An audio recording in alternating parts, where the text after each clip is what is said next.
Hello, ladies and gentlemen. Hello. Welcome to the stream. Howdy do, folks. I hope you're all good. I hope you're all well. Hello. Welcome, Cherry, Wanted Asylum, Corby, Mario Simpson. Howdy, folks. Welcome to the stream. Yeah, that was footage of a lovely engine on the Bluebell Railway named Fenchurch, courtesy of the Southerner. Yeah. Howdy, folks. I hope you're all having a good night tonight. I am. It's been a very good day today. Bit of an uneventful day today. Like nothing super crazy, but still fun. Still a good day. This past week has been busy enough for two, in my opinion. Between everything with the Teen Arts Festival and whatnot. I'll before we get into the art, I'll talk about that for a minute. I'll give a bit of a preface to that. I'll be probably talking about that all night, but I will give like a little introduction. Already I'm yawning and sighing heavily. This is a bad sign. Well, you're really going to be yawning when you see what art we're working on tonight. But yeah, so the Teen Arts Festival, as I had mentioned before, it was supposed to be on Tuesday. And then due to this lovely little winter storm that we had here in northern New Jersey, it wound up getting pushed off to Wednesday, and then Wednesday it got pushed off to Thursday. Or rather, Wednesday morning they decided to officially push it to Thursday. So it wound up being 2 days later than expected, but it wound up going really well. I had car trouble the morning of, which was great. My car just decided it didn't want to start in the morning. She likes doing that when she's cold. So thankfully I was able to get a ride from my mom. She hadn't left for work yet, so she was able to give me a ride, which is wonderful. And yeah, and then the whole thing went really well. My classes went great. I had a wonderful time. The kids had a great time. I met some really nice students, some really nice artists, people who were genuinely interested in, the topic of rubber hose cartoons and were clearly very passionate about it themselves. I'll probably be talking about it for the rest of the night. But before we get the art going, let me get some music. As always, request line is open. So if you have any music suggestions or requests, feel free to send them my way. Again, preferably game OSTs, things that are a bit more lower energy, since this is kind of more of a calm art stream. But either way, I'm going to start us off with like some calm N64 music today. Me and Teeter were playing. So since I recently upgraded to the N64 expansion for Nintendo Switch Online, we played some Mario 64, not Mario 64, but we played some Mario Kart 64 and Star Fox and a bunch of different games this week, and so I'm very much in an N64 mood. So you know what? I'll go with my favorite one, the one I usually go with: relaxing music from from N64 games by No Rank, 4-hour long compilation. That should get us set up for the week. And we start off strong with music from Pilot Wings. Can you guys hear the music? Probably not. I'll turn it up a bit. This compilation is a little quiet, so I won't be surprised if you can't hear it very well, because I've had trouble with it before. Let's bring out the art. See, I Wanted Asylum. I'm sorry if this art winds up making you yawn even more. We're working on some very sleepy looking Sherwood art today. He's just woken up and is already falling back to sleep. Let me get chat up on screen. Close some of these extra tabs. Let's see. Hello, Cherry. Howdy, guys. I hope you guys are all doing well. I hope you can hear me. Can you hear me? I hope you can. I hope you guys are all having a good week. Because my week has been good. It's been very, very eventful. A lot going on. Let me just get chat set up. On the side, someone is playing Banjo-Kazooie in the other room. Nice! I can play Banjo-Kazooie now. I haven't yet, but I can. And so I'm probably going to at some point. Let me get this more centered. There we go. I can play Banjo-Kazooie now that I have friggin' N64 online, which is great. I experienced GoldenEye for the first time. I've never played GoldenEye 007. Can't hear the music over Banjo-Kazooie. Nice. Well, if you can hear the music at all, that's a-okay. As long as it's audible, then we're on the road to success, I would say. I'll up it a bit in YouTube. And yeah, if it's overpowering me at all, let me know. I'll turn it down. Yeah. Turn it down a pitch here. There we go. So, yeah, let me know if you can or can't hear it. And I will fiddle and futz as I usually do. Sleepy music, huh? Some Kirby's Epic Yarn music. Yeah, absolutely. If you've got any specifics. It's funny. It's like I've played most of Kirby's Epic Yarn. I never finished it. I did watch playthroughs of it, though. I can't remember the song names from that game. But I remember that game is such a nice soundtrack. If you've got any suggestions in specific, feel free to send them my way, and I will play them. I'll put them on. Yeah.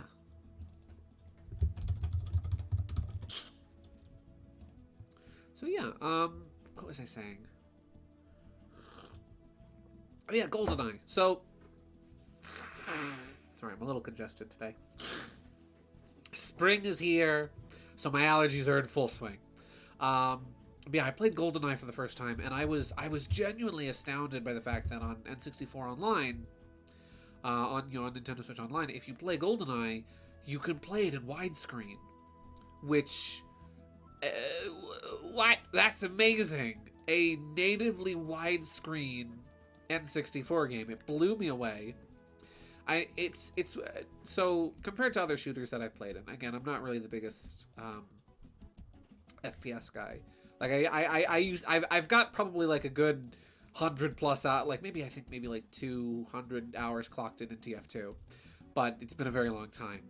And Left 4 Dead as well. So I play some FPSs, but not really, and I don't play them very frequently. So like the awkward and, let's say, not best aged nature of GoldenEye's controls didn't really bother me the most. DK64 also had widescreen as well. Ooh! I don't think that's on N64 Online yet, but when that comes out, I'm gonna try it. I'm gonna play it. But yeah, so like GoldenEye's controls haven't necessarily aged the best. It doesn't really bother me much because I'm used to playing games with tank controls, and so I got used to it very easily. One of the easiest examples for me is like the Star Fox Assault, one of my favorite games of all time, where that is just the default for the controls. So like, it doesn't bother me that much, though I can see how other people might consider it not very well aged in that regard. But even so much fun. Let's see. It's nothing but sand, juniper trees, and some patches of grass. So allergies are the least of my worries. Nice! Sounds like you live somewhere nice and tropical, and enjoyable for somebody with allergies. I live in New Jersey, where we have lots of pollen, and we got lots of trees and grass and dust and fungus. There is a fungus amogus. Yeah, but still a wonderful state to live in. Not everybody likes New Jersey, and that's a shame. Maybe they just haven't visited the right part of the state yet. Fun fact, I have a Japanese copy of DK64. Nice! That's freaking rad. I played GoldenEye recently, and I could not believe how bad the controls were. Yeah, they're not the greatest. Also, hello and welcome, AJ. Welcome. AJ was one of my students from the Teen Arts Festival. Howdy do. Thanks for tuning in. Thanks for popping by. Yeah.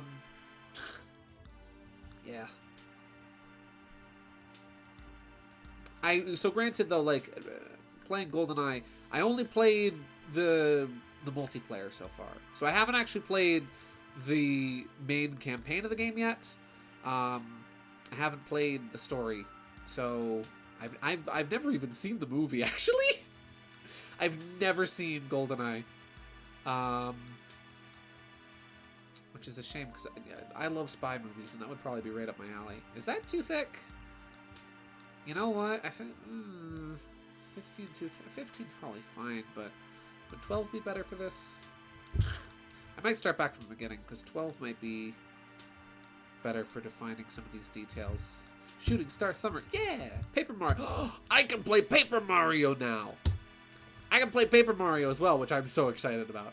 Finally, I'll be able to say I've played every Paper Mario game. See, I'm just watching some black and white Mickey Mouse cartoons.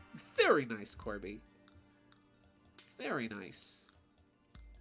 I recommend Mickey's Steamroller. That one's a fun one. You know, for art practice. Of course, the best way to study is to watch. To watch, to pause, to doodle the things you see. Oh yeah, happy St. Patrick's Day to all of you who celebrate. I don't, but I like doing the funny Irish accent. So happy St. Patty's Day.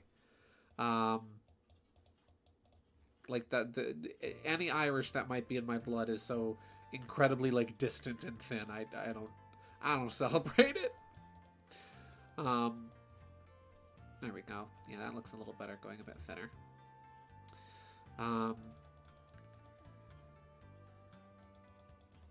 Sherwood is sleepy. Sleepyhead right here. Look at this guy, just friggin' woke up. Wake up, buddy boy. This, I think, is from Mystical Ninja. Yes. Starring Goemon. Festival Village. But yeah. The Teen Arts Festival really did go incredibly well. It's funny, the first class I had, I wound up running into like a bunch of the people that were in that class like beforehand over at the vending machine. Like I was getting a bottle of water and they were getting some snacks. And they went up to like the one stairwell looking for the classrooms, and they were like, "Oh, hey, do you know how to get to this place?" I'm like, "I'm sorry, I don't," because I've really never been to the community college before. And then it was funny because like not even 5 minutes later, they all walked into my class and like, "Oh, hey, how you doing?" Let's see. Thought Gideon said Shooting Star Summer for a second. Gideon, will you be playing all Mario RPGs in summer for Shooting Star Summer? Sure. I'll play all of them. I'll play every single Mario RPG over the course of the summer. I'll totally have time for that with work. Bomberman. Green Garden theme. I love this song. Yeah, they were a really good bunch of kids too. Let's see. Hey, St. Patrick's Day is the 16th anniversary of me beating TTYD. Why in 2007? Silly reasons. I see. That's a fun. That's fun when like you do something like that on a holiday, and then you're always able to remember like, well, what day was that on? Oh yeah, it was on this holiday. Okay. Unless it's like Thanksgiving, where like Thanksgiving occasionally changes, or like Easter. Sometimes Easter does that, where like Easter is earlier in the year or later in the year. I think Easter is. It's like very early in April this year. Opposed to like last year where it was like one of the last weeks of the month. Yeah. I'm gonna turn down the music a bit for myself. Yeah. There was a lot of really cool stuff to see at the Teen Arts Festival. It's funny, I get there, right? So I get there, I check in. The person who was... I wound up actually seeing a friend of mine when I walked in, who I didn't expect to see them. I'm like, oh, hey, how you doing? And it was nice to get, checked in by a familiar face.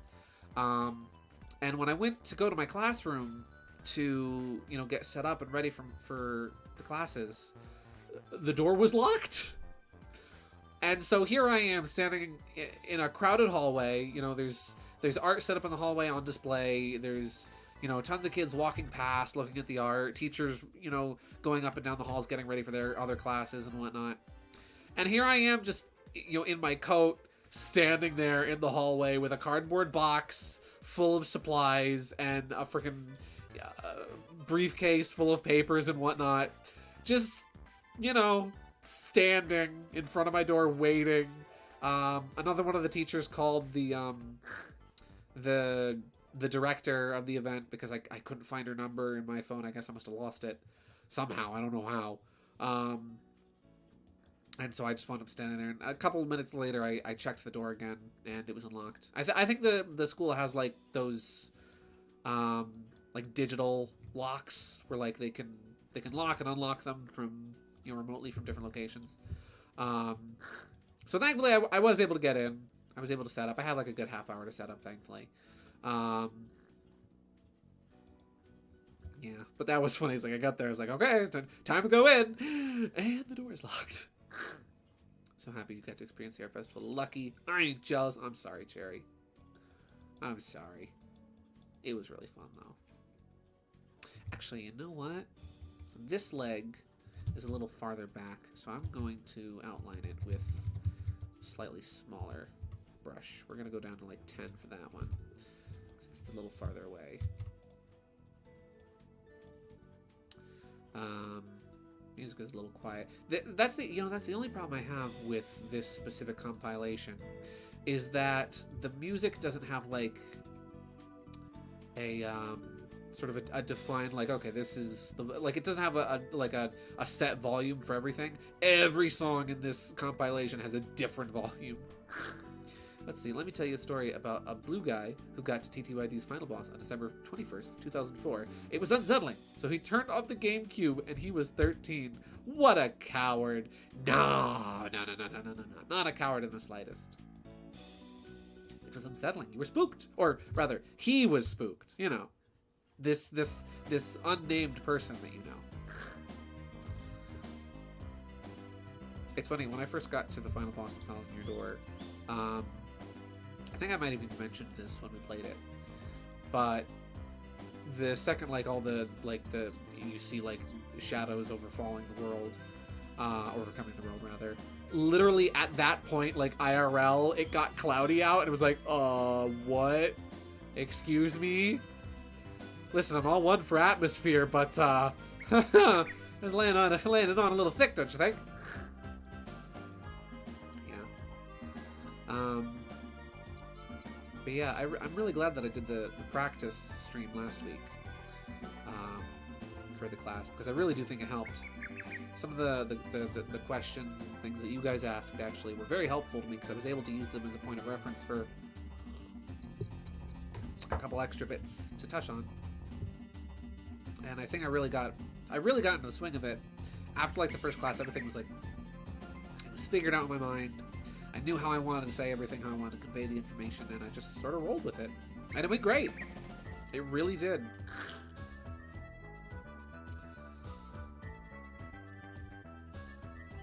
Yeah.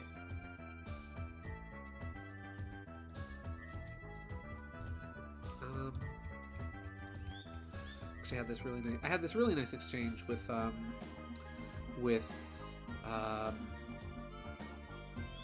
one student, where, like, what was really cool is like some of the band kids, like, as they were waiting for the bus so that they could go home, like, they decided to just, like, you know, set up their instruments and just, I guess, start noodling, as they say, you know, just start playing while they waited for the bus to show up. And you know what, that was neat. And at that moment, that was the same moment I'd finished all my classes and I'd gotten my lunch, because they prepared a box lunch. Oh, sooner today? Yes, hello, Croy! It is, oh, so for context, Croy, it is a little sooner today, because here in the United States, we just had something called daylight savings, where, for some reason, it's something we do here, where we set the clocks forward at one part of the year, and we set them back in another part of the year. And this past Sunday, we set the clocks back. It's very silly. I do not understand this custom, and I hear they're thinking of abolishing it, which makes me happy, because it's very confusing. But hello and welcome to the stream. But yeah, so I decided I'd gotten the teachers were all provided with a boxed lunch, or rather a bagged lunch, and so I got one too. And I decided to go outside, sit down, you know, because it was a beautiful day. It really was a beautiful day on Thursday. It was in the 50s. It was a little cool. You changed an hour and now it's sooner there. Yes, exactly. And yeah, and so I went outside. I brought my lunch with me. I found a nice bench to sit on. And when I sat down, I could see the band kids all setting up, and I thought to myself, oh, well, there's a couple empty benches closer to where they are. You know, I'll sit closer so I can listen to the music while I have my lunch. And I wound up sitting on a bench next to where the music teacher was actually sitting.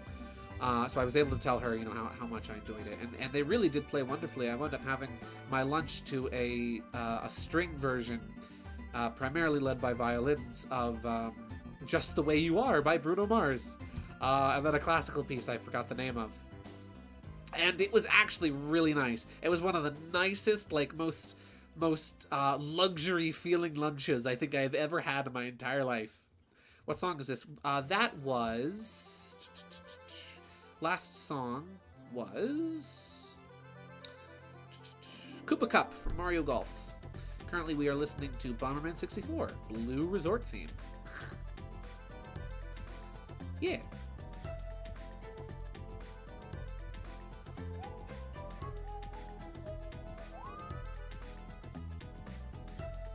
And let me the band kids had a lot of like they had a really good sense of humor. There was a couple points where like they hit like kind of a rough note or went a little bit off key, but they just kept playing, and like you could even hear them kind of like laughing it off. And even as they were setting up and whatnot, they were busting each other up, and it was really funny. Mario Golf 64 has a great chill soundtrack. Absolutely. I didn't really get to play much of it when Teeter and I played N64 games the other day, but I did get to play some Mario Tennis 64, which I'm not great at, but it's really fun. We do that in Europe too. Oh, but it's not time yet. I really want that extra hour of sun. I didn't know that you did that in Europe too. I've always thought that was like just an American thing, because I know there's other countries that don't do it. But I never knew that was European as well. I learned a thing. Thank you. But yeah. We switched our clocks over on Sunday, but like we did it like Saturday night in my house, and so it was kind of sad because I missed out an hour of sleep in the morning. But it's been much sunnier, much longer, and much like you, Croy, I've been needing that extra bit of sun. Probably be going back to work soon as well.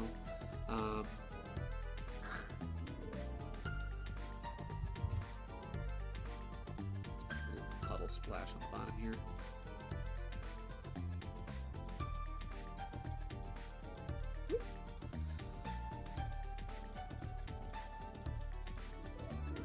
Yeah. After I had my lunch, I decided to go back to my classroom and start looking at the art, because the whole time, you know, there was about a 30-minute turnover between each class that I had. So I decided I would stay in the classroom pretty much the whole time. I wouldn't worry about lunch. I wouldn't worry about looking at any of the art, and I would just focus on doing the classes. And then I would go around and look at the art the teens had done that was on display afterwards. And welcome back, One Asylum. And then actually, it worked out nicely that way, because it was a little less crowded then. You know, pretty much all the kids were on their way home afterwards. So, you know, it was less crowded. It was easier for me to kind of like look around at the halls, take pictures of things if I wanted. Ooh! Mario Tennis, status theme. See? Mario Tennis even has such good music too. Yeah. Sherwood looks tired. I think somebody tickled. Much as I extend my arms like Mr. Tickle. No! Don't tickle him! He'll start giggling. And once you get a fox giggling, they don't stop. And they're loud. I imagine Sherwood is probably very ticklish. Because foxes always make those funny giggling noises. Yeah. But yeah, and so when I went back to the building where my class was, and I was going to start looking at art there, I was going to get my stuff packed up and ready to go, that way when I was done I could leave. There was one student who was still there, and he seemed to, he came up to me, he seemed a bit nervous and a little shy, and he asked me, he's like, hey, are you one of the teachers? And I said, well yes, actually I am. And he kind of like nervously asked me like, hey, can you like, I've got a piece on display, could you like give me some critique on it? And I was like, oh, absolutely, sure. And he wound up walking me over to this really nice watercolor and colored pencil illustration he had done, or painting, that was on display, and it was really nice. It primarily used like blue and purple, like very light blue and very dark purples, and it was a bedroom scene of a man sitting up in bed looking out his window using a telescope, like a little handheld telescope. It was a lovely painting. And so he was just kind of asking me, like, you know, what I thought about it, just for bits of critique and whatnot. And so I told him, you know, I looked at it for a while, and he and I talked about it. And he told me, like, explain little parts of his creative process with it, and I told him things I liked about it. And yeah, it was a really nice piece. He had a lot of, like, really interesting things he did that I noticed. Like, there was a lantern in the top left corner of the painting, and you could tell the way that the colors were that the light coming from the lantern was supposed to be directly affecting the color of the bed curtains. And I picked up on that, and so when he started telling me about it, he said how, you know, he wasn't really sure how he felt about how the lantern looked and how the lighting looked. And so I brought that out, and I said to him, I was like, you know, I really like how you used the color of the light from the lantern to affect the color of the bed curtains. And it was kind of nice because, like, I noticed because he had to go not long afterwards, because again, the buses were going to be leaving soon, and so he had to go. And, you know, I wanted to go and look around at some of the other art. And it made me feel a little good to notice that, like, he clearly felt a little bit more confident about his work after we had talked about it, which was really nice. Just checked in, and in Spain, we changed the hour on the 26th. You've got 9 days to go. See, now you're prepared for it, though. Now you're ready. Now you know what's going to happen.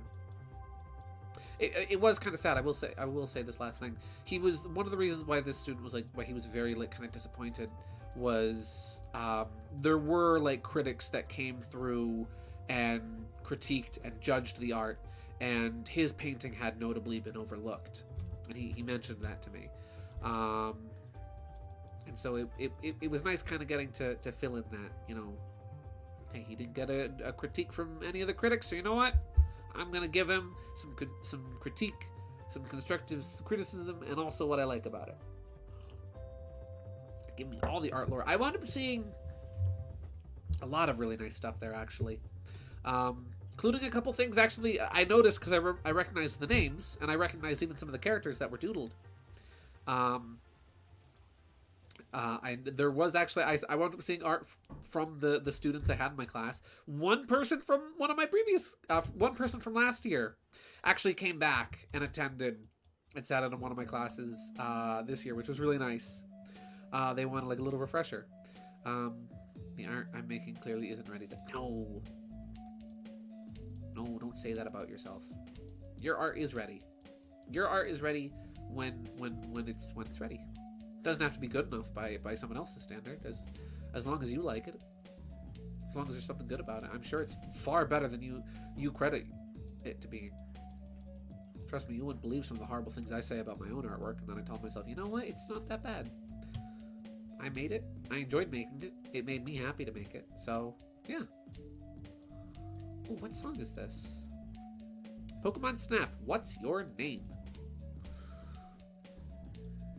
Pokemon Snap on N64 Online? I think it is.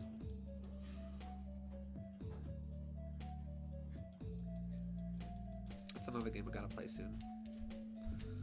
Dr. Mario 64. I started playing too. And I already love Dr. Mario as it is, but I've never played the 4-player battle mode that's only in Dr. Mario 64 before. And so I got to try it out for the first time, and it's tough, but it is fun. Man, no amount of Puyo Puyo could prepare me for that, because, like, it's so much different, you know? Because, like, in Dr. Mario, if your board gets blocked up and you can't get, you know, if you can't get new pieces in, if you can't drop in new Mega Vitamins, that's it, you're done. And clearing things is not as easy.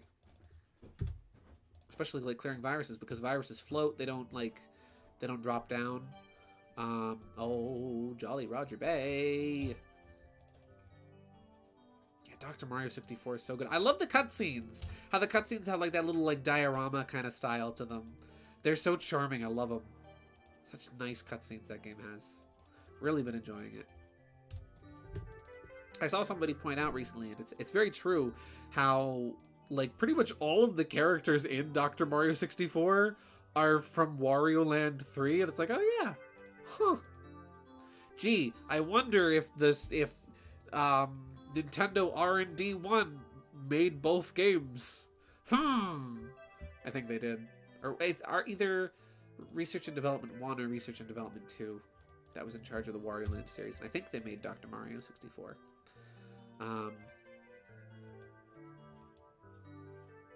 Yeah.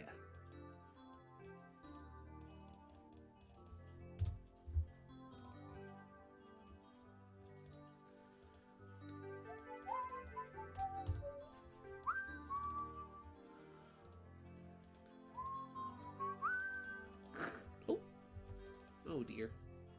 Look what I've gone and done. Let me fix that up right there. There we go. I shouldn't focus too much on sharpening things up, because I actually still have to outline down here between his legs. I don't know why I decided to do this. I've just wanted to draw, like... So KG and I were discussing, and I had a couple of fun ideas. I had seen pictures of foxes, like... And I noticed how foxes kind of look like they have socks, right? Where like their paws have like will oftentimes have long black patterns on them. I thought to myself, it might be fun to give Sherwood that kind of design. But I thought to myself, well, what context would I ever draw Sherwood without, like, you know, his gloves and boots on? And I thought, hey, what if he just got out of bed? You know, what if he just got out of bed? He's going down for some breakfast, you know. And so that's kind of where the idea for this came from. And then I thought of this funny kind of pose. But this was part. So there's this one classical artist. I'll show this. Part of the way I drew the hands here was inspired by this one thing. Painting of man in nightcap. What is that? It's like a comedic painting. It's a self-portrait. What's it called? Comedic self-portrait of man in nightcap. It's this guy. It's this guy's paintings. Joseph de Croo. Joseph de Croo. I'm probably pronouncing his name wrong.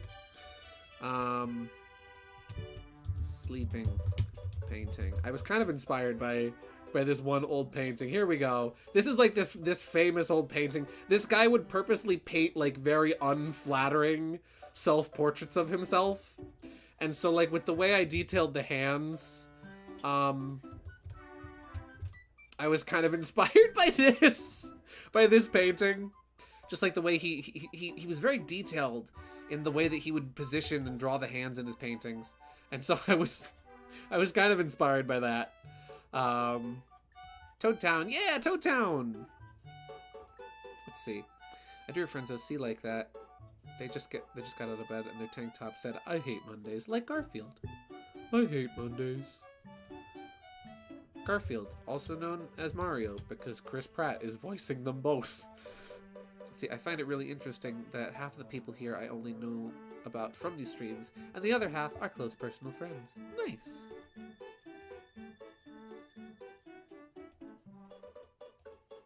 Nice. Something. It's funny. I have really enjoyed it.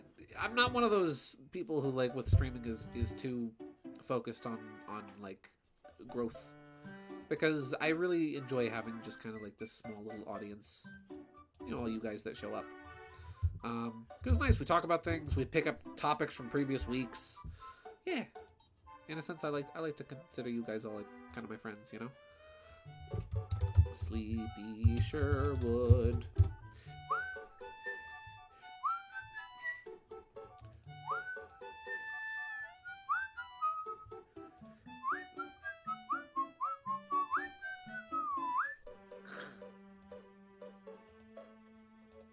I have a really funny... my phone is charging in the other room, so I'll play it in a bit. But I have a really funny scam call from today. the St. Patrick's Day special, I like to call it. And this happened today. It's the longest call I've ever done. It was 10 minutes. I'll play it in a bit. My phone's just charging in the other room. See, I think I met Teeter through these streams. Not sure on that, though. I met Teeter through one of Nintendo's streams, actually. She was playing Mario Party, and she invited a bunch of friends along. And Teeter was there. And that's how I met him. Yeah. Shame I missed you doing the Mario voice for those scam calls last stream. That was that had my jaw drop to the floor. Yeah, that was fun.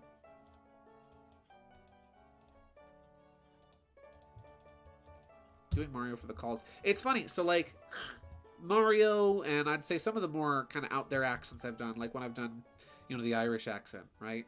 Typically, those I've noticed are the scams, or rather the calls that I've answered, where the scammers kind of give up early on. They don't really bother, you know, and so I've kind of written off doing some of those voices. Like Mario, I don't do very often. The character I refer to as Seamus James McDonald, the most stereotypical Irish name I could think of. You know, those calls don't get very far because I think they kind of pick up on the fact that I'm not doing that's not my real voice.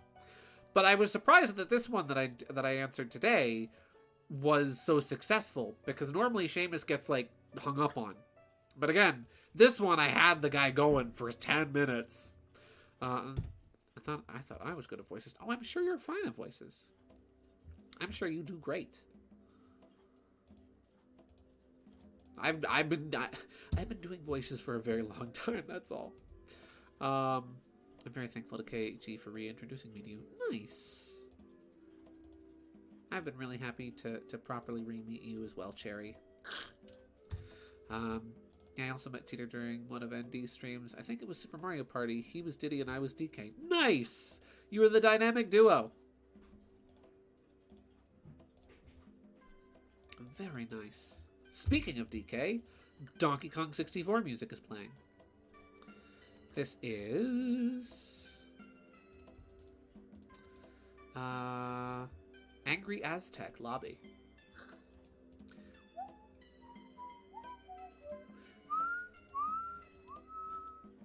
Man, all the Donkey Kong games have such good soundtracks. Mario Simpson, you knew what the song was before I even had the chance to say it. But yeah. I mean, I'm glad you think I'm good at voices. I like to think I am. But that's just because I've been doing it for a very long time. I can't tell you when I started, like, doing voices. Being like an actor is something I kind of always wanted to do. And so ever since I was like a little kid, I've been like imitating different voices that I've heard. Mario was like the first impression that I ever really started developing and that I ever really started working on. Because like I started doing my Mario impression when I was like 8, right? Maybe even sooner than that, now I think about it. And I am 22 now. So I've been doing that impression for a very long time. And I've been working on it and trying to perfect it and trying to get it just right. And there's a couple areas where I haven't... even now I can recognize there's areas where my Mario voice can do to improve. I have to be a little less in the higher range of the Mario voice and to go a little lower sometimes. And when I talk about the multiple things, I have to say I'm going to talk about the games. I might call them a gamesies instead of just the games, you know? Thank you so much for playing my gamesies, you know? Speaking of Donkey Kong, I was playing Game & Watch Gallery 3 on NSO, which were the last games starring Donkey Kong and Donkey Kong Jr. respectively. Really? Oh yeah, those are some of the last games that use like the old Donkey Kong design. Interesting thing about that, actually. So Game & Watch Gallery 4, which is also known as Game & Watch Gallery Advance, is, I believe, the final, quote-unquote, modern appearance of Donkey Kong Jr. and Donkey Kong using his original pre-Donkey Kong Country design. What's really interesting, right, is that despite the fact that Donkey Kong uses his original Miyamoto design, in Game & Watch Gallery 4, on the title screen he uses the Donkey Kong Country Rareware design, which I always thought was really interesting. How like in the actual gameplay he uses the classic design, but on the title screen he uses the modern design. And even in the artwork, like if you look at the art for Game & Watch Gallery 4, like the box art, for example, it's classic Donkey Kong, but again, on the title screen, it's the more modernized Donkey Kong Country version of his design, which I just find so fascinating. Ooh, Yoshi's Story. No Paper Mario.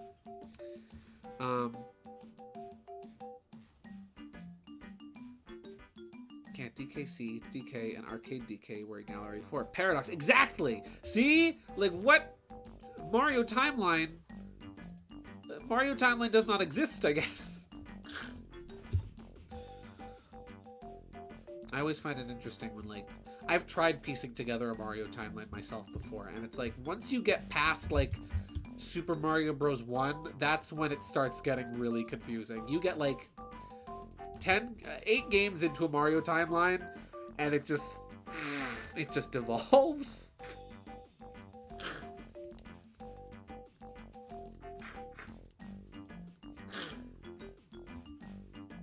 Let's see, during the development of Donkey Kong Country, Diddy Kong was essentially an ultimatum. Either get rid of the new character or replace Donkey Kong Jr. And the rest was history. Yeah. I do like Donkey Kong Jr. as a character. Correction, Yoshi's Island remix in Paper Mario. Correct, I'm sorry. Correct, you are correct. I really like Diddy as a character, and I think his design is a bit nicer than Donkey Kong Jr., but it is interesting how, like, after Diddy Kong got introduced, Donkey Kong Jr. just kind of disappeared. That character just stopped appearing at all. Pretty much anywhere, like, you don't see that character again. He's just gone. He's out of here. Goodbye.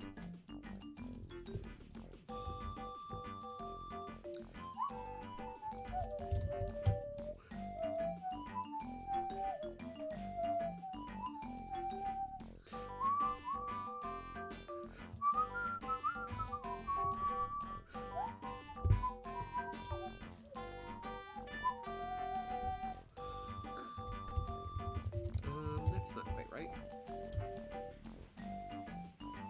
Starting next week, I definitely want to get back into another proper series. Thousand Year Door and doing art have kind of been like my in-betweens for in-between series. But I'm thinking like maybe next week I was thinking about maybe like Sonic Riders or something. I've been really wanting to revisit that game lately. Let's see. Hey, you signed that Wario Land 3 box? I'll give you 70 for it. Mario Simpson, I have Wario Land 3 in box. And I'm not selling it. Is it in box? Is it really valuable? I actually don't know. I have it in box. I don't think I have the manual for it though, which saddens me. I wish I had the manual for that game. Oh, Banjo-Tooie, Atlantis. This is a really good song.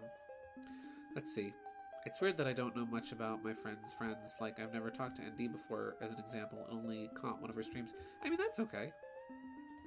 I mean, a friend of a friend isn't necessarily somebody you need to have the most vast knowledge of. If it's somebody you are close and associated with it, if it is a friend, then I could understand having, good knowledge of that person. But if it's just somebody you know in passing, I mean, that's not weird. I didn't know that was sleep in Sherwood's eyes. I thought it was halfway open. Nope, his eyes are closed.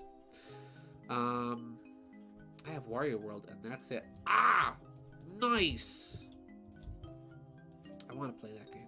I've been wanting to play Wario World. I really need to just catch up on all the Wario, like all of the Wario platformers.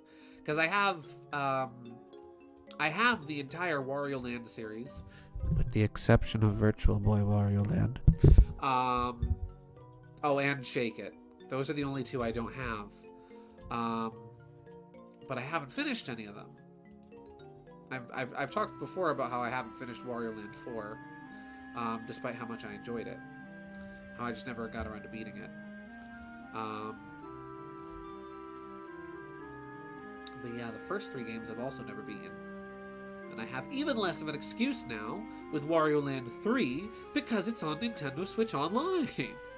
I can play it on my Switch now. I don't gotta lug around one of my Game Boys to play that. One of my multiple Game Boys. So Gideon, what do you think the next series will be? I'm thinking Sonic Riders. Sonic Riders is a game I have not played in a while, but I remember really enjoying it. And it's not too difficult. It's not like Sonic Battle, where Sonic Battle is a big question mark on whether or not I'll be coming back to it. But Sonic Riders is a bit more fair at times. And I really like it. And I did do a sketch of like Sherwood in the Sonic Riders style a while back, a couple weeks ago. So thankfully, I'm already prepared for thumbnails. Let's see. I have every Wario game except for Wario Blast and the NES cartridge of Wario's Woods, unless you count the later Mario Picross games. Mario Simpson, do you have the Satellaview version of SNES Wario's Woods? Because if you don't have that, then you know you're fake Wario fan. No, I'm joking. That's a wonderful collection, though. Absolutely. I've always seen the artwork for Wario Master of Disguise, and the art for that game looks great, but I was never very impressed with what I saw of the game's sprites. And I never see anybody talk about that game, which is a little concerning, I will admit.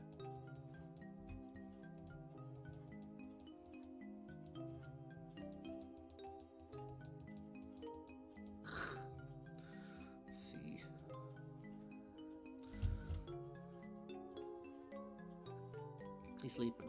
He's tired. He's half asleep. And he's standing here. Well, and also, wasn't one of the Mario Picross games Japan only? I can't blame you for not having that one. Importing games is expensive, let me tell you.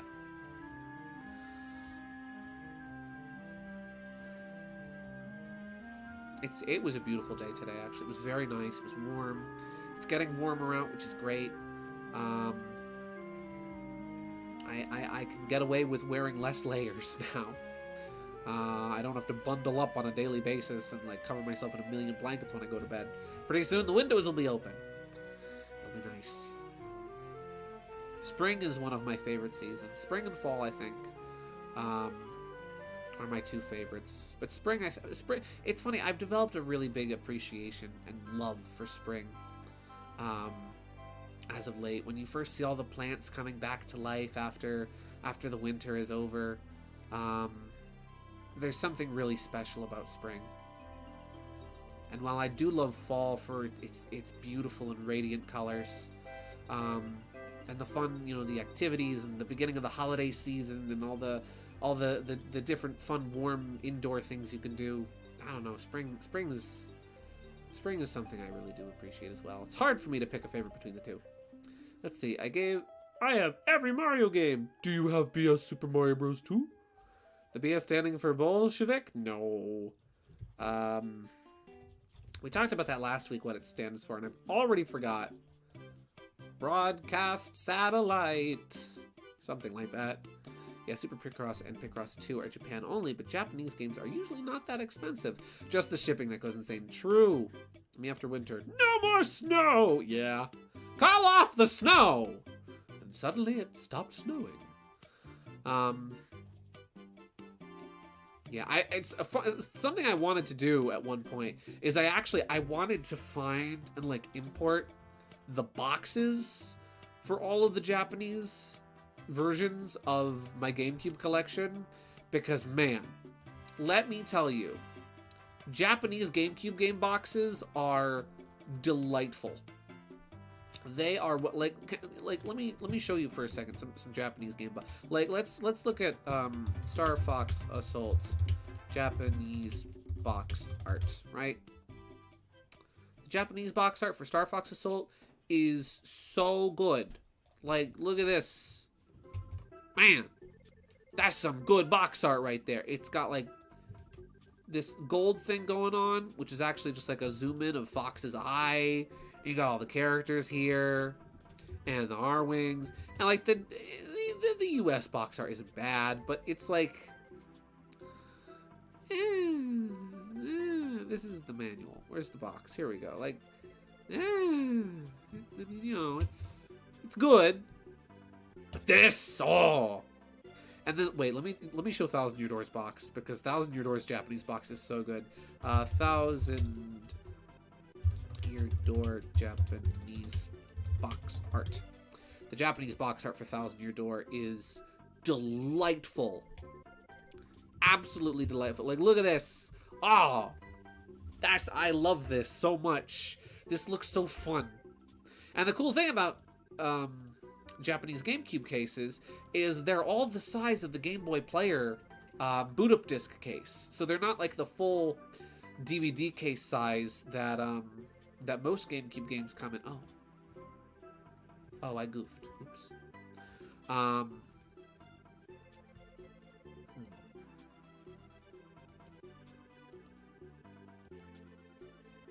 That's fine. Yeah, they're not the standard like DVD case size that most GameCube games come in.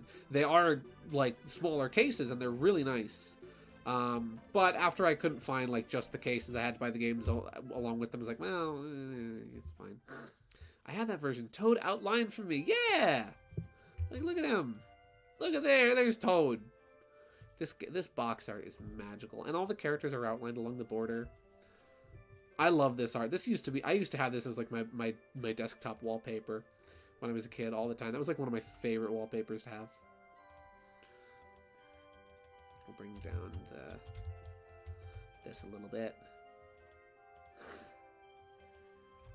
That look a little messy. Yeah, it doesn't look that bad. But yeah, actually no, I think it was better the way it was. Yeah. Hey Gideon, I've been thinking of streaming recently with OBS. Are there any days that would be inconvenient for you if I streamed on them? I'd like my friends to be able to join the fun with me. I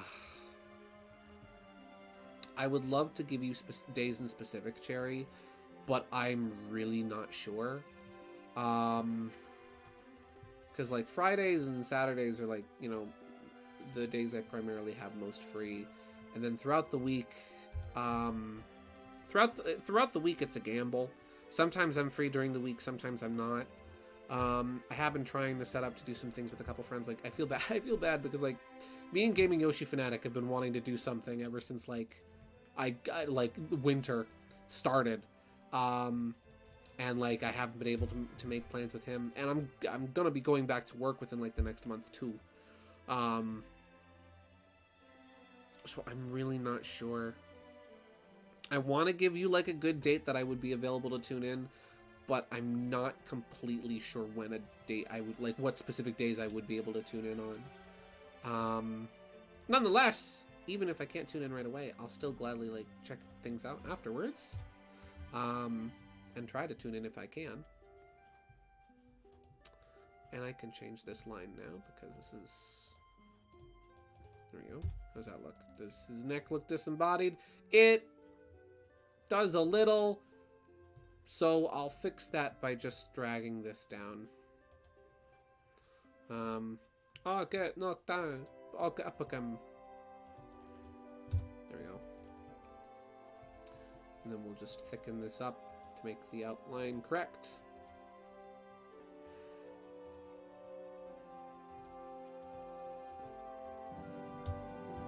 Man, it's actually kind of warm in here. I think I'm going to take off my jacket. Again, it's been getting warmer the past few days, which has been really nice. Oof.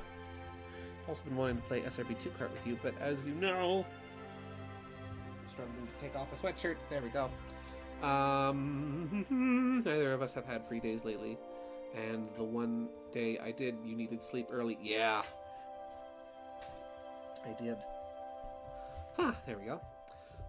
I do want to do another SRB2 kart stream soon with everybody. It's just a matter of setting a date for it. What is the song? I actually was thinking that myself. What was the previous song?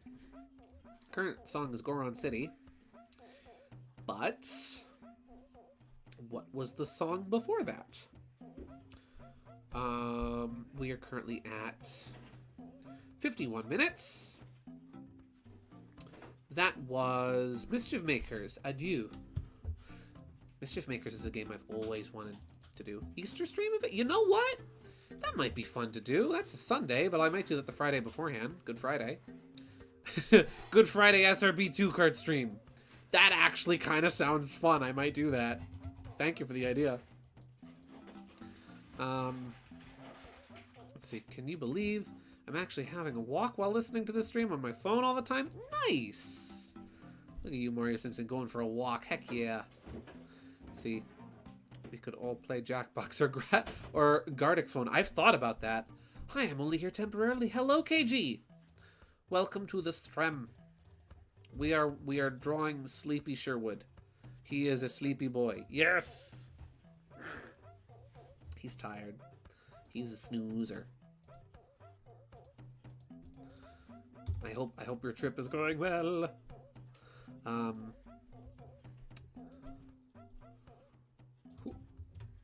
But yeah, around Easter for an SRB2 card stream actually sounds really fun.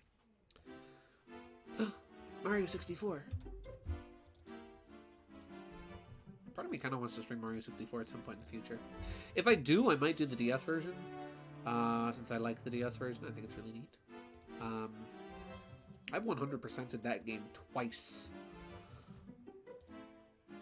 I'm also thinking of doing Paper Mario Sticker Star. I'm thinking like probably tomorrow or sometime over the weekend. I'm gonna like I'm gonna really hunker down on putting together a list of all the games I want to stream this year, because I feel I've kind of gotten a bit lackadaisical with that, and I've been letting the stream in terms of like coordination kind of slide. There's been a lot of like just art plus TTYD streams because I have been very busy, you know, preparing for the Teen Arts Festival and all. I unfortunately haven't been able to pour as much time into my streaming as I'd like to. Yeah, that looks good. The tiers I'm gonna do on a separate layer, and they're gonna get done with a blue outline. Have you guys ever heard the Super Mario 64 Chaos Edition version of Within the Castle Walls?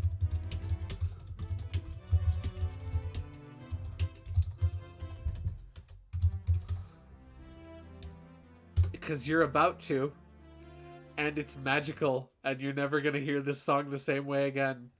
Super Mario. So this is from the legendary Metal King Boo. Super Mario 64 Choir, Mario's Castle. And there's an ad beforehand. Get ready for something legendary.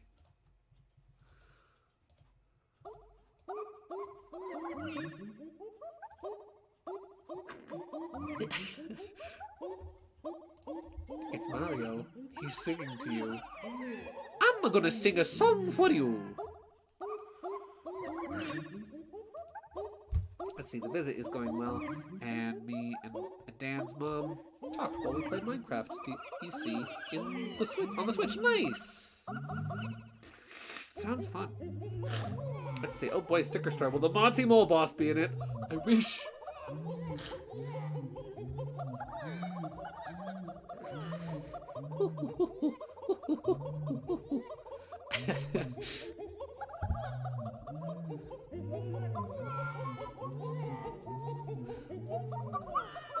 They do sound like little monkeys.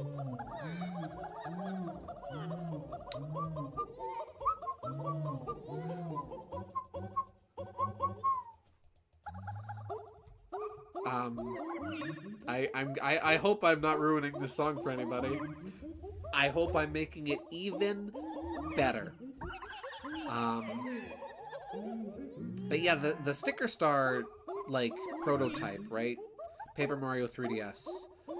That's never surfaced. That for me, I think that's like kind of one of like the holy grails of like prototypes, of like modern prototypes at least.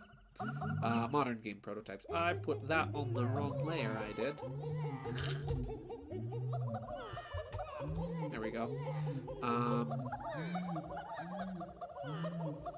Is there anything on this layer? No, there isn't. So we can get rid of it. There we go. Tried making 2 separate Mario 64 LPs, and both times I couldn't find enough words to say to justify it. This is why I asked if you wanted to be my co-host, but we never found time for either. Ah, I see. That's the thing about, like, that's the thing about doing things solo is sometimes you just have to kind of make up stuff to talk about. Or not necessarily, like, make up stuff to talk about, but just think about stuff to talk about. And sometimes there isn't always something to say, and that's okay. It's okay to just kind of say the things that come to your head. This is how the song is supposed to sound. It's okay to just kind of like say the stuff that comes to your head. And having something I even realize I struggle with is like, it's okay if there's just kind of empty quiet every once in a while. Not every second has to be filled with a thought or a word. That's something I realize, like, watching a lot of Vinny streams. I'm like, huh, you know, Vinny isn't always talking every 5 seconds. You know, obviously he usually does talk, but there are quiet parts in some of Vinny's streams, and they're some of the ones I enjoy most. I'm still waiting for the day that we see that sticker star prototype complete. Same. That, another one is like, I'd say I want to see, like, all the Paper Mario prototypes come to light very much, because they're fascinating. Whether it's, you know, Paper Mario 1 back when it was considered Mario RPG 2, whether it's Thousand Year Door's early prototypes that have cut content from the final game, whether it's the GameCube prototype of Super Paper Mario that is, well, a GameCube game, or even the Sticker Star prototype that was also completely different from what the final wound up being. Or even if not completely different, wildly different from what the final wound up being. Yeah.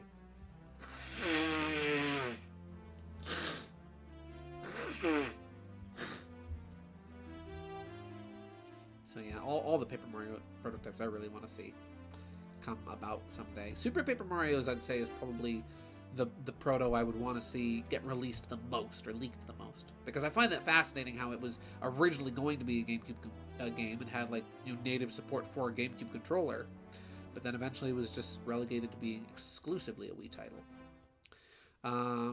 Situation would differ depending on which of my OCs Sherwood would interact with. Nat, for example, would mess with him.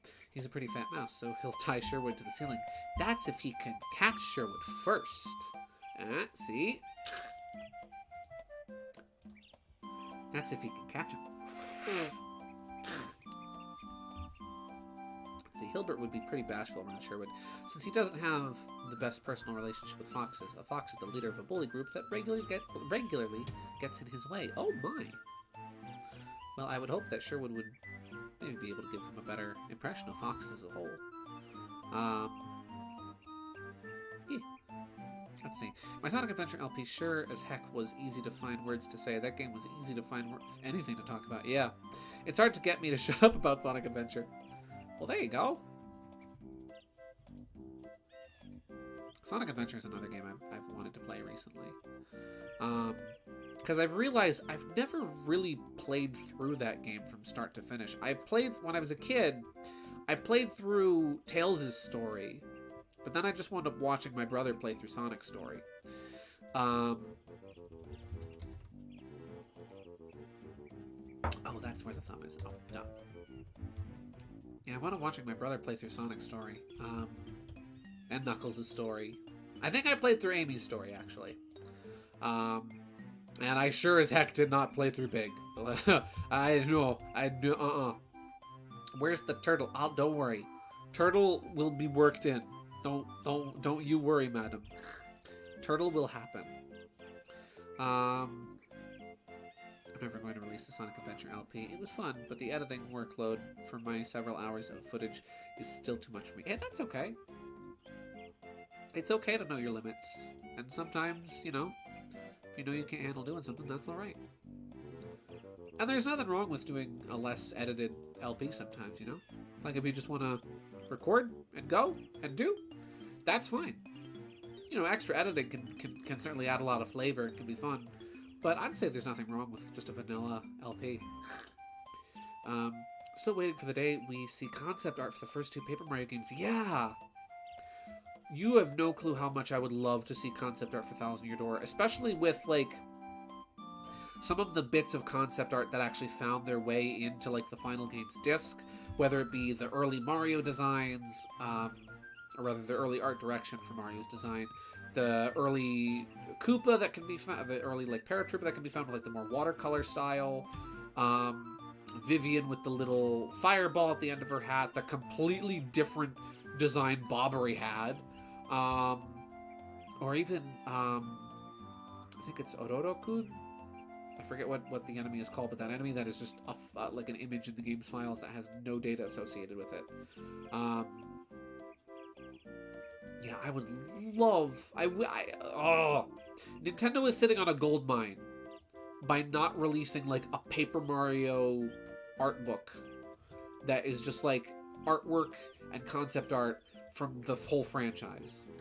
Like, the Kirby Art and Style Guide is one of my favorite books that I own. I love looking through it and flipping through it and studying the different art from the different Kirby games, seeing sketches and unfinished works and works in progress, yada, yada, yada. And I would pay such good money for a Paper Mario book like that. Gideon, did I show you the edit I made from last week's stream? You did not. You did not show me this thing. I would love to see it, though. The unused robot enemy. Yeah! The one that has, like, the gauge on its head, and its name roughly translates to get angry. Meaning that it would likely kind of, like, maybe the more you attacked it, it would get more and more flustered over the course of battle or something. But that's just a theory. A game theory.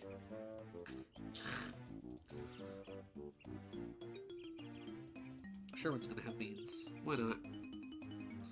Sherwood is gonna have beans on his hands.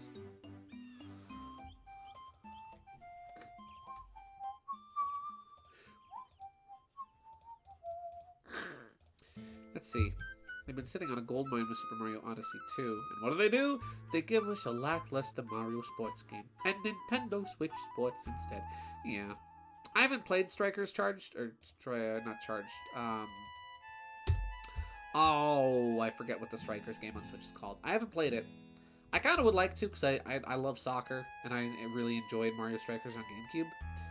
But, you know, I will agree some things were questionable on Nintendo's part, but also I feel that with that game, people really blew that game's flaws out of proportion. That game was not, you know, Mario Strikers on Switch, which I can't remember the name of, didn't burn your crops. It did not kill your family. Calm down. I think people... Battle League. Thank you, Mario Simpson. Mario Strikers Battle League didn't...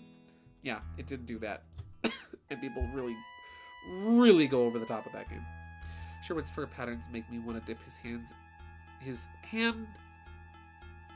and feet in paint to do finger paints. Oh, but like, he's got white on his hands and feet. You dip that in paint, that's gonna be hard to clean. That's gonna be hard to clean, madam. Paint stains. Ooh, what song is this? Pokemon Puzzle League, Misty's theme. And it's quiet.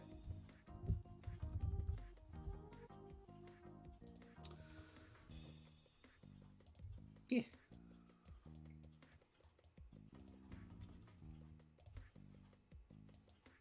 There we go.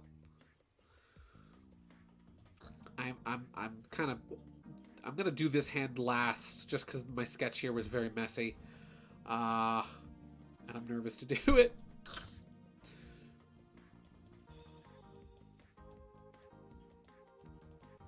There we go. Let's see. Nintendo YouTubers could be making the games they want, but they're too lazy to do it. And there's something... And that's something I don't normally say. Otherwise, I would have been canceled by now. I do and don't agree with that.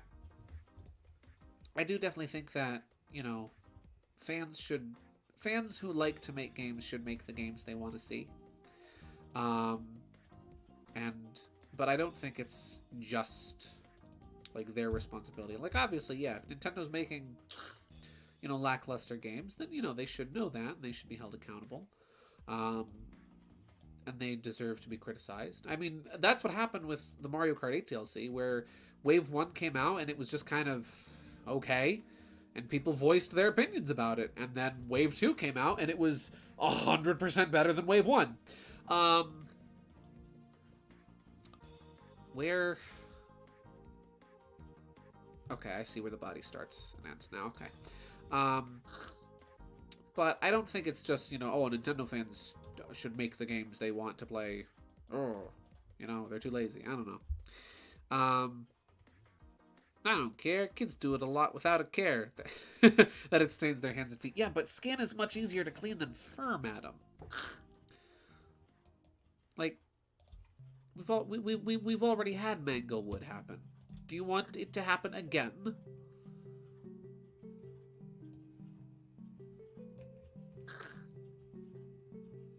And paint washes off his skin. That first it's got to grow out. It's got to grow out or be bleached or dyed or really intensely scrubbed.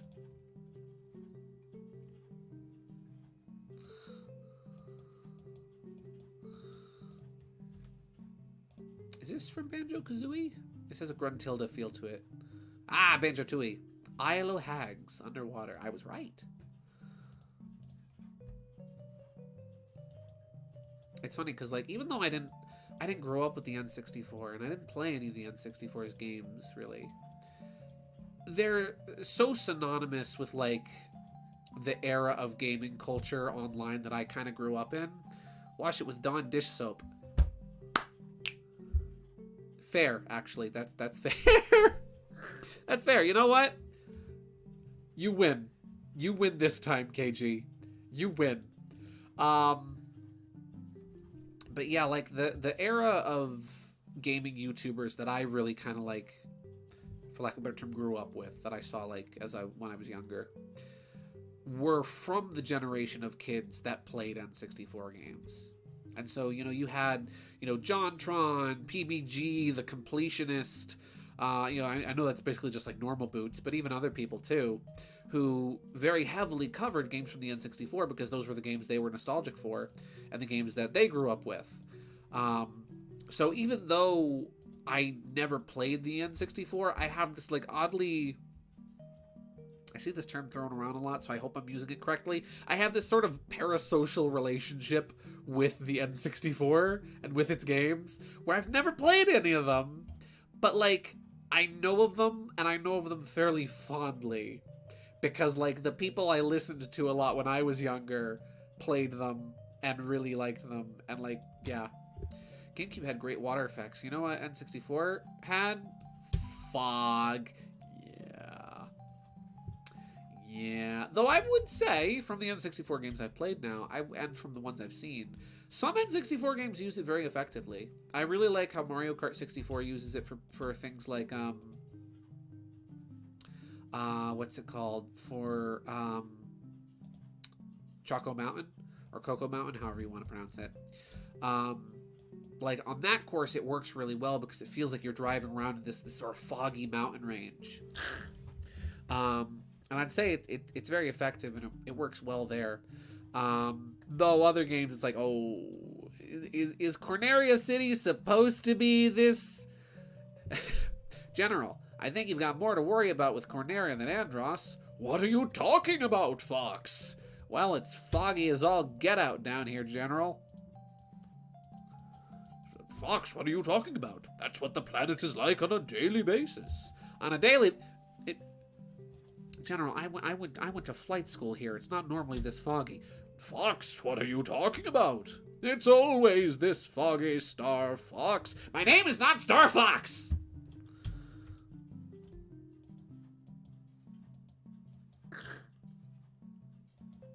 Let's see. I grew up around a time when every one person I can make Let's see. I grew up around a time when every one person can make animations with some assistance from other people who they're just as talented as, especially with the likes of E-Raptor and Oni. Oh, yeah. It's... I look back on like... Or look back,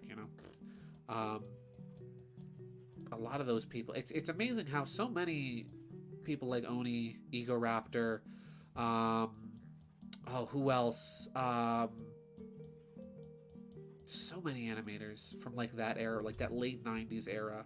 Um, like a lot of them didn't go to school for it. A lot of them just self-taught, started making cartoons, posting them on places like Newgrounds, early YouTube, and then just kind of taught themselves what to do. And I'm amazed.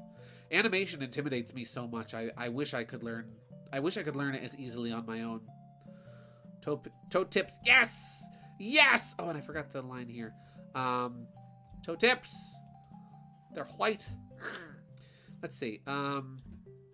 Eating a PBJ right now. Real good. Nice. I had a PBJ the other day because it was like 8 o'clock, and I hadn't had dinner that day, and I was like, you know, I'm kind of hungry. What do I want? And I didn't feel like cooking anything, so I'm like, you know what?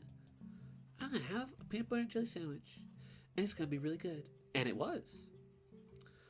Let's see. Apparently, Shooting Star Summit looks more appealing when you're playing on an actual cartridge or on an N64 with a CRT. Yeah, a lot. It's funny. Something that's very much so been lost in the digital age of, you know, emulation, even official emulation, like Nintendo's, you know, like Nintendo Switch Online stuff, and even some collections, is how a lot of older retro games were meant to be played on older TVs. And a lot of effects, there's a lot of stuff in like Sonic 1 and 2 that you can see, and a lot of games from like the NES, Super Nintendo, and Sega Genesis that look better on blurrier televisions and were made to look better on blurrier televisions because the artists who were drawing things and making assets knew they would be, you know, certain things would be blurred, and so they could make certain effects look better despite the limits of the hardware. There's a lot of like NES games that have very stylized and kind of go for more of an anime style, that might, you know, use a lot of different colors and whatnot, and dithering patterns for character portraits, and they look good, you know, when viewed on modern screens, but they look even better on a CRT. In fact, there's an entire Twitter page dedicated to, I think it's called like Just Pixels, or it's not Pixels Daily. Pixels Daily is something else. But it's called like CRT Pixels or something. I forget what the Twitter account is called. But they're dedicated like just to comparing how retro games look on modern monitors versus how they looked on their original modern monitors, or original intended monitors, and whether or not they look better or worse. Let's see.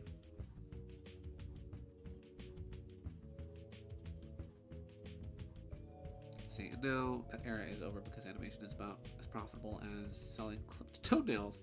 But VisiPop proved it and can still work. This is true. Let's see. Anyways, I'm off to dinner. I may hop in later. Okie dokie, KG. Bye-bye. Enjoy your dinner. Have fun. Enjoy the rest of your trip. And thank you very much for tuning in. If you can pop in later, that's great. But no pressure. You have fun. Man, this is the one time where I would be commenting a lot of how much I adore fur patterns, but I'm distracted by this trip. It's okay, I get it. Some things just look better with CRT filter. It's incredible. Yeah, it's a shame that a lot of CRT filters you see in games nowadays, I certainly think there's a way of perfecting it. Cuphead does it very well, actually. And a lot of CRT filters in games nowadays will simply add, you know, stripes over the screen. They'll just add scan lines over the top. But if you want to get a CRT filter looking really good, I think you do need to blur the picture a bit. I really do think that the picture needs to be a bit blurry in order to get that really authentic feel of a CRT TV. Because CRTs are inherently just a little bit blurry. That's just a fact about them. It's been really interesting trying to repair my TV. My CRT, because just observing it and looking at it and seeing how the screen works, getting up close to it and really looking at it, it's interesting. Because, like, it's more than just adding scan lines. It's more than just the TV has scan lines. Like, you look at each, you know, for lack of a better term, pixel on the screen, and there's, you know, visible little gaps between each one. You can see where each one displays red, green, and blue respectively, where the different cathodes come in, and the different Oh, the part that failed me. The different transistors work, and it's fascinating. It really is, learning how these things work.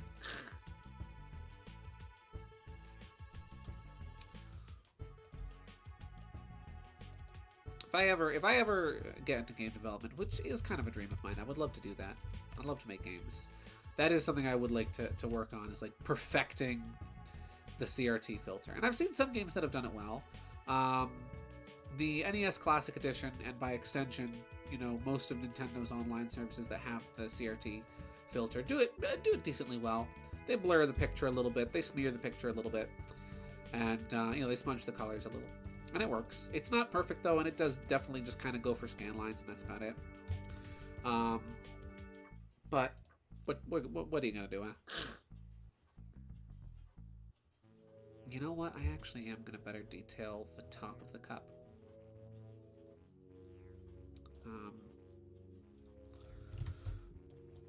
Excuse me.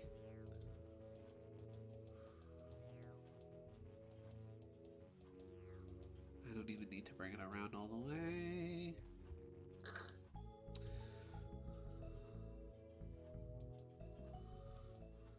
And then I can pull it down into this.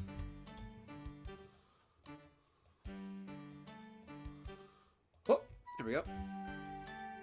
What song is this? This is Harvest Moon 64, New Year's Eve. Thought so. Let's see, I got sick today from Banjo-Kazooie because the CRT rounded screen made the whole experience sickening. Oh my! Let's see. Back to my room now. What a great walk. And I also love that steak smell at a nearby restaurant here. Nice! Yeah, it's a beautiful day for a walk. I agree, Mario Simpson. I went out to pick up Chinese food earlier, and it was really nice. Beautiful day. It's so nice that, you know, it's almost, well, I think it is. Is it officially? I think it is officially spring now, actually. Spring has sprung, and it is a joyous season. I am happy that spring is here. I welcome it with open arms. Yes. It's funny. So during my you know, my classes at the Teen Arts Festival, I did, as I did for you guys, I did my magic trick where I turned Mickey Mouse into Sonic the Hedgehog. And I'm not even joking with this. One of my students, when I started, during my first class, when I started changing Mickey's appearance and turning him into Sonic, they kind of got where I was going with it. And I legit heard one of my students yell from the back of the class, "Oh, he's turning him into Bubsy!" And so I quickly like whipped around and said, "What could possibly go wrong?"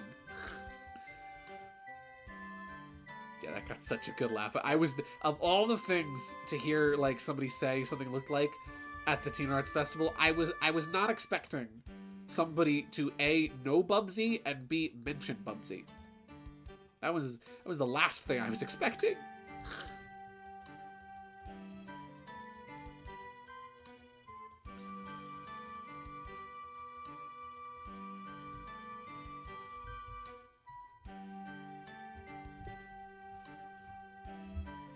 Yeah, Teen Arts Festival was great.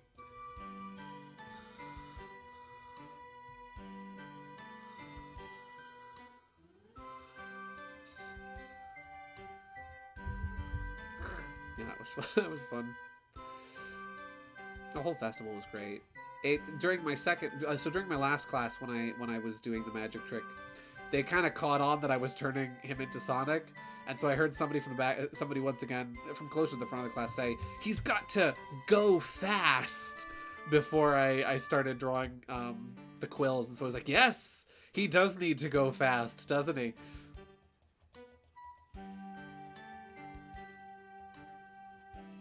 I swear, people say the most random things ever. Absolutely.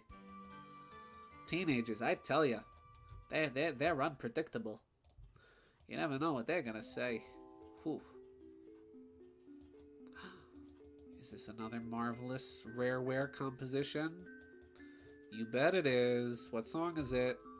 It is Troffenskopf from Donkey Kong 64.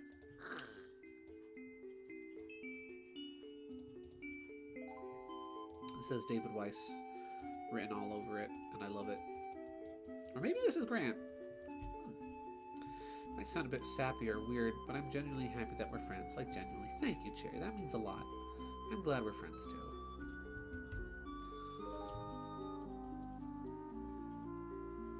Oh, so... Let's see. Oh, so that's what you were referring to. I meant Mugsy, not Bubsy. Oh! I thought you said Bubsy. Also, hello and welcome! Hello and welcome. I genuinely thought I heard someone say Bubsy. I didn't realize you said Mugsy.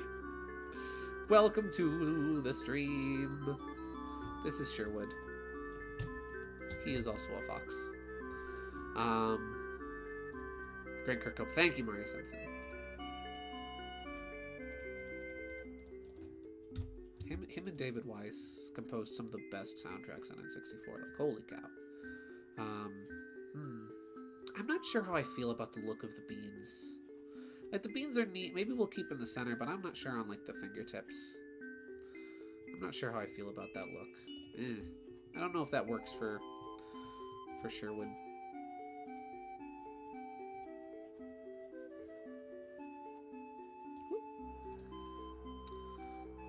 You know what? We'll just select and erase and then redraw it. Like, I'll definitely keep the bit in the center because the bit in the center looks cute. But I am not sure about the rest of the hand. Oof.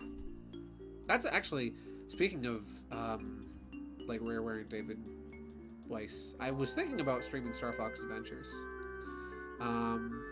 That's a game I've been wanting to replay for a while. It's funny, I find myself wanting to revisit, like, all of these games that everybody says are, like, the worst. And I think to myself, are they really that bad, though? Like, are they really that horrible? Like, Paper Mario Sticker Star and Star Fox Adventures. And the GBA version of Super Mario Bros. 2, which we played, was really fun.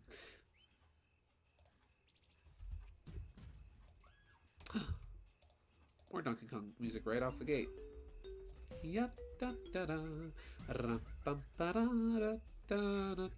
Let's see, 2 of 2. Like, it takes a lot for me to build trust, and when I first started watching, I was worried our friendship might become more viewer/creator, and I'm thankful that it never did and that we're friends. Oh, absolutely. I don't know. I don't see myself as a creator. You know, I don't see myself as a content creator. I'm not gonna rant and ramble you guys' ear off, but, like, I don't like using that term in reference to myself because I don't see myself as a quote-unquote content creator. I don't create content, you know? I play video games, I hang out with my friends. I stream because it's fun. And when I make art, I'm making art. I'm not making content. Like, content creator started out as a pretty light term that a lot of YouTubers used to describe the stuff they made to sound a little bit more mature and so that people would take them a bit more seriously. But then I think it's just kind of one of those terms that, like, I don't know, that corporations like even YouTube itself kind of latched onto to sort of dehumanize artists and to boil art down to being a product.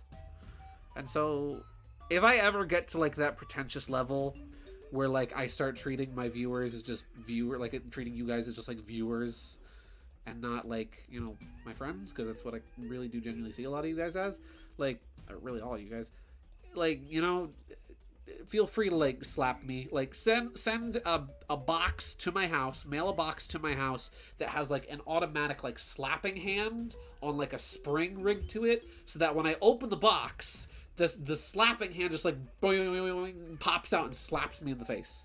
Because I will deserve that slap in the face.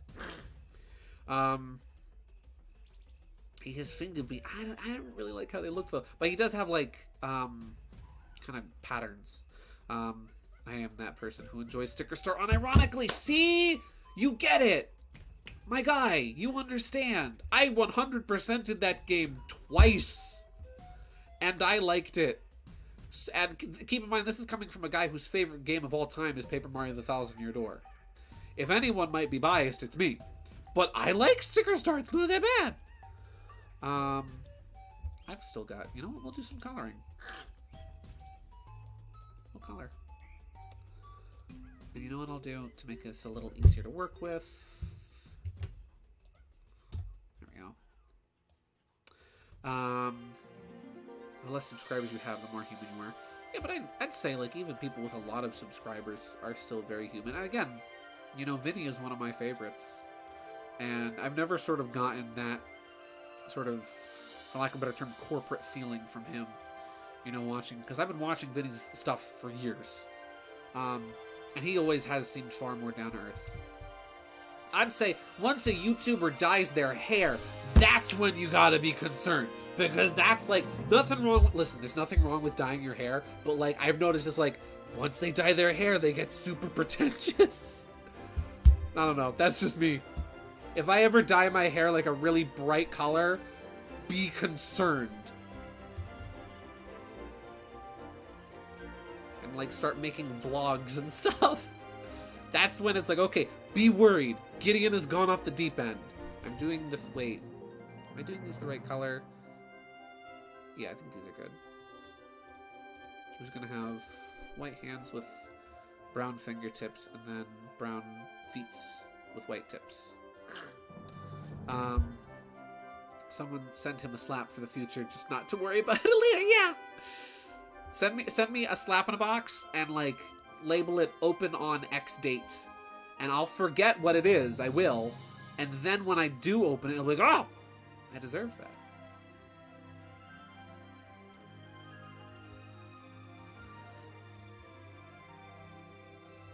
Let's see, Sticker Star was alright. I had some good times, like World 4. I just missed the classic characters. Yeah. It's not as, like, astronomically horrible as a lot of people make it out to be. Again, it's one of those things like, you know, Battle League, Mario Strikers, where, like, yeah, it's not great, but it didn't kill your family and trample your crops and burn down your house. You know? It could be worse. Let's see. Markiplier is the only person I've seen not become pretentious after dyeing his hair. I can't be near antidepressants unless I let hair dye. Okay. Duly noted. I don't know what color to make the beans, so we're going to make them brown for now. Because I'm not sure. These colors might not even be final. I might change these colors at some point, but just getting them figured out.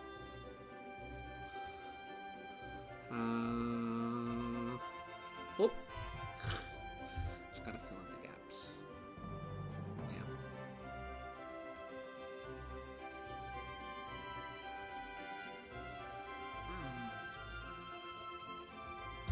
Go. S'more hands! Yes! See? He's a Twinkie. Sherwood really is a Twinkie.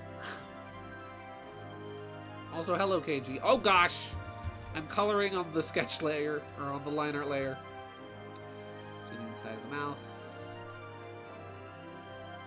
Light pink for the tongue. And a darker pink for the inside of the mouth. And then, since these are on a separate layer, they'll have a separate color layer. What song is this? This is nice. Mischief Makers and Esperance. Esperance? I hope I pronounced that right. Gotta turn down the music a bit because it is a little loud in OBS. I didn't think Nintendo could mess up Strikers, but because there was high demand for sequel to Strikers Charged, and they give next level games an impossible task. Yeah. I mean, I don't know. I bring it up as an example, but I don't feel I'm really qualified to make a judgment call on that game because I have not played it. So for now, my opinion on Strikers Battle League is going to be not as bad as, you know, not as big of a deal as everybody makes it out to be, but not my final judgment because I haven't played it. Yeah. I don't think it's really... I know there's some games I have kind of judged, but for most of them, I usually try not to judge a game before I've actually played it. Might have been a slight influence for that. Yeah, you were. Let's see, I can't believe that Gideon draws beans on Mobian hands. The implication being that his knack also might have beans and in his fingers. I've thought about it. I'm just not sure how I like it on, like, the tips of the fingers. Because, like, I don't know. I just didn't like how it looked on the end of the thumb here. Like, if we bring it back for a second, I'll put it on a separate layer. That way I can whisk it away if I don't like it. Like, I don't know how I feel about that. Let's see. If I color it in, I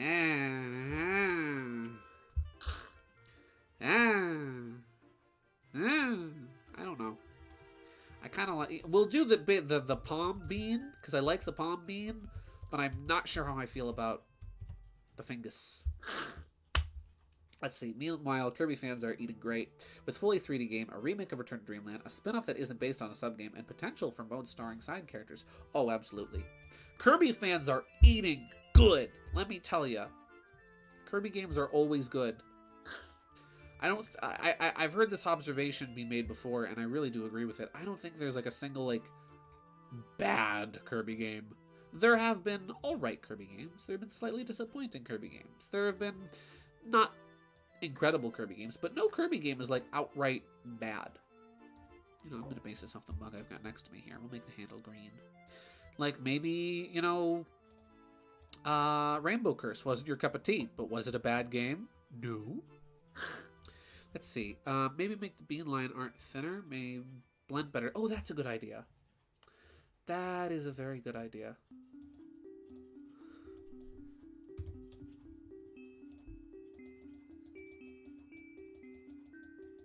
I'll go down to a 3 for that. That's a little too... Maybe just go a little rounder on the tip. Sherwood not having a good morning coffee? Sherwood's having a good morning something. Not sure what. He's having something. Well. KG, what did you send me on Discord? Do I even have Discord open? I opened this browser. Also, hello, Mega Wii Master. Sorry. Howdy do. How you doing? Welcome to the stream. It is nice to have you. Let me quickly do not disturb on Discord. That way you guys don't hear the notif sound. Oh yeah. I had done this funny little concept doodle of this variant of Sherwood, and KG proposed this look for the beans. Looking like a Twinkie. Sherwood is a Twinkie. He is. Look at him. Well, it might grow on me. I'll do it on the other thumb as well. Cappuccino Sherwood? Maybe. See, I'm not a... So, since Sherwood is kind of based off of myself, I've never been sure what to do about, like, does Sherwood like coffee? Because I've never had coffee before. I live in fear of my first cup of coffee, because I saw my sister have her first cup of coffee, and she was off the walls. Now, granted, she was like 16 when she had her first cup of coffee, and I am now 22. So hopefully my more matured system would have a better reaction to the caffeine. But at the same time, I think to myself, do I want to risk it? Do I really want to take that chance?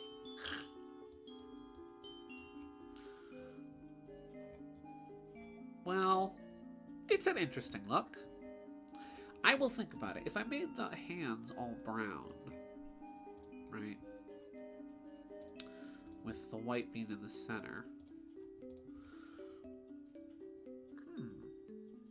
That's interesting as well. What if I then made the fingers white and then made the bean on the end brown?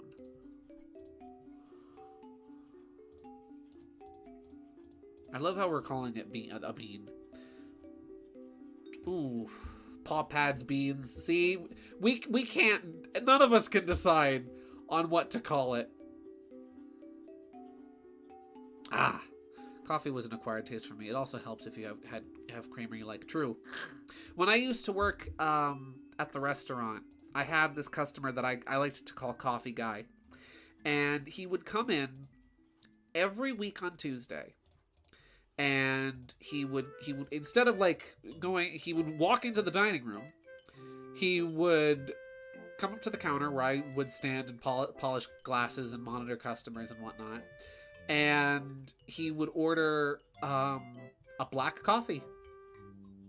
He would come into an Italian restaurant and order a black coffee. And that's what he did every week on Tuesday. He would come in, he would get his coffee, I would give it to him, he would give me $2 and he would leave. Like $2 tip, then he would go pay for the coffee at the counter. But, yeah. I will never forget Coffee Guy as long as I live. He was a real one. Let's see. I always drink coffee with milk and Cocoa in the morning. It's tasty. Very nice. I was 11 when I had my first cup. I liked it until I threw up. Then I tried it again when COVID started, and now drinking enough coffee. Wait, and now, sure enough, the coffee bean one. Drinking coffee right now. Nice! My family has always been, like, big family of tea drinkers. Like, my dad used to drink coffee, but then, like, it actually started, like, affecting his heart. And so, like, there was actually, like, scare and possibility that my dad could have a heart attack if he drank too much coffee. So he had to stop. The caffeine was, like, really bad for him, and he switched to decaf tea instead. And from there, like, just my mom started drinking tea, and then my sister drank tea, and my brother drank tea. And then there's me, who doesn't like hot tea. Genuinely, just like, I don't like it. I don't like how hot tea tastes. No matter the strength I have of tea, for me, it never tastes like tea. It always just tastes like hot water. No matter how strong it's made, no matter what's done with it, it just, I don't know, I've never enjoyed it. And it's funny because I'm the only person in my family who doesn't drink it. Everybody else, like my parents, like go through like a box of tea bags a week. Let's see. It was John Mulaney's dad. And, let's see. Was it John Mulaney's dad and he just sat and he just thought he was at McDonald's? No, but I vaguely get the joke you're referencing. I like iced tea though. Iced tea and sun tea. You know, maybe Sherwin's having a hot chocolate in the morning. Maybe that's what he's having. We'll make it an ambiguous reddish brown liquid for now. Let's see. Yeah. Though I will admit, I do love the smell of coffee. The smell of coffee is wonderful. I love that smell. I love going on, like, Dunkin' Donuts runs at work. Because I pick up coffee for my coworkers, and then my car smells like it for the rest of the day. Let's see, I work at a Starbucks. We call him the caramel guy at about 6 every day. When he went extra caramel, he meant a store's... Let's see.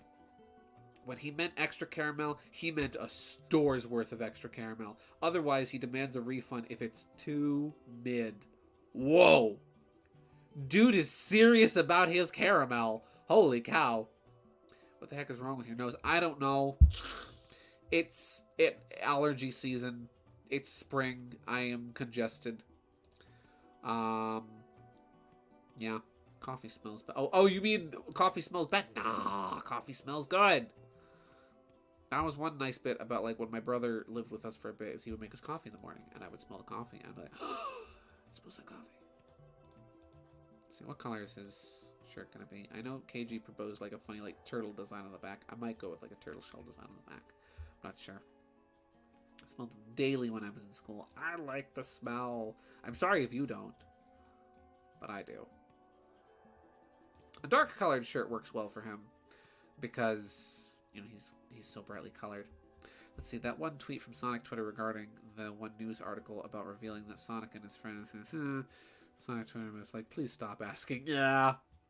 I was laughing so hard, I relocated my whole rib cage that day. Oh my. You want a Sonic character who likes coffee, though? Psh, just talk to Shadow the Hedgehog. Dude eats the beans and pours the water in, and it's like, oh, hey, this guy means business. I have all these extra layers. What's this layer? Is there anything on this layer? Beans. You know what? We'll keep it. Let's see. Imagine a Starborn Valley. Imagine Starborn Valley playing while having coffee inside a Dunkin' Donuts. That is the life. Sherwood's an iced orange tea kind of fox. I mean, I love the refreshers at Dunkin'. Whenever I go to Dunkin' to pick up, like, drinks for me and my coworkers, I usually just get a refresher. I'll get a medium peach refresher in green tea. And so, see, it's in green tea, and I do like it. And I do like how it tastes. So I'm not, like, closed off to all teas, just most teas. Let's see, I love iced coffee so much. It's the only ice cream flavor I actually really like. Nice. My one coworker, Anya, she usually gets I have all these. I haven't ordered these coffees in months, and I have them memorized. Anya gets a medium, regular, or iced coffee, depending on the temperature, with milk.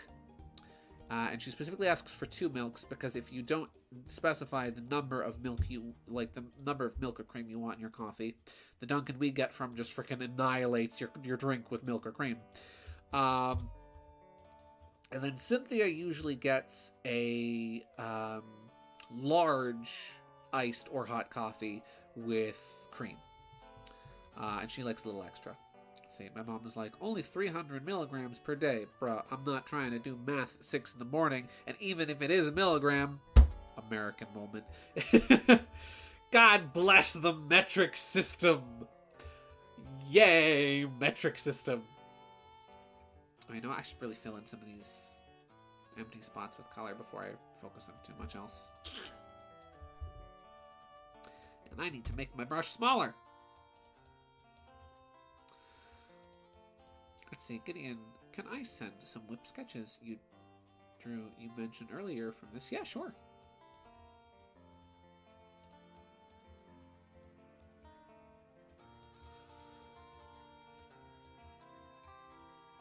Let's see. Just gonna clean in and fill some of these empty spots. Concept art sketch, yeah.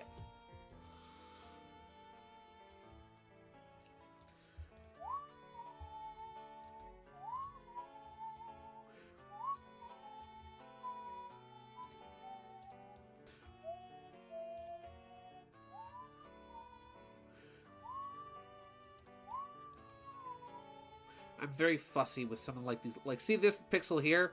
Bam. I'm very fussy about just these little pixels that aren't colored in.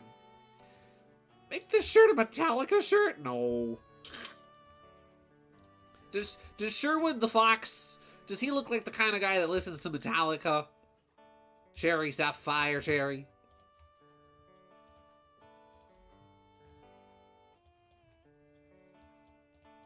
No. He's not. Let's see. Sherwood lore. He's crazy about maintaining his fur because yellow kind of gets ugly in other shades or tints. Yeah. Yellow stains very easily. Yellow looks a little gunked very easily. But, or as I say, money. But you can, listen, you can make the muddiest shades of yellow look good in conjunction with other colors. It sure should be for PMJ. I was thinking that. Like, when mom calls you by your full name. Yeah. So, like, even like the muddiest yellow. Like, let's take this yellow, right? This very muddy yellow color. Not the nicest color, admittedly. But you can make it look good in conjunction with other colors. Like, let's put some orange over this. That doesn't look good. Actually, that could look nice with, like, a pale pink. Okay, maybe not. Listen, I'm a cartoonist. I'm not a color theorist. Color theory is not my main strong suit. But my point is, not all yellows that are muddy look garbage. However, Sherwood definitely is very mindful of keeping his fur clean. Because, you know, it stains easily. And can look bad easily. Let's see. He's the type of guy to listen to an entire English dictionary in the tune of Toreador song. Yes. Yellow isn't a bad color. It's just a very easy color to misuse. Exactly. Let's see. All with the disposing of accidental murder thrown in because conflicts need to happen. Yeah. Sherwood's gotten his fur stained by, shall we say, strawberry jam before. And then we called him Mango Wood because he looked like a mango.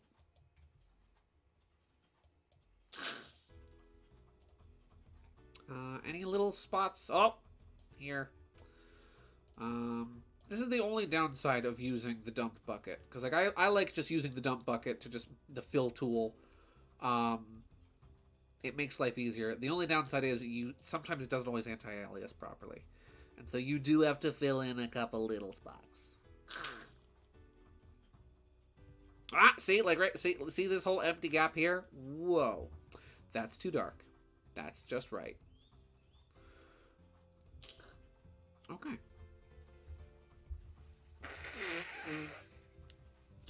Now, on to the snore bubbles. Which, you know what? I'll put those on an extra layer. I have a plan for those. So we're going to start with circle. Make that a little smaller and a little higher up. There we go. Going to sleep now. Bye-bye now. Love how this drawing is looking. Thank you so much for tuning in, Croy. I hope you have a wonderful night. Thank you very much for saying you like how the drawing is turning out. And I hope you have a wonderful night's sleep. Again, thank you very much for tuning in. Have a great night. Now, what I'm thinking I will do with this is, well, I'm going to add a bit of shine to the top of it. So I'm noticing some new people in chat. Explain some Sherwood lore for beginners. So Sherwood started out as my Sonic Forces character creator OC. And then when I decided to, and then like I had fun with him and kind of like redesigned him over time, and kind of personalized him a bit. He is sort of a self-insert character, to be honest. And then when I decided to stream Sonic Heroes last year, I thought, well, I'm doing a Sonic game. Why don't I use my Sonic OC character for the thumbnail? And then after that, I just started kind of drawing Sherwood for thumbnails because I thought it was fun to like draw him in different designs and different art styles. And he kind of just accidentally became the mascot of the streams. But Sherwood himself is a shapeshifter. He is a shape-shifting fox, kind of inspired by how foxes are typically depicted as being tricksters in multiple different folklore. He's Yellow Fang. Shush, KG. Listen, Sherwood's design was influenced by Fang the Sniper. Yes. But he's not just Yellow Fang. But yeah, Sherwood is a shapeshifter, taking inspiration from how foxes are often depicted as being tricksters in folklore, whether it's, you know, English folklore, American folklore, or even Japanese folklore. The shapeshifter bit of him, though, does take direct inspiration from kitsunes of Japanese folklore, which are shapeshifters.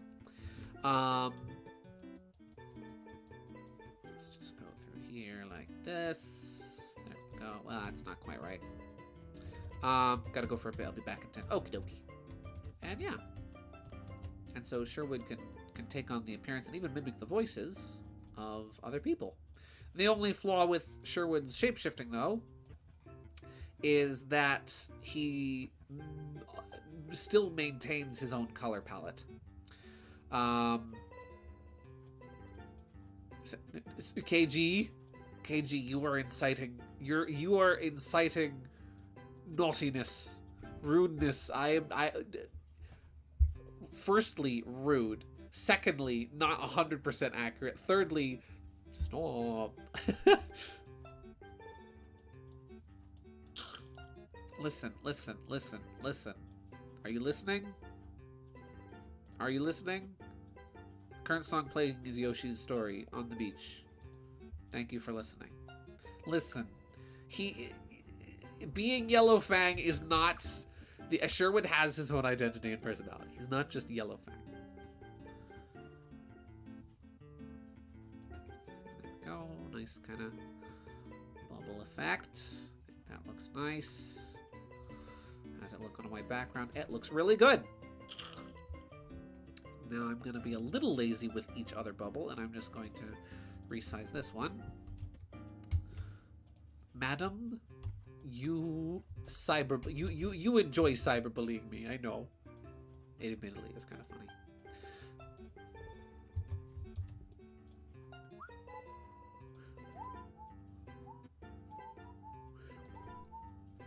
There we go. Look at that.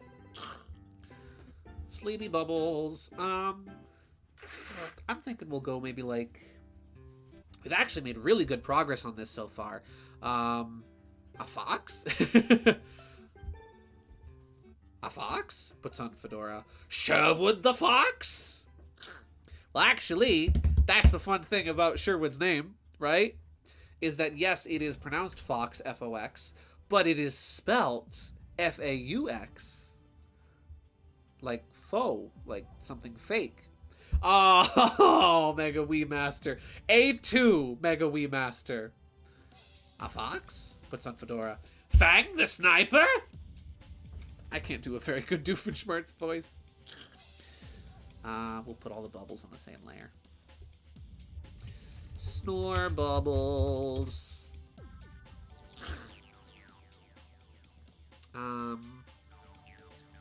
Still working out colors for this. A pale green might be cool.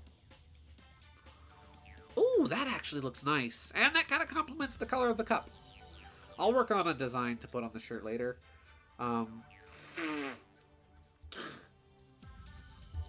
Because I'd like to sketch that on paper first before I... Folks, yes. Well, you can pronounce it folks if you want. I haven't completely settled on, like, how you would pronounce Sherwood's name. I kind of like pronouncing it folks. A little funkily. The folks. Yeah. But it is primarily just, like, pronounced fox for simplicity's sake. So, well, Sherwood doesn't wear a fedora. If he puts on a bow tie, that'd be a different story. Gotcha! This is one of the few drawings of Sherwood without his bow tie on, and you can't even really see his body from the front, so it doesn't matter much. Oh yeah, you know, I'll bring up his reference image. But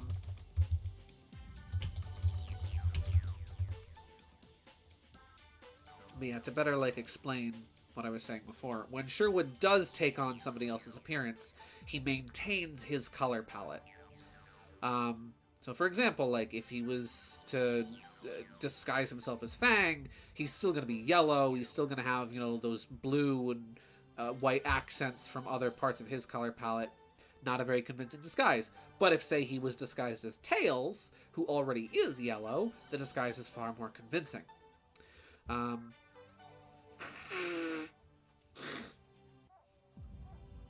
Let's see, I mean, like, you can spell your baby name, but make it clear it's pronounced a specific way. True. Like people who have the name Brianna or Brianna, it's spelled the same way, but it is pronounced differently.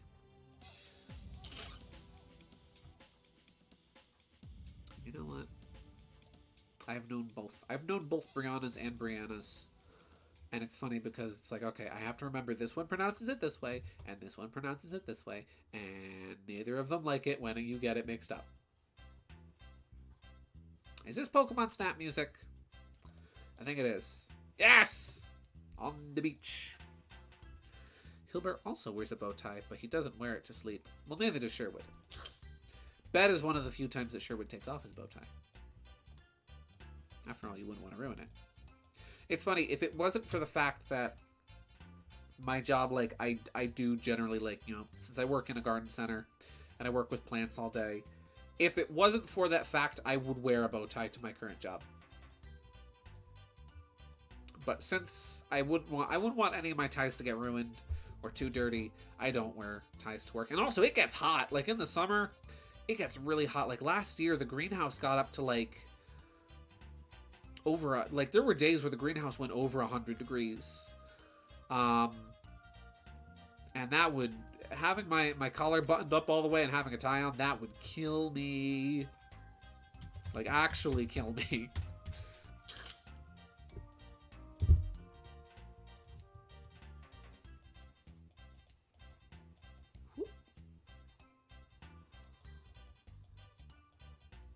That's not even talking about humidity, you know? Actually, you know what? We're gonna... That's not quite right. That should be more like this. While I'm shading, would you guys like to hear the St. Patty's Day special for the Scam Call Saga? Because let me tell you, it's something else. It is a 10-minute long call. It is currently the longest call so far. It holds the record. There we go. His hair is supposed to be kind of messed up. He's got bedhead going on right now. I have to get my phone from the other room to play that, but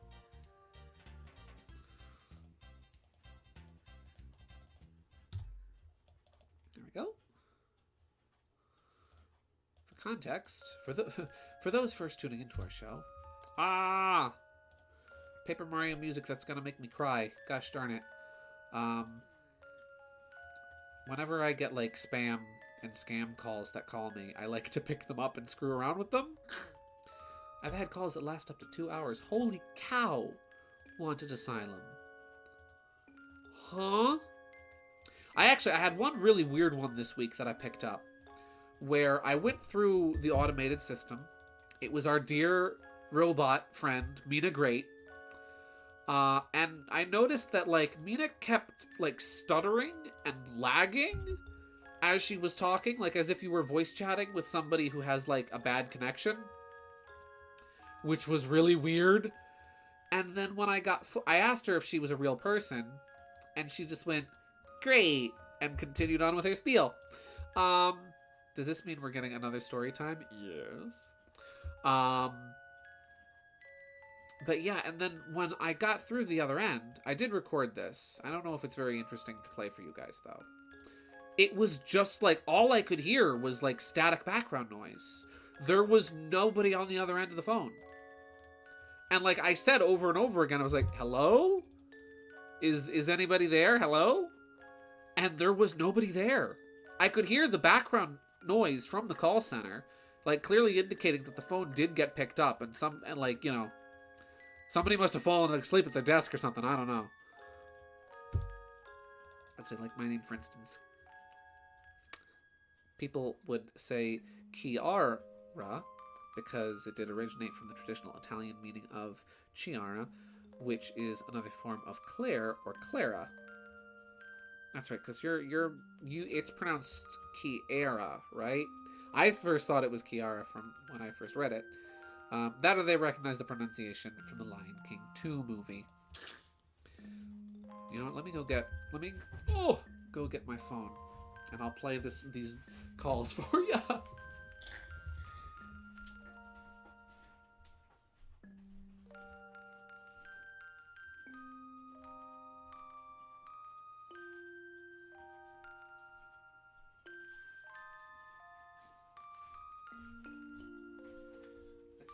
So this one was from yesterday. And again, this was the bizarrest thing, how I picked up the phone and there was nobody there. This was relatively late in the day. I'll pause the music for now. So this was from yesterday. And this was the strangest thing. You might hear a little background noise like my dad in the background for a minute here. Because like he had just gotten home from work. And so he was coming in and out, and my phone was in the other room, so when I started recording, it was kind of a little bit into the call already. So this was like maybe 30, 40 seconds into me just hearing background noise on the other end.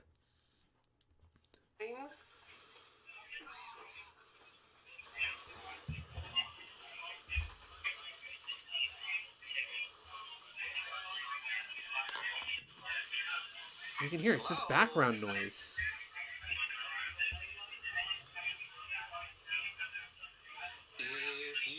I decided to start singing to them. There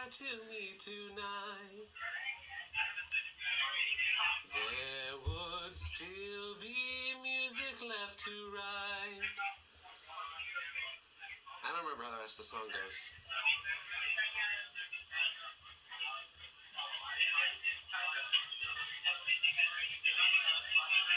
Hello?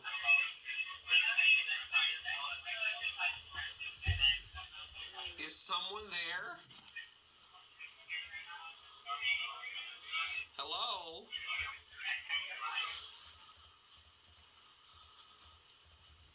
And that's when it hung up. But that was the bizarrest call I think I've ever received. Because again, I picked up the phone, I got put through their automated system, and then the next thing I know, I get put on to, you know, a licensed operative. But there was nothing. There was nobody there. It was just background noise. My best guess is that I guess whoever I got put onto fell asleep at their desk or something. But then this is the St. Patty's Day special. This is a call today that is 10 minutes and 54 seconds long. And I decided that for this one, since it was St. Patrick's Day today, that I would do this in an Irish accent. So what else could I do? I'm so inspired by you. That hasn't happened for the longest time. Thank you, Benga Wee Master. That song has been stuck in my head for weeks. So here's today's 10-minute long call. Hello? Hello? Hi, my name is Adam with the Disease Prevention Program. How are you doing today? I'm doing fine today, Adam. How are you? Thanks for asking me. I'm great. I'm calling to follow up and complete your enrollment to receive a rapid COVID test covered 100% by Medicare Part B. So firstly, something I think that should be covered is I have not called anyone I have not called or signed up or ordered, a rapid COVID test provided by Medicare Part B. Part of this scam is they call people and they tell them that they're following up, because oftentimes these scams specifically prey on, the elderly or the disabled. And they specifically prey on people who might have genuinely forgotten if they have, asked for one of these things. So keep that in mind. Part of the scam is to make you think you've already ordered something and that this is a follow-up. I've never ordered this. I have not ordered this. All I need to do is confirm some information before we ship out these test kits to you, right? Well, what do you need to confirm? And again, for context, sometimes part of these phishing scams are they're trying to record you saying the word yes. So you are going to hear me try my very best to avoid saying the word yes, okay, all right, affirmative, anything like that. Sir, like Medicare, so you do have Medicare Part B, right? Well, do you already have my address? Hello? Can you repeat, sir? I'm sorry, could you repeat the question? So you do have Medicare Part B, right? Oh, shoot. Well, what does that have to do with sending out a test to me? Sir, I'm just qualified. Well, I already filed for this test to be sent out, so shouldn't you already have that on file? I figured since he told me that this was a follow-up for a test that I was ordering, I would tell him that, you know what, yeah, I did order it, so, but it does beg the question, if this is a follow-up on an order that's already been placed, right, why does he need to confirm that I have Medicare, right? Like, if I've already ordered this, then I probably already have it because I already qualify, right? No, sir. What's your current mailing address, sir? Could you say that again? Yes, sir. What's your current mailing address? My current mailing address. Alright, do you have a pen and paper there to write it down? What's your zip code? My zip code is 05796. So, I was ready to give him a full, fake mailing address. He only wound up asking me for the zip code, though. So, here's my question. How do you mail something to someone if you only have their phone number and zip code? I feel like there's a couple missing details there. Also, that zip code I gave him, I wasn't really checking to see if it was real. I just came up with it off the top of my head. Wound up looking it up later, afterwards. Turns out it's a location in Brazil. So I gave this man a Brazilian post office address, or a Brazilian zip code. 05769. That's good, sir. No, 96. You have the last two digits the wrong way around. 96. 96. Okay, sir, that's good. And the best callback number? I'm going to pause it here and just turn down the volume because he actually did read back to me my phone number, which was terrifying that they actually have my phone number. So I'm just going to plug in my headphones so I can listen and skip past that because I'm not doxing myself on the internet by giving you guys my phone number.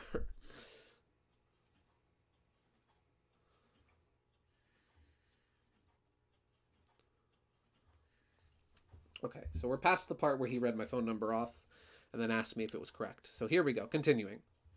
No, that's not the best callback number. You've actually called me on my business line.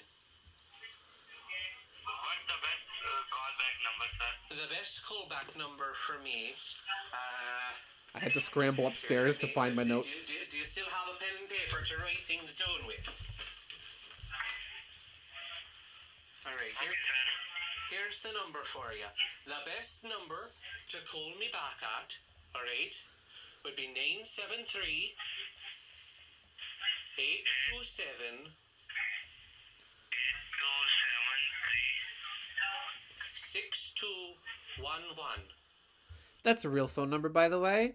That's the phone number for the local police department. 6211. Could you read that back to me to make sure you got it right? No, sir, it's wrong. 82736211 is wrong. What do you mean that's wrong? That's my personal number. Can you repeat one more time? I'll repeat the number back for you. 973 3 827 6211. Just a moment. Okay, sir, that's good. That works for you? That's good. Just for qualify purpose, may I know how young you are? What's your date of birth?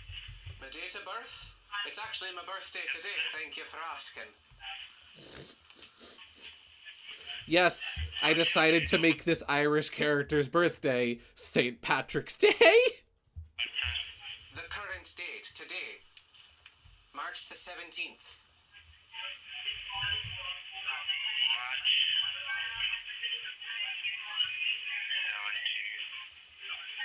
And month? Oh, sir, sorry, sir. Year? The year? 19? Yes, sir, 19. Yes, the year that I was born was 1967. 67. That's good, sir. Just came up with that off the top of my head. Is there anything else you need to know? Okay, sir, okay.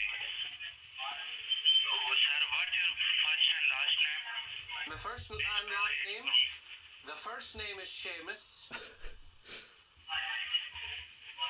a moment. Would you like me to spell it for you? S-A-M-U-S and last name? No. The first name is spelled S-H-A-M-I-S,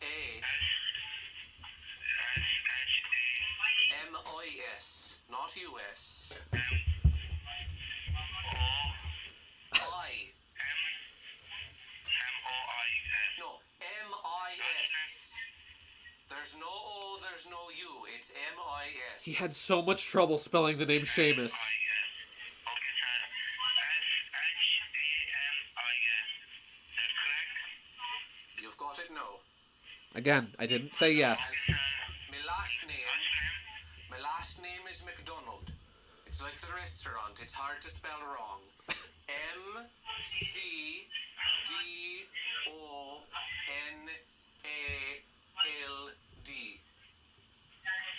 McDonald. Again, it's spelled like the restaurant. M-E-O-N-A-L-D. Yes, sir? Background noise is so That is how loud. it is spelled. Okay, sir. Is there anything else that you want? Okay, great. All I need now is to read our terms, and once you agree, you will have your free test in 3 to 4 working days. So you have not ordered similar or the same test this month from any other healthcare provider covered by your insurance. Is that correct? So something he's doing here is he's confirming whether or not he's trying to get me to say yes. Again, because they like to record you saying yes, then they can use that against you, right? Because then they can use, you saying your name and you saying the word yes to essentially impersonate you, right?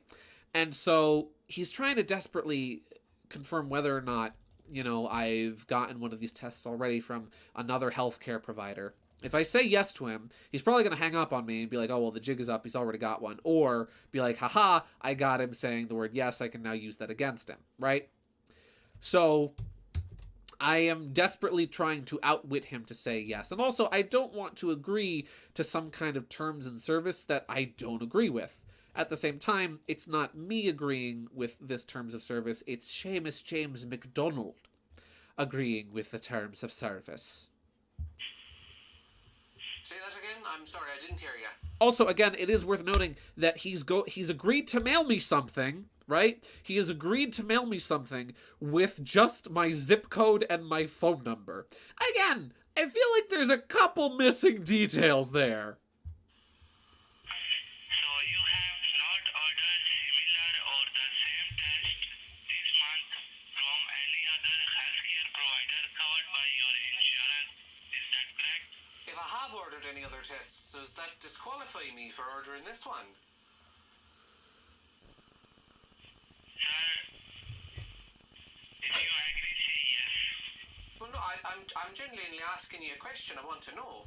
He got like frustrated. He was like, sir, if you agree, just say yes. Like, I'm clearly wearing this man out. Just a moment, sir. Hold on for 1 second. And at this point, I thought he was going to hang up on me. I thought he was giving me the runaround where he was going to put me on hold and then just never come back and hang up. But he actually did come back. Well, rather, somebody came back. Somebody else came back. This man I lost. Got it. And you have not ordered similar or the same test this month from any other healthcare provider? I have not ordered a similar test. I haven't. Got it. And you are providing consent to be connected by our network of labs by text, email, or phone call to confirm the delivery, right? Well, if that's the only way that I can receive it... Again, I'm avoiding saying I consent. Yeah, got it. And you are providing express consent today, 16 March 2023, that I'm speaking with Seamus Minold, and that you are auto-enrolled Seamus Minold. Apparently he lost the sea. and receive 8 rapid COVID test kits covered by Medicare Part B, personal use only, right? Well, that would be incorrect. It's not the 16th today, it's the 17th. What country are you calling Got from? it. You are providing express consent today, 17 March 2023, that I'm speaking with Mr. Seamus, and that you are auto-enrolled and receive 8 rapid COVID test kits covered by Medicare Part B for personal use only. Is that correct? You are speaking with Seamus James, and Seamus James is giving you his consent. But I will say this, you might want to move back a bit from your microphone because you keep spitting into it. Got it. Please state your full name if you agree. My name is Seamus James McDonald. How many times do I have to say it for you people? And again, he wants you to state your full name so that they'll have a recording of you saying your full name. Like if I was to say, so that they can use like, if they were to call a real business and a real business is going to ask like, to whom am I speaking to? That way they can then replay the recording of me saying, this is Seamus James McDonald. And then when presented with yes or no questions, they can reuse clips of me saying yes or no. Sir, it's a way to, to close a call. So I have to follow the pattern. If you like to go ahead, I will more happy to assist you. If not, I need to hang up on you. You need to hang up on me now. Yes, I'm going to hang up on you. You're going to hang up on me. Is there anything else that you need to know before you go? No, sir. All right. Everything is good. And I want to make sure that if I get any calls back, that I don't get them at this number, because this is my business line. I gave the other person I spoke to my personal line, which you can call me back at. What business do you have? The business line. No, this is the business line. You call to the business line. If you want to call me back, you can call me back at the personal line. Business line. Would you like the number for the personal line? I have it, and that is 973-827-6211. That's the number. So do not call back this number because this is business. I'm on the clock right now, and I really shouldn't be taking a call like this. Got it. I do apologize to bother you on this number, sir. Thank you. Well, what was your name, son? What was your name? My name is Zach. Zach, it was a pleasure talking to you. I hope you have a blessed and wonderful St. Patty's Day, because today is St. Patrick's Day. I hope you have a very nice day. Thank you. I hope. Thank you so much. Bye-bye. Take care. Goodbye.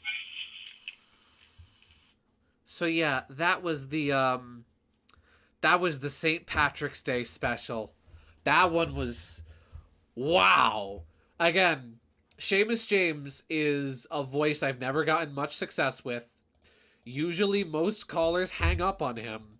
So the fact that he would somehow manage to clock in the longest call I have ever had with a scammer before is truly something else. That is that is something. Let's see. Like the restaurant, very hard to misspell. I misspelled the word misspell. I misspell the word definitely all the time. So you're good. But yeah, that was this week's big adventure in scam calls. And then the funny thing, the look of the Irish, right? I know, yeah, the look of the Irish! For real, it was the look of the Irish, wasn't it? And then for the rest of the day, I didn't receive another call. Again, normally I get like, I don't know, I get like upwards of like almost 10 of these on a daily basis. And after that, that was at 12:45, right? After that, my phone was quiet for the rest of the day. So maybe they called back the police by mistake. Have I shown everyone the other silly doodle, the one with Zero and Sherwood? I didn't, because I wasn't sure if you were cool with me posting, because I know Zero is your reformed version of Infinite. I wasn't sure if you were cool with me posting that because I refer to him by the name Zero. Though, if you don't mind, I'll show that. Let's see.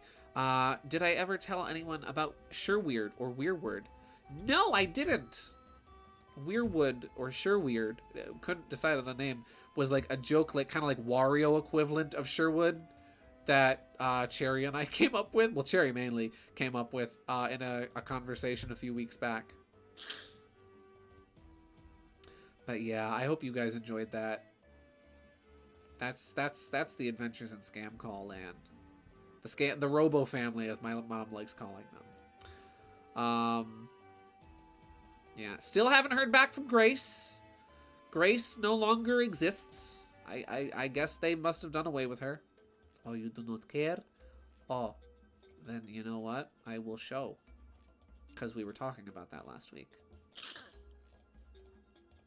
We were talking about like what would happen if Sherwood met Infinite, right? So Sherwood, who keep in mind is based off of a Sonic Forces OC, I like to imagine was at least somewhat involved. Oh wow, that color blends right in. So what we're gonna do is I had a feeling that would happen. We're gonna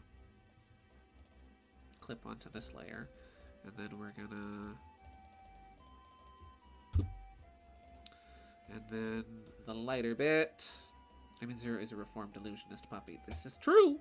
He is all of those things which you have just said. Let me get that, because I have that in my documents.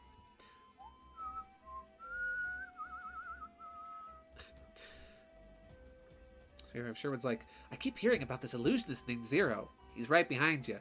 Really? Infinite? So I like to imagine that Sherwood, being based off of a Sonic Forces OC, was involved with the war effort in Sonic Forces, at least to an extent, and so knows very well who Infinite is, but doesn't know who this other person, Zero, is. And he's still not weak? Well, depends on who you're talking to. Let's see, if I had a cloning machine, I would have been able to learn 3D modeling by now, and I mean, if you had a cloning machine, you'd probably be able to do a lot more than just learn how to 3D model. But then that you run into the problem where, like, if you have a cloning machine and you learn it to learn 3D modeling, which you knows how to do it? You know? I mean, sure, if one of your clones learns how to 3D model, that's great, but that you still don't. It is interesting, though, because I was thinking about, since we were talking about it last week, so, like, you know, Infinite is a character who can manipulate his environment. And Sherwood is a character who, in, like, say, a fight, does best by using his environment to his advantage. And so a fight between Sherwood and Infinite would likely be very one-sided, because Infinite could simply, you know, alter the environment to prevent Sherwood from using it to his advantage. Jackals have bigger ears than foxes in the Sonic universe. Duly noted. Yeah. Infinite's got big ol' ears. But that did make me realize that if the two of them were to team up in a fight, they could be a very formidable force to be reckoned with. Because you've got Infinite, who can manipulate the environment, Sherwood, who benefits from using his environment to his advantage. That's a recipe for success right there. Let's see. I just realized something. Infinite changes the world around himself, but not himself. Sherwood changes himself, but not the world around him. Ah! I didn't even think about it that way, but yeah. That is correct. That's an interesting way of looking at it. Infinite's all black. Sherwood's a bright yellow color. They do kind of parallel each other in ways, don't they? And they are both illusionists. Let's see. Nat would mess with Infinite or Zero and his ears because he respects everyone with big ears. He's a mouse after all. Ah. Oh, that's the wrong color. That's the right color for this. But not for that.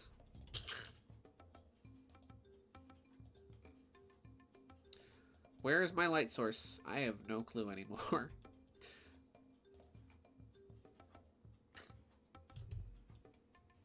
Maybe we'll just have that, like... My light source is very inconsistent throughout this entire thing. You know what? We'll make the back of this shirt a little bright. Actually, you know what? What am I doing? We'll make the front of his shirt the dark area, not the back of it.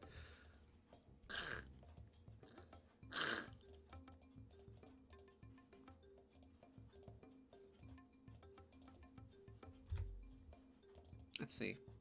For Zero, he started out having all the power, but then he had to start over with nothing. Correct, yeah. Because he lost the... He lost the little, you know... kind of lost the ruby, so, you know... Thing is uncharged. No power. Battery depleted.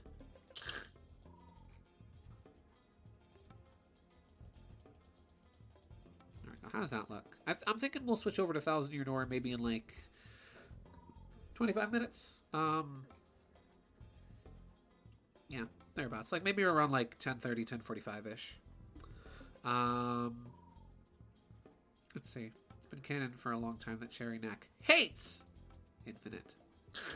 He's admittedly not the most popular man on Mobius. So... Well, man in quotes, he's a Mobian, but you know. You know what I mean. Guy, fella, dude. As he started to learn how much of a hypocrite he is when he had to be in the perspective of the civilians of the war. Yeah.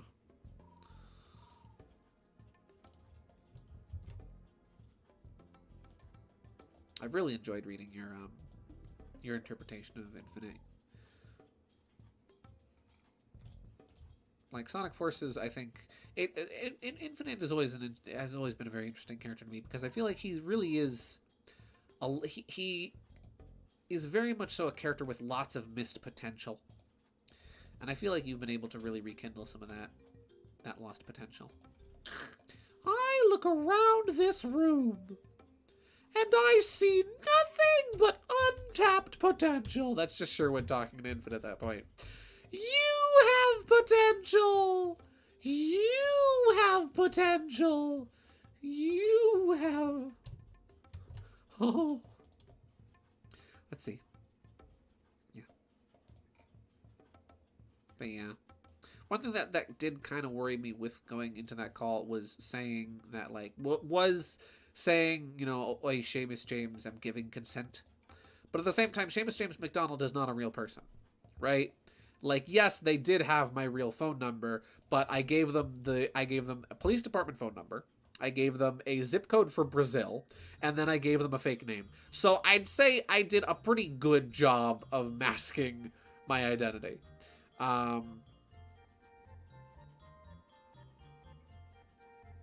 KG, will you be buying? Oh yeah, KG's definitely buying the new Infinite figure. I might try to find one myself, because it's a really nice looking figure.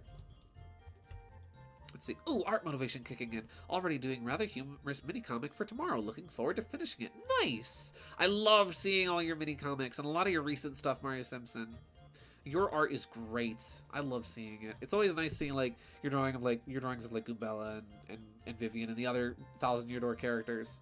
Bobbery is always a welcome sight in my book. Yeah. Mario Party. Is this Mario Party 2? No, it's Mario Party 1. I thought so.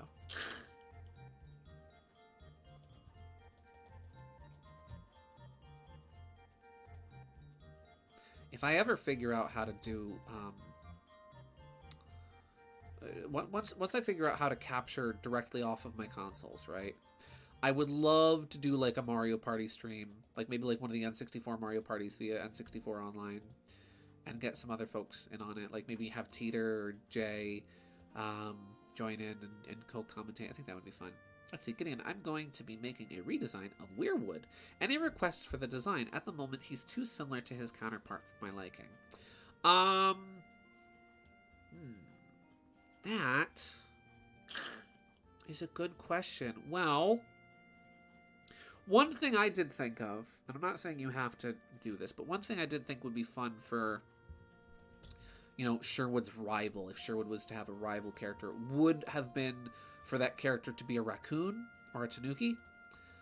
Since, you know, raccoons and foxes and raccoons and and kitsune and tanuki are often depicted as, like, rivals in their respective folklore.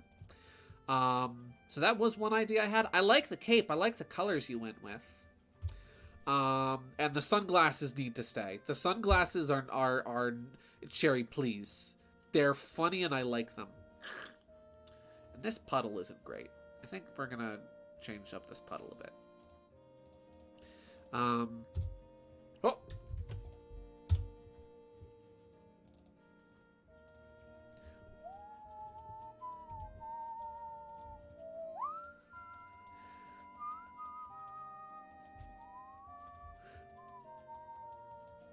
It's funny, my folks and I, with like dinner on Fridays, have been watching Gordon Ramsay's show Hotel Hell, because like my mom found it by accident while like scrolling through Roku the other day, and my parents actually really like it. They're not the biggest fan of like Gordon Ramsay's mouth and like the language he uses, but both of them still do really enjoy it, and I've been really enjoying watching the show myself too. But I'm pretty sure the show only ran for 3 seasons. And we're on, like, the second to last episode now. And so it's like, oh man, it's almost over. You know? Let's see. Oh, geez, the design I already have in mind already looks like a raccoon. So I'll just add a raccoon tail. Nice! Let's see. In a relationship... Let's see. But anyway, Zero, as of right now, he's just an introvert. And now, in a relationship... the only person who first treated him as a person and allowed him to give him a chance to see things in a different perspective. Like I said, give the dog a bone. Knick-knack, paddywhack, give the dog a bone. Yeah.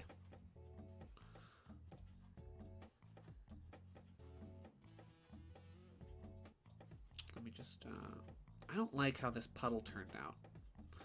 I'm not super pleased with it. It doesn't really give off the right vibes I was looking for.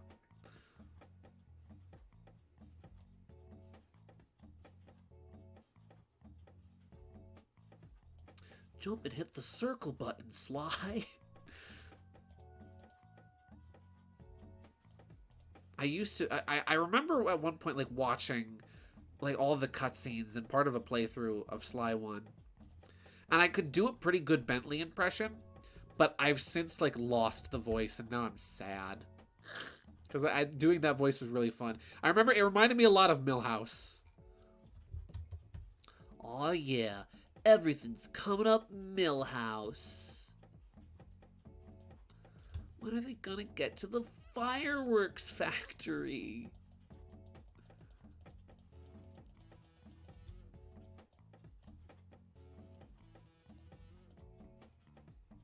I don't really like how the puddle looks. You know what? We're redrawing the puddle. Puddle's getting redrawn.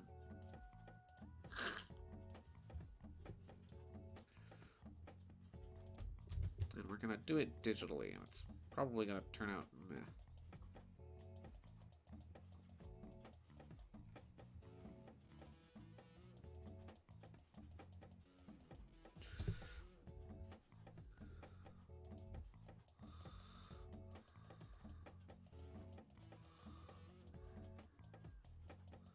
So it comes up like this, and then a little bit off the side.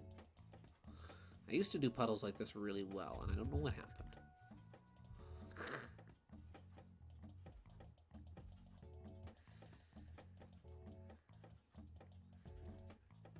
I'm sad that there are no Sly Cooper games on like the Switch or on any Nintendo consoles, because I know I've talked about this before, but I've always wanted to check out that series.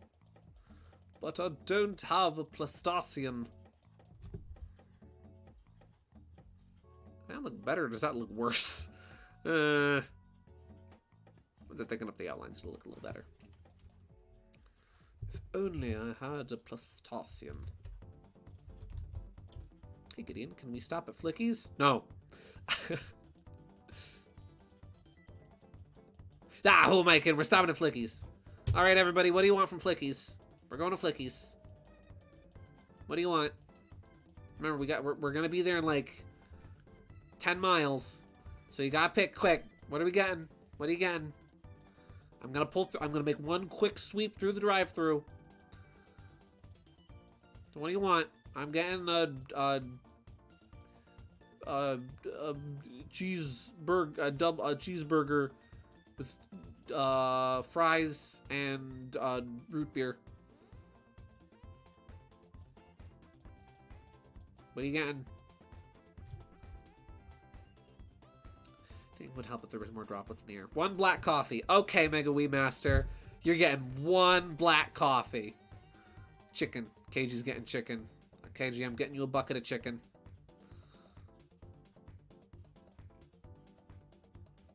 How's that look in terms of shape? Shape-wise, it looks better, but it does need more bubbles.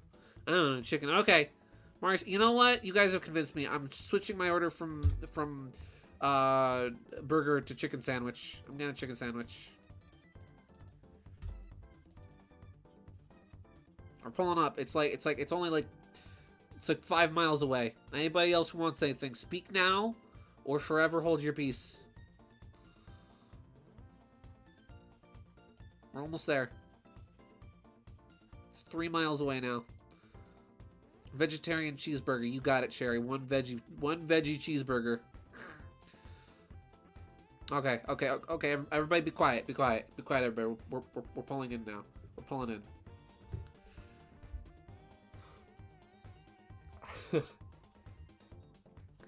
Thank you for choosing Flickies. What can I get for you today? Yeah, I'd like a I'd like a chicken sandwich meal, medium with a root beer, light ice. I'd like ice, but not a lot of ice. We're all out of root beer today, sir. Can I get you anything else? You're all you guys got ginger ale. We have Sprite. I don't. Yeah, Sprite's all right. Actually, you got orange Fanta? If you got orange Fanta, I'll take orange Fanta. Yeah, we've got orange Fanta. Would you like anything else today, sir? Yeah. What did you guys want again? Yeah. Oh yeah. Bucket of chicken.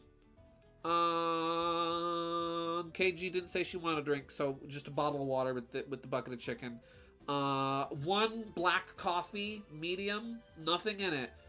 Would you like cream and sugar with that? No, black coffee, nothing in it. Okay, so 2 sugars. No, black coffee, nothing in it. Did you want Anything in that black coffee? No, no, I want nothing in the black coffee, please. Okay, did you want anything else? Yeah, can I get one vegetarian cheeseburger with fries and an ice cream? What flavor ice cream would you like? Oh, frick. Cherry. What flavor ice cream you want? What flavor ice cream you want, Cherry? Sir, you're holding up the line. I know. I'm sorry. I'm sorry. I hate holding up the line, but we're just trying to decide here. Can I get just like 1 second to think? All right, just 1 second, please. Let's see. Well, it means Zero is less likely to fall back. This doesn't mean he ain't a dangerous weapon. Yeah.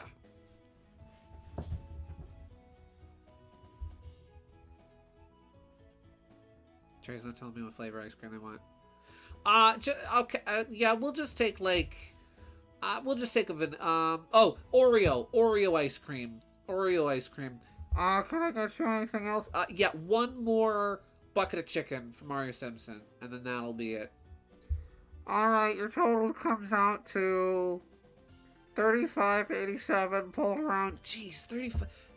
Golly, $35.87. Okay, that's Jeez, that's the most expensive burger meal I've ever gotten. Okay, here we are. Pulling up to the window now. Pulling up to the window. Gotta get my change out. Let me get my change. That'll be $35.87, sir. Just a second. I gotta grab some change out of the glove box. Okay, $35.87. You said? Yep, $35.87. You mind if I round that up to the next dollar? Sure. Here you go. Here you go. There's $39. Yeah, you gave me change. It's only a couple cents anyway. Don't worry about it. All right, sir. Here's your food. Thank you. Thank you. Okay. Thank you. Have a great day, by the way. You're doing a great job. Thank you, sir. And then I put my seatbelt back on. Oh, wait. One last thing before I go. Yeah. Can I get a cherry Dr. Pepper? Do you have cherry Dr. Pepper? We have black cherry. Yeah, that's fine. Medium. Hey, that'll be an extra $2. Okay, here you go. Here's a $5. You keep the change. Thank you for putting up with this obnoxious meal. You did great. You're doing great. Thanks. And then we drive off. And then I hand you guys the bags. And you go through. Hopefully he got your orders right. Because we have got a long way to go to where we're going. I don't even know where we're going in my car. Don't ask me how I managed to fit like 4 other people into my Volkswagen Beetle. But we did. Somehow, like, I think one of you guys is in the trunk. Who's in the trunk? Who's riding in the trunk right now?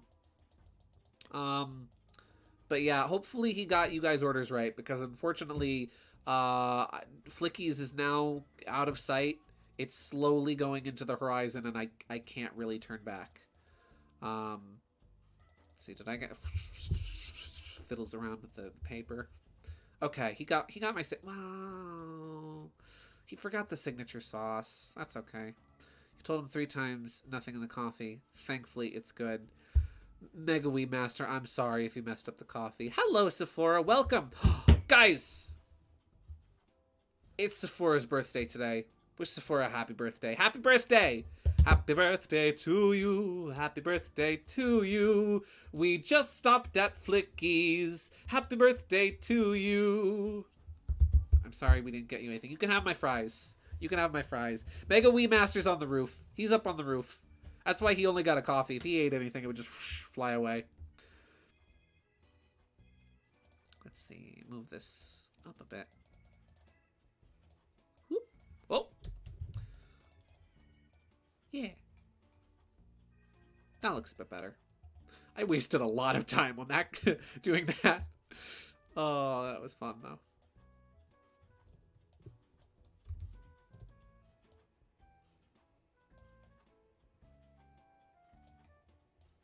Sephora, I was working on a birthday doodle for you, and I didn't have time to finish it before the stream.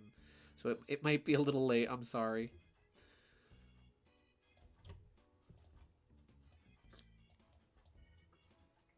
I hope you're having a good birthday today. I'm in the engine. KG is in. KG, you're under the hood. Okay.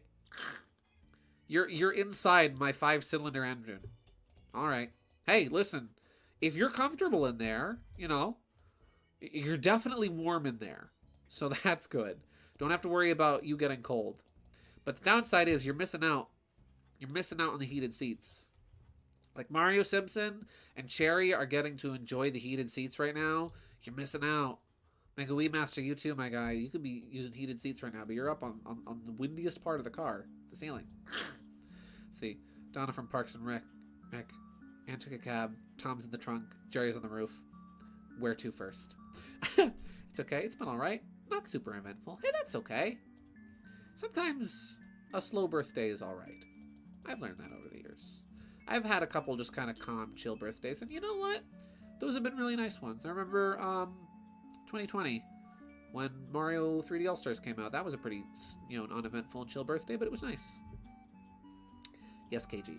Yes. You're saying my name multiple times. Yes. Yes, madam.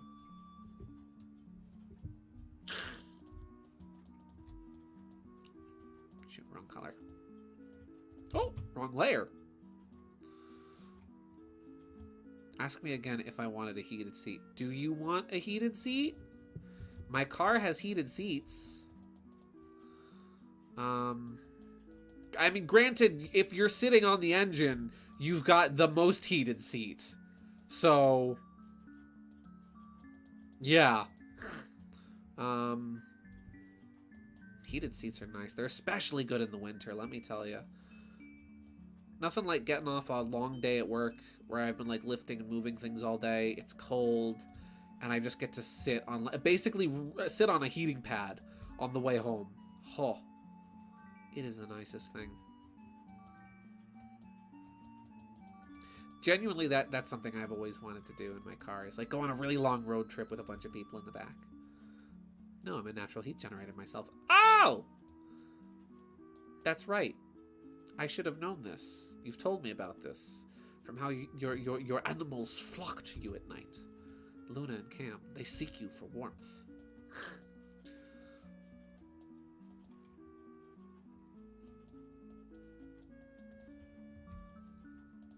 Gosh, this is a nice song. What is this?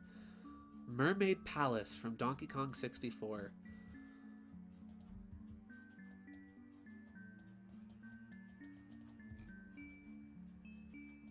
I've got pillows and a blanket in my back seat, by the way, of my car. Genuinely, like I've got these like deck pillows. They're yellow, and I've got a blanket that's yellow. It all matches the car.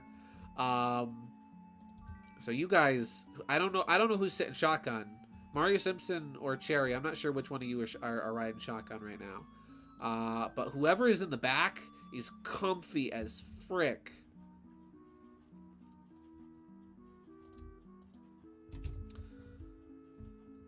I miss my fur babies already. I want to cuddle them. Oh, I'm sorry. I'm sure they miss you too. I'm sure Luna misses you and Cam. But hey, they'll be all the happier to see you when you come home.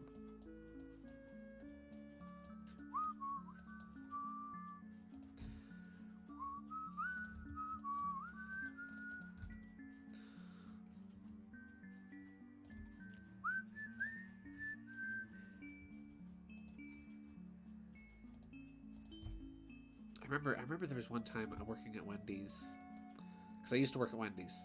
I was the guy on the drive-thru line, right? Where this guy ordered a Diet Coke with no ice, and I actually did make a mistake, and I handed him a Diet Coke with ice. He literally didn't even, the cup didn't leave my hand. All he had to do was touch the cup. And sixth sense, he knew there was ice, and he's like, "This isn't my drink." And I was dumbfounded. I was like, "I'm sorry." He's like, "This isn't my drink."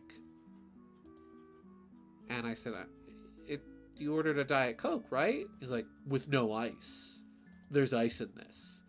And I was like, "Oh, you're right. I'm sorry." He's like, "Yeah, I'll correct it for you." He's like, "Good, thank you." See, I'm in the back and I'm in a booster seat because Sapphire, my OC Sona, is 3'5". Oh, small. Well, if Mario Simpson is a shy guy, I don't know if he's big enough to sit in the front seat. But he's a shy guy. Shy guys are sturdy. And he's an adult, so I think he's probably fine.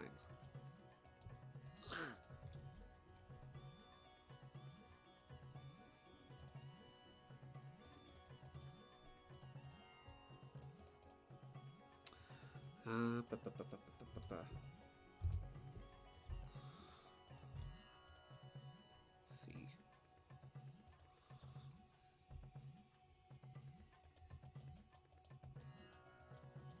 Gotta say, the chicken sandwich from Flickies was okay. It was alright. I mean, chicken is their whole thing, but like, it was alright. It was pretty good.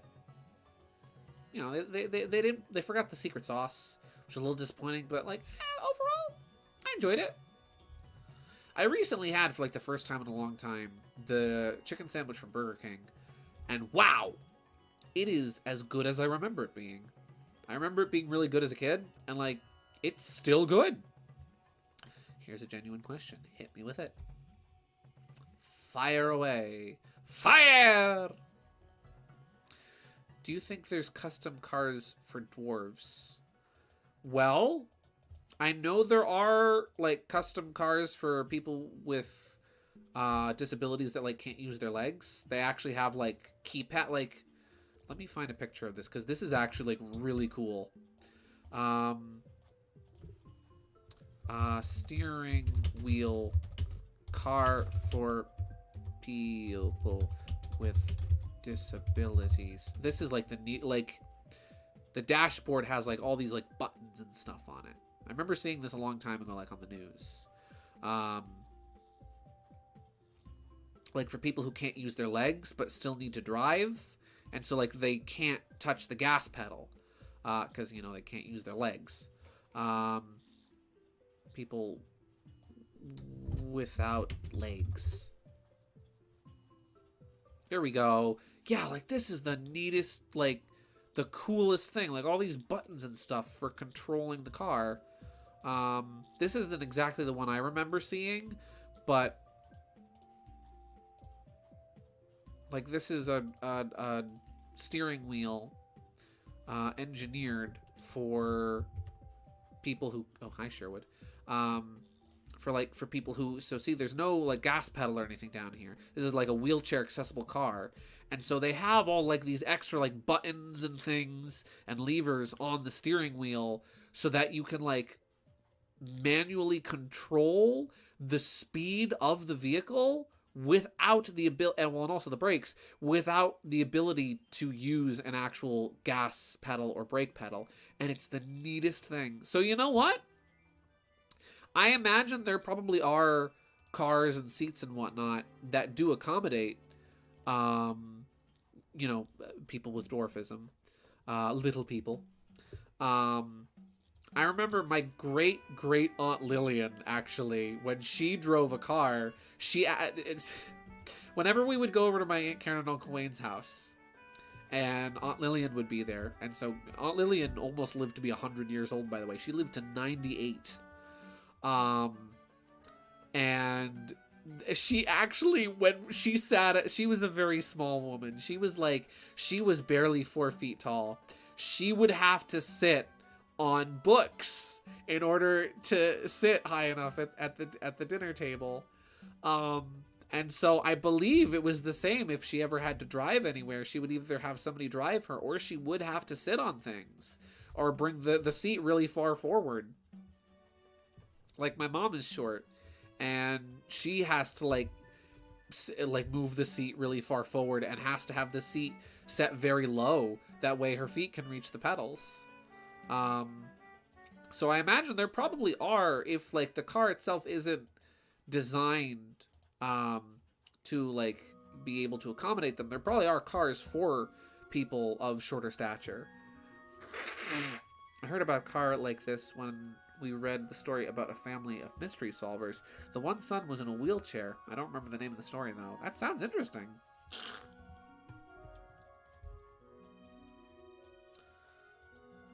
I remember watching a thing, I forget who it was on. But yeah, just about like somebody who had like one of those who had a wheelchair accessible car. and it had all those like buttons and knobs and levers, and like I remember the one I saw had like a whole like keypad on the door for operating different things in the car. It's fascinating, really.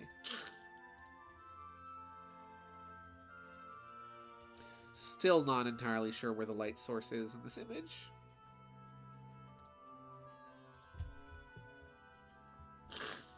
Because, like, I don't know. I can't decide on a spot I like the light source to be for this. Because, like, maybe it should be more along the back.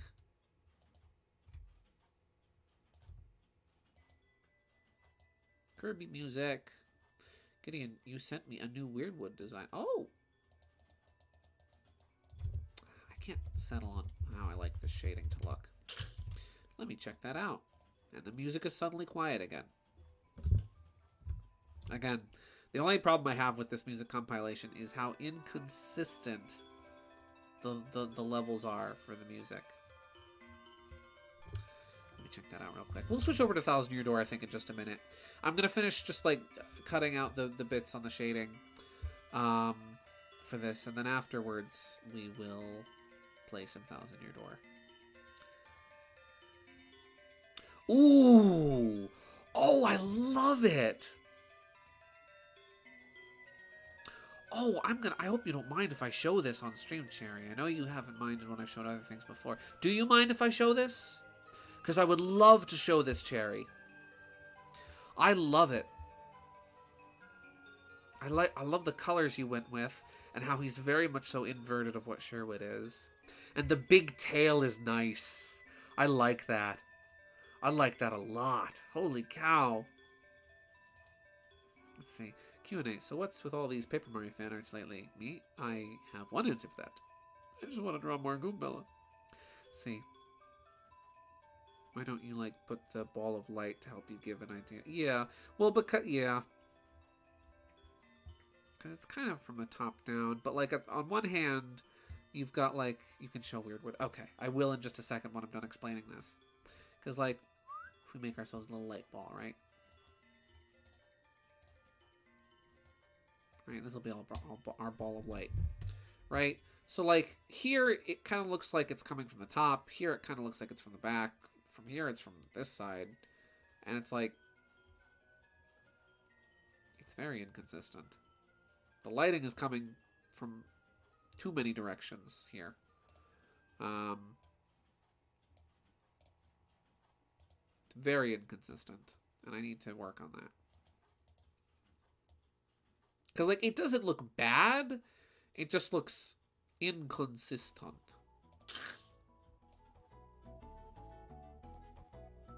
So here's Weirdwood. Weirdwood, or Sherweird. This is a design Cherry's working up of, like, Sherwood's rival.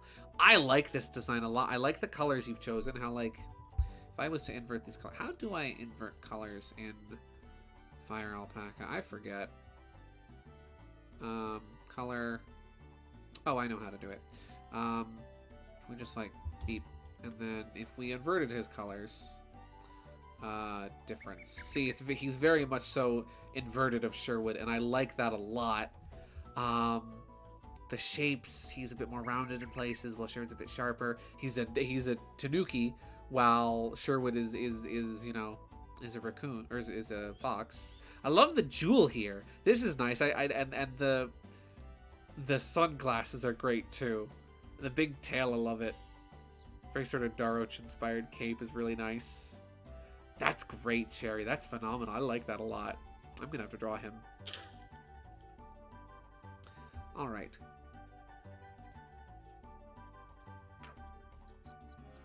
I'll figure out the shading, don't worry. I think 10:45 we'll switch over to Thousand Year Door. So firstly, let's work on the cup.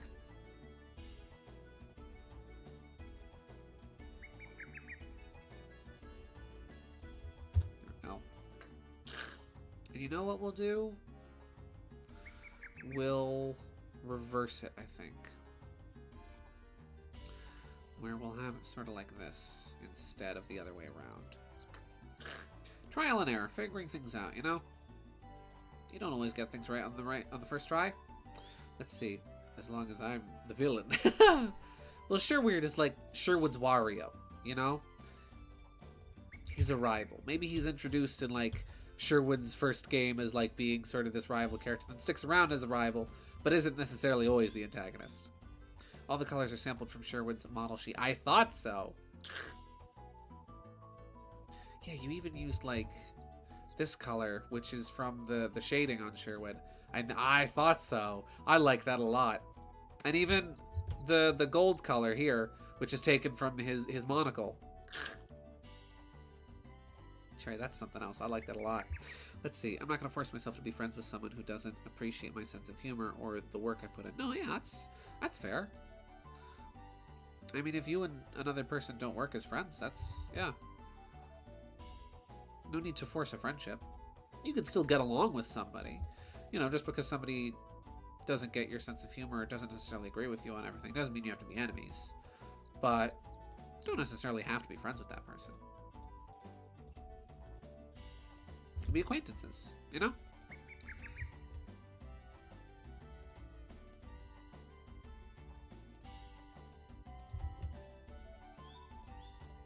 Oh. Ooh. There we go. That looks a bit better already. So it's only natural I am a villain.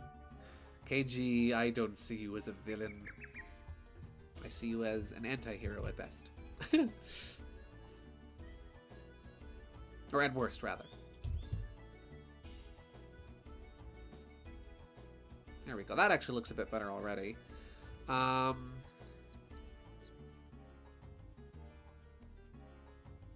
then with the legs, I'm gonna copy this shading because I like how it looks and I don't want to delete it forever. We're gonna hold on to this. Oh, loud.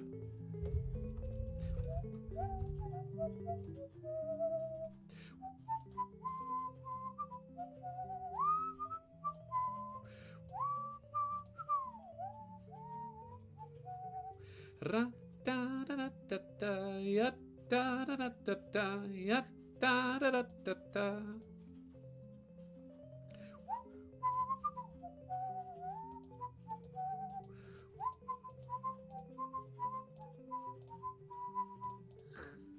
Da da da da da da da da. Ra bum ba ba ba ba ba bum. Ya da da da da da da. Da, da, da, da. Dee, dee, dee, dee, dee. You know what? That might work. Thank you all for the compliments on Sherweird. He's more or less a joke character. Lol. He's Wario. I'll be back. Okay. I like him a lot. I think he's a really neat character. He's funny. He's a funny fella. And I do like me a funny fella.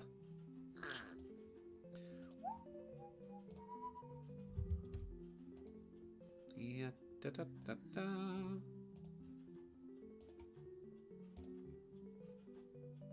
And I do genuinely really like the character design too. Let's see, how does that look? You know what? That might actually work out. Actually, yeah, that looks pretty good. That looks okay.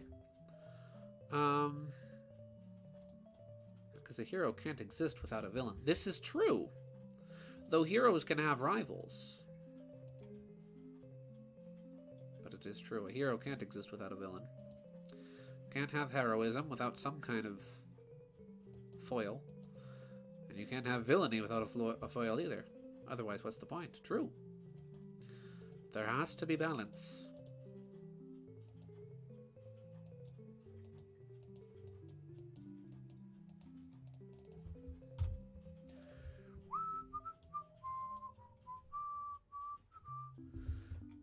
Actually, that kind of works. Da, da, da, da, da, da, da, da. This is Mumbo's Mountain, right? Yeah, Mumbo's Mountain. I knew it. Again, this is like, even though I've never played Banjo-Kazooie, I have like a passing knowledge of like its soundtrack and of, you know, things from it because a lot of, you know, a lot of the people I watched that kind of formed my kind of sense of humor on the internet, right? Were like, you know, nostalgic for the N64 era and for Rareware and for a lot of those games. And so a lot of the games from that period, even though I've never played, I still have like a decent knowledge of. Like Bob Ross said, you have to have darkness to show the light. Gotta beat the devil out of it. I love Bob Ross. Maybe one day we'll do a Bob Ross stream where I'll watch Bob Ross and we'll draw along with it. There we go. Actually, you know what? That looks pretty good. You know what? We solved the problem. Had to do a little tweaking. Had to figure it out. But we got it. Took a little time. Had to be patient. But as the saying goes, good things come to he that waits. Patience is a virtue. Old leg shading. Leg so hot. Hot, hot leg. Leg so hot, you fry an egg. I'll put a little extra lighting here. Or rather, lack of shading here.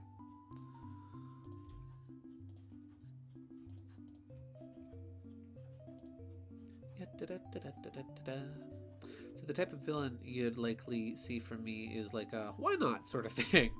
Like, you know what? Why not? Let's see what happens. Be a villain for kicks, lol.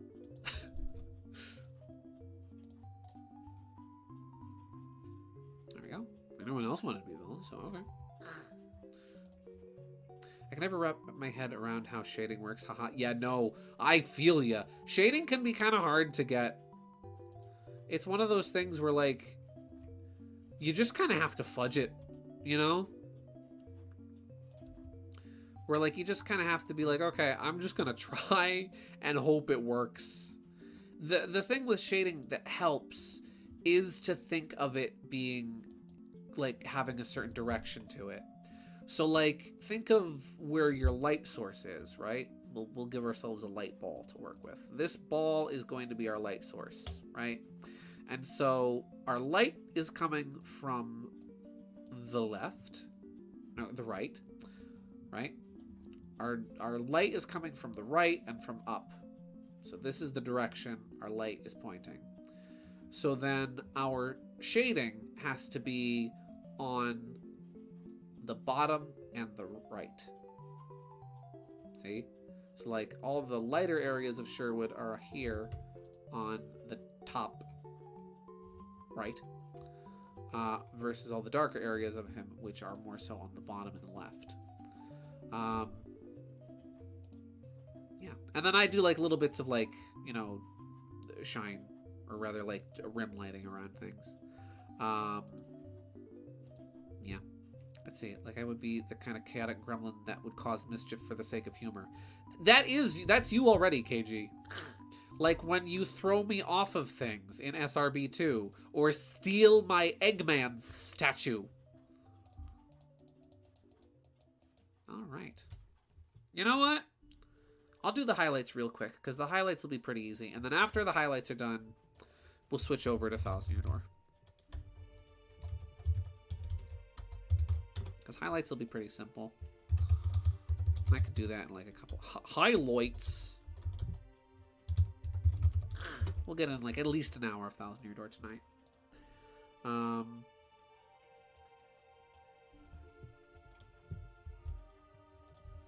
But yeah, shading and lighting can be difficult.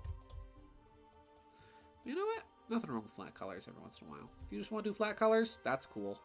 I just fully render stuff. That's just the way I do. That's a little bright.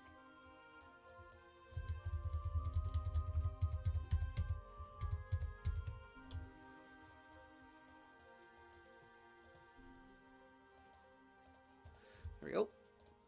There we go.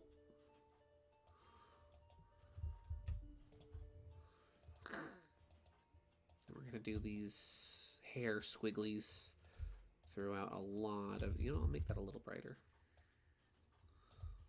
I like doing like these like wavy squiggly lines in hair to show like where the hair is kind of shiny. Sherwood's fur is very well kept up with, so it is, of course, very shiny. I mean, it's not like you didn't try. True.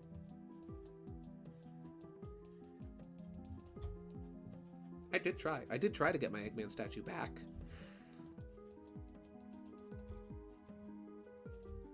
I'm not sure if we're still talking about it. You're just bad at it. Rude.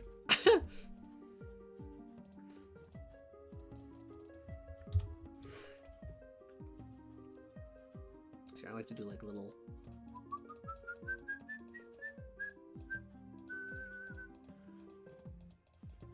show like the shiny bit of the hair. And there's going to be a lot of these because his hair's all messy. Or maybe it's I'm just too good. Forgot to ask, are you sick? Are you alright? You sound a little sick. I'm fine. It's just allergies. My allergies are acting up. There's pollen and dust in the air and I'm blowing my nose. I'm a little congested. Yeah. It's funny, right? So, like, I'll go away.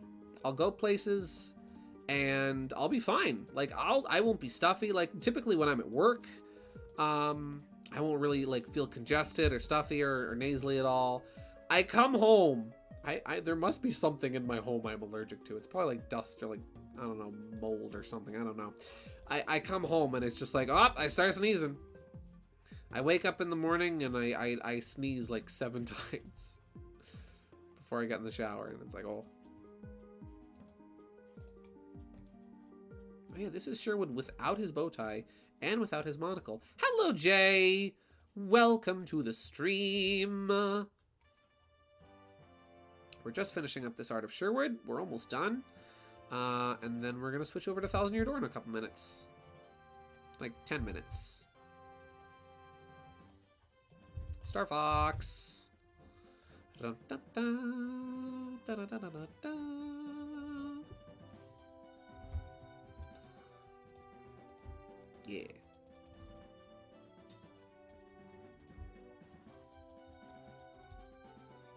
I was gonna say something. I live in a perpetual state of I was about to say something, but I forgot what it was.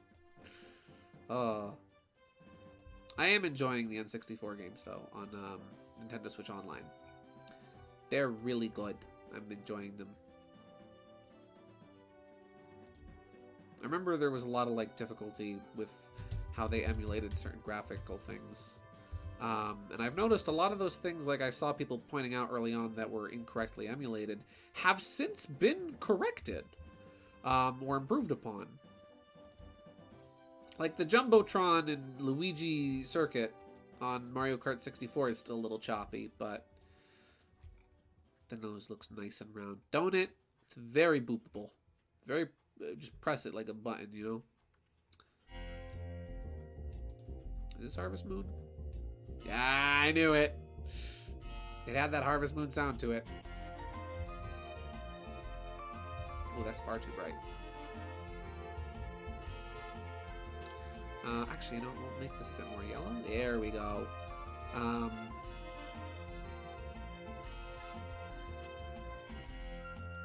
Yeah, it's funny. So I've played now Mario Kart 64 as well for the first time. And wow! It controls. I will say, I like it. I've been having a lot of fun playing it. I don't know if it's just me. Maybe it's my Joy-Cons being funky. But the controls in Mario Kart 64 are not as, like, for lack of a better term, good as KG, you put that nose back, ma'am. You put that nose back. Don't you steal that nose. You put it back. I'm asking nicely, please. I'm only gonna ask nicely once. And then measures will have to be taken. Put back that nose. But yeah, Mario Kart 64, it's good, I like it, but the controls are not quite what I was expecting. Let's put it that way. Ah! You put it back! You give that nose back, ma'am. Sherwood needs to smell things. It's bad enough that I can hardly smell things with these gosh darn allergies. Spare the boy. You can't stop me? Can't I? Can't I stop you? Really? You want to go there? You want to go there? Oh, she wants to go there. Don't make me bring it out. I'll get it. Don't make me get the belt. I'll bring it out. You give back that nose this instant, madam. You thought I lost it.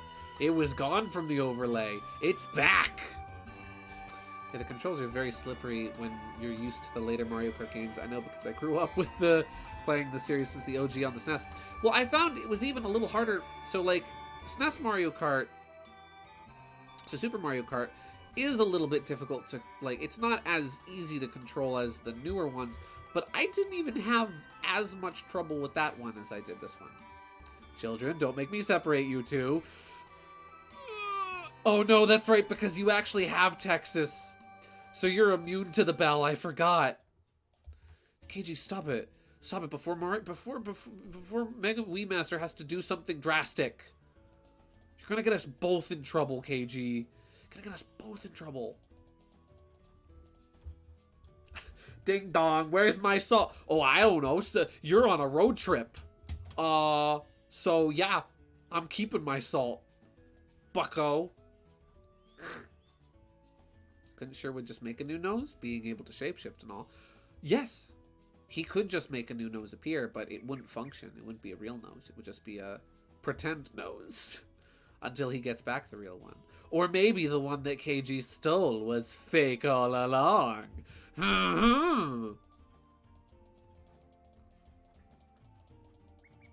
That's my Yu-Gi-Oh! Trap card. Fake nose. Real fake nose. Let's see. I can't stand the controls in SNES Mario Kart. There's something special. They're an acquired taste. I do kind of like the constant hopping you have to do to really be precise with the drifts. I think it's funny looking. But yeah. 64 is just, it controls very differently. I'm getting used to it slowly, but it isn't what I expected. I'm already a villain, so I'm already in trouble. Exactly! She's causing chaos and mischief. Trouble immunity. What? I don't like that. You're gonna get me. Then you're gonna get me in trouble. Mario Simpson's, not Mario Simpson. Mega Wii Master's gonna come down on me then. Exactly.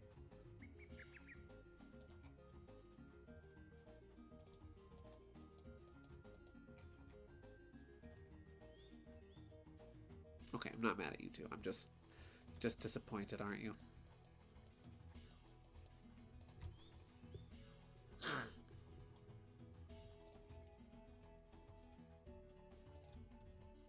I'm not mad. Yeah, disappointed, I know. I knew it. Who broke it? Come on. I'm not mad. I just want to know. Who broke it? I broke it. It was me. No. No, you didn't break it. Who broke it? Subscribe to both Mario Simpson, KG, and Mega Wii Master. Nice.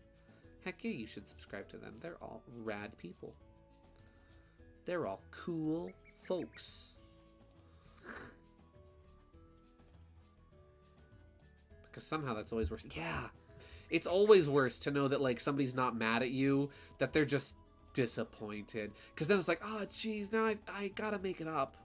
I gotta make them not disappointed at me now. That's even worse. It's like, being mad at me is one thing, because it's then like, okay, we disagree on something, you're mad at me, and I'm mad at you, but having someone disappointed in you is like, oh, my self-worth is now gone Annihilated. All right. There we go. That's one fully rendered Fox. Doesn't he look swell? Ah, he looks great. I'm actually really happy with how this turned out. I'm probably going to make some minor tweaks and alterations to this as I go on and as I continue working on it and as I work on the background. But this looks really good. I'm really happy with how this looks. This looks great. Let's see. I grew up playing the series since the OG on SNES. Some guy. Is that why you dominated everyone in ND stream? Me. I don't know. Yeah, no, for real though, Mario Simpson. You're like one of the best Mario Kart players I know. Oh no, my self-worth is gone and you know it, Gideon. Well, I think you're pretty neat. Let him sleep. Well, I will be right back. I'm just going to quickly use the bathroom real quick. And when I come back, we will play some Thousand Year Door. In the meantime, I'll leave the music running. And yeah, I'm really happy with how this Sherwood turned out. I think he looks really good. Gone. Ruined. Absolutely withered. Annihilated even. No. KG, I think you're neat. I think you're a nice person. I think you're a great person, really. Good friend of mine. You should have self-worth, because you deserve self-worth. I'll be right back.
I have returned. Hello. Howdy do. Yeah, I'm back. Let's see, what did I miss? Sent you my Discord tag on Twitter if you have Discord. Oh! Heck yeah, I'll friend you after the stream. Heck yeah. Let's see, so how is everyone? My first Mario Kart was Super Circuit, but I wasn't good at it. I always had trouble with the sprite-based Mario Karts. That was mine too. But I played it emulated. And then my second one was, I played it on a totally legitimate Game Boy Advance, let's say. And my second was Mario Kart DS, which is still like my favorite, which I played the same way. I'm horrible tonight because apparently I'm not welcome to someone. Well, let me just say, Wanted Asylum, you are absolutely always welcome here on these streams, and you are always welcome with me. So please, I'm sorry that that really is, that sucks. I'm sorry. But please know, you are always welcome here. I like you. I think you're a really neat person. I've really enjoyed getting to know you. And yeah, it's gonna be okay. As my dad always says, when times are tough, it won't always be like this. Let me grab my controller because I got it from the living room, and then I put it on the table, and then I forgot to grab it after I refilled my water. Oof. Yeah, this is a nice community. It's built here. People are always welcome. I'm glad you think so, Mega Wii Master. I'm glad. I really do enjoy getting to spend time playing games and chatting with all you guys, and I do like this little kind of, little community we've built. And again, I'm glad it's welcoming because I want it to be welcoming, and everybody's welcome, especially you, Haunted Asylum. Don't feel like you're not welcome because you absolutely are. Super Circuit is a tricky one, Master. Yeah. I'd love to come by here more. Work's kept me busy. Haha, I totally get it. And no pressure, If you can't tune in, that's alright. I totally understand. But it's nice to have you here, seriously. Just don't make rude comments at someone's quirks. Yeah. Believe it or not, this is crazy, right? It's super easy to not be a jerk. Believe it or not. I know that's crazy. I know that's hard to believe. I know that's like, what? But it's not hard to be nice to people.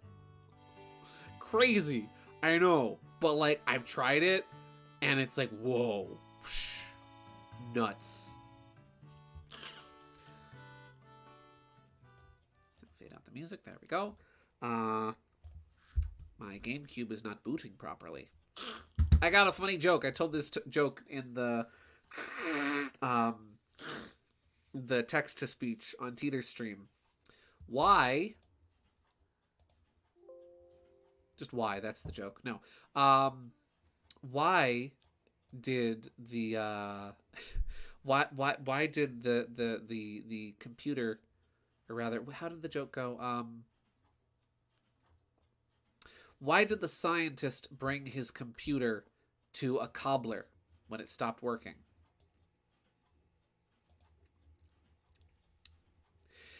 Because it wouldn't boot. Hey. You say that as if you've been a jerk. That isn't the Gideon I know. Who are you? Oh golly. I was a rotten teenager.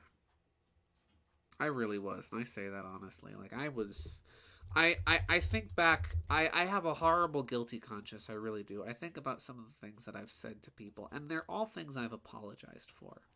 They're all things, like, anybody that I've ever said or done something to, I've always made a point of apologizing for things, because I really do have a very active guilty conscience that, like, turns on immediately, and I'm very self-aware of the things I say and do, to an almost dangerous regard for my own sake. And like, I think back on some things that I've said to people over the years, like when I was younger, when I was a kid, when I was a teenager, and I feel incredibly guilty about them. Because like, I have been a jerk in the past. I've been rude, I've been abrasive, I've been mean, spiteful, and it's one of those things where I feel guilty about things sometimes, and then I think to myself, you know what? At a certain age, I thought to myself, I want to be a better person, and so I decided to, be a better person, and I found that being a nicer person is so much more fulfilling, and it's such a nicer life to lead, to be kind to people, to be nice to people, to be joyful, to be happy, I was a completely unhinged hellraiser when I was a kid, if that's any consolation. Glad it wasn't just me. Like, I wasn't, like, always rotten. It's just I went through a phase as a teenager where I was, there was a lot of stuff going on in my family. I won't get into details. It's not anybody's business, and it's stuff that's all in the past and mostly has been worked out. But there was a lot of stuff that happened in my family, a lot of drama that went on, like I wasn't speaking to my siblings. My siblings weren't speaking to me. My siblings weren't speaking to my parents. There was a lot of division and drama and stuff in my family. So I went through kind of a, like, as a teenager, like from like 13 to, I'd say, 15, 16, you know? It was a rough patch. Actually, I'd say more like from 12 to 14-ish. And it was very much so a season of character development, let's put it that way. And, yeah, there was a lot of stuff going on. It was confusing. And it affected my personal character, shall we say. But I'd say it wound up working out because, you know, I grew from those things. I moved on from those things. I'm scared to ask if it was partly influenced by TF2. No, just some outside bad influences with the family and whatnot. Too bad not everybody recognizes kindness as genuine. Yeah. But that's okay. You know? When I was in high school, I had friends, but as soon as I graduated, they abandoned me when they got the chance. I'm sorry. I really am sorry about that. It's funny, I make it out like in retrospect, thinking about what I just said, I make it sound like I had like this long stint of like kicking puppies and stealing candy from babies, when in actuality it was just that I was like a moody teenager for 2 years. Oh, and then I like almost immediately got over it. 'Cause I was a nice kid. Like as a kid I was nice. It's just as a teenager I was like mean-ish sometimes.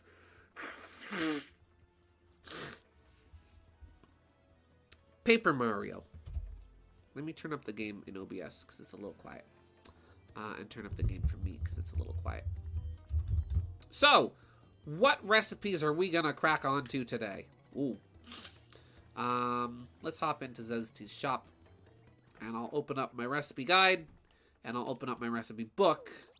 And I will see what isn't done. Let's see. The moment of weakness means a lot. I need to hear that. I'm not afraid to show weakness. I'm not somebody who's afraid to admit his mistakes. Wow! Okay, so let's see. Can I organize these? I can, alphabetically. Wonderful! Because these in the guidebook are alphabetical, so that'll make it a lot easier for me to see what I have and haven't made. Let's see. Okie dokie. So, fresh juice. Is this Wait, is this alphabetical correct? Or is this alphabet? Okay. Chocolate cake, cake mix, and inky sauce. That is so gosh darn easy. And I think I have some inky sauce already. Do I have it in my inventory, or did I put it in storage? It's right here. So I just need a cake mix. I remember teasing one of my friends about something and being too pushy with it, to the point when, after they moved away, I reached out a few years later. That was the first thing I apologized for. Yeah. I've had those things where, like, there's been things where somebody's teased. I remember when I was a kid, like, or a teenager rather, a friend of mine teased me about something, and then I teased them right back about something kind of they were insecure about. And, like, I felt guilty about it immediately. And then it wound up coming back, and I wound up making an idiot of myself, and the two of us both laughed over it. Yeah.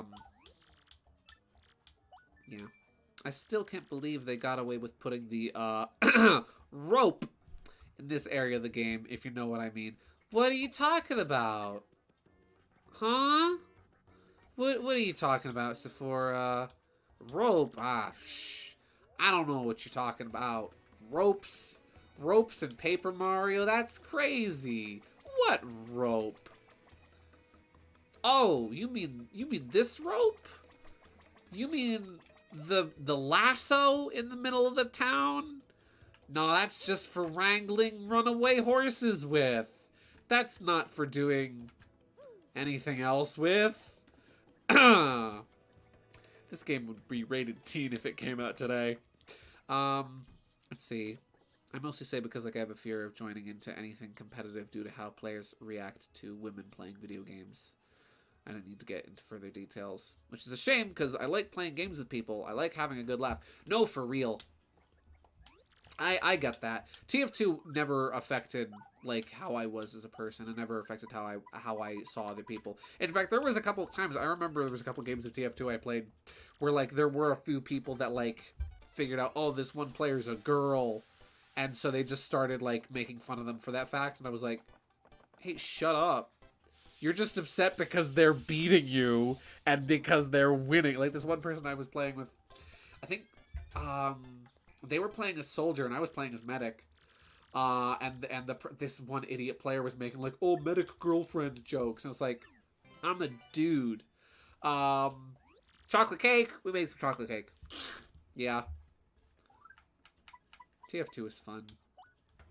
And here's the thing. If you don't want to engage in the voice chat at TF2, you don't have to. Isn't that neat? Okay, we've done chocolate cake. What's next? Nintendo was a lot more experimental in the 6th generation. No, it's true. It is true. It is true. The GameCube era was, in my opinion, it was a golden age of... It was a shining era of some of Nintendo's most creative and interesting games from both gameplay and visual perspectives coming out. Let's see. Chocolate candy. Is cake mix and a coconut? Do I still have coconut? If not, I gotta go get one. I got a coconut! Let's go get another cake mix. Let's see. After that... Okay. So, Paper Mario TTYD could be remade, but there would have to be some more changes than just tweaking glitches and having the story elements feel more focused. Well, if this game ever did get remade, I controversial opinion, I'll lose my Paper Mario license for this. I would not mind if they gave this game the handcrafted aesthetic of the modern Paper Mario games. However, I would hope it would be done more in the way stickers... So I would hope it would have sort of the handcrafted aesthetic for the environments that Origami King has, while maintaining the shaded look of the characters, and also maintaining the original character designs. Pre-redesign look for a lot of the characters. And obviously, I want more unique looking Toads. Yoshi is stuck. But I wouldn't mind if they went with the handcrafted aesthetic, because personally I adore the handcrafted aesthetic, and I think that this game, with how lovely and detailed it is, a lot of that stuff could be very easily converted to that handcrafted aesthetic, and I think would look wonderful in it. This game, with the Origami King treatment for its environments, would look phenomenal. We need a Paper Luigi game. Yes! If they made a 1,000-Year Door HD, I would hope that Paper Luigi and the Marvelous Compass would be included as like a side mode. Alright, let's see. The fact is, there shouldn't be such harassment. Games are supposed to feel fun. Fun to play. Absolutely. I'd say it's gotten better over time. And again, even as long as you don't, like, even if you don't engage in chat and don't mention things, people will leave you alone. And most people don't care. There's always, like, that one toxic player on a server who will try to rile people up. But, like, nowadays I'd say it's a lot better. And people are far less concerned over whether or not you are a female playing. TF2 is fun. I highly recommend it. I like playing as Medic. Medic is my favorite. Coconut Bomb. Have I made that? You can make a coconut. You can just cook a coconut. Here's another interesting typo. I keep finding typos in this player's guide, right? Where they spell... So, the recipe for a coconut is dried bouquet, which they refer to as dried flowers, and then they misspelled coconut by spelling it with K's instead of C's. Like, what? Let's see. I'd argue Paper Mario always had a paper craft aesthetic, but like buildings and backgrounds, it's just become more pronounced in recent entries. Yeah, I'd say the first two games more so have sort of a pop-up book style, where it still does feel very handcrafted. It's just less like you can tell things are made out of cardboard and held together with string and tape and whatnot. Yeah, I agree. I do prefer the diorama / pop-up book look of the first two games, but the handcrafted aesthetic would be fine if it got remade. Yeah. It doesn't want me to make a coconut, does it? No. All right, let's see. So the next one is alphabetically is the egg bomb. Oh, I haven't made the couples cake or the courage meal. Okay. So for a couples cake, I need a snow bunny and a spicy soup. I need to cook the snow bunny. And then for a courage meal, I need a courage shell and any of the special zesty meals. What do I have already? I do not have soup, and I do not have a bunny.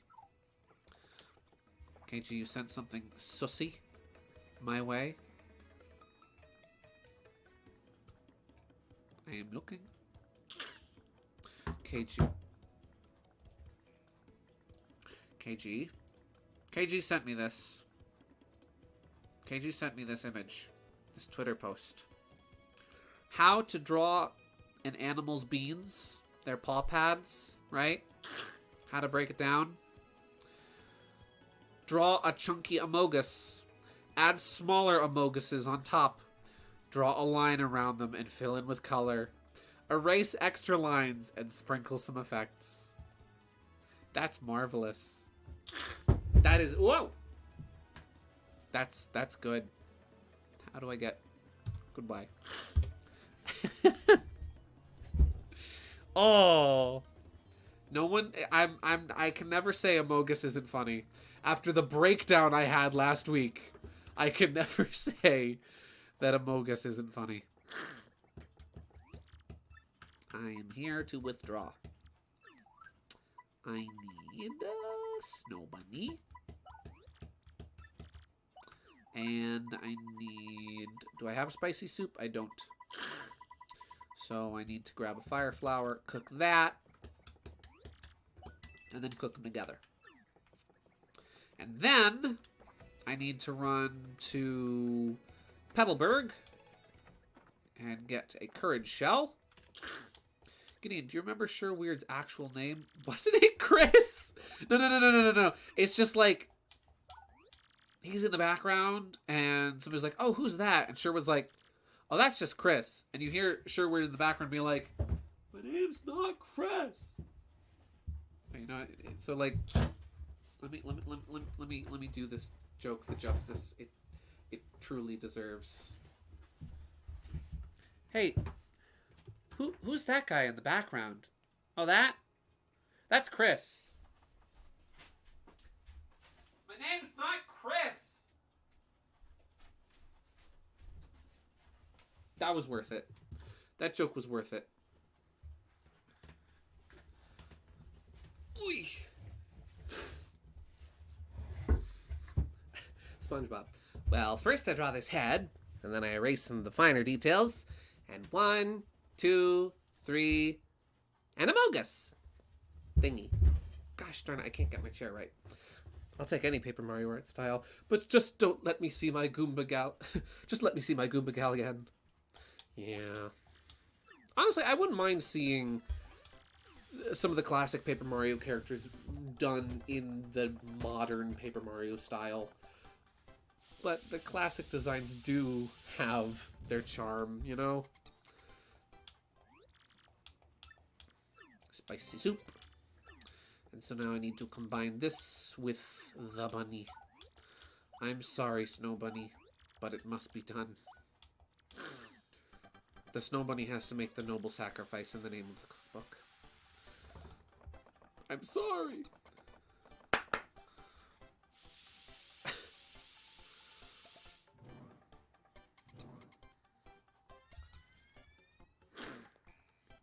There we go. Couples cake. And so now let's go get a courage shell, because I apparently don't have any.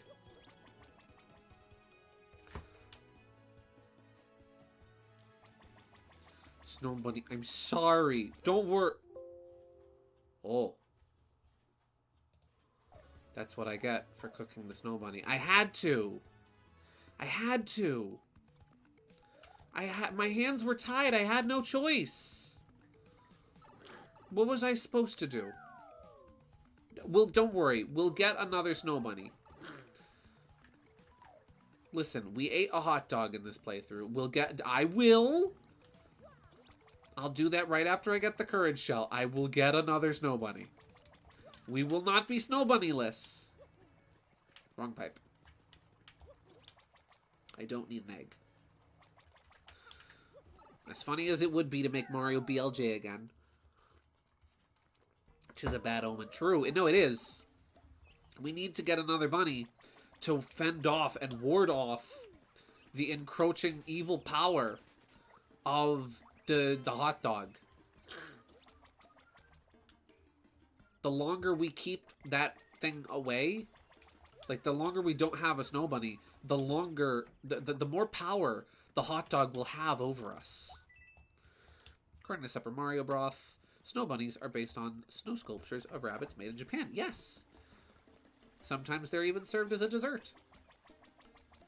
Fun fact, actually, there's 2 sprites for the snow bunny in Thousand Year Door's files. One that is used and one that is unused. And the unused variant actually has green ears instead of having yellow ears. I think the eyes are supposed to be cherries along with leaf ears. Correct. Listen, I'll go get another snow bunny. We will go. And we will get a bunny.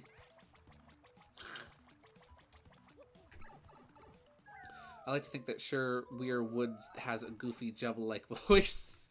I can do anything. I can't do anything.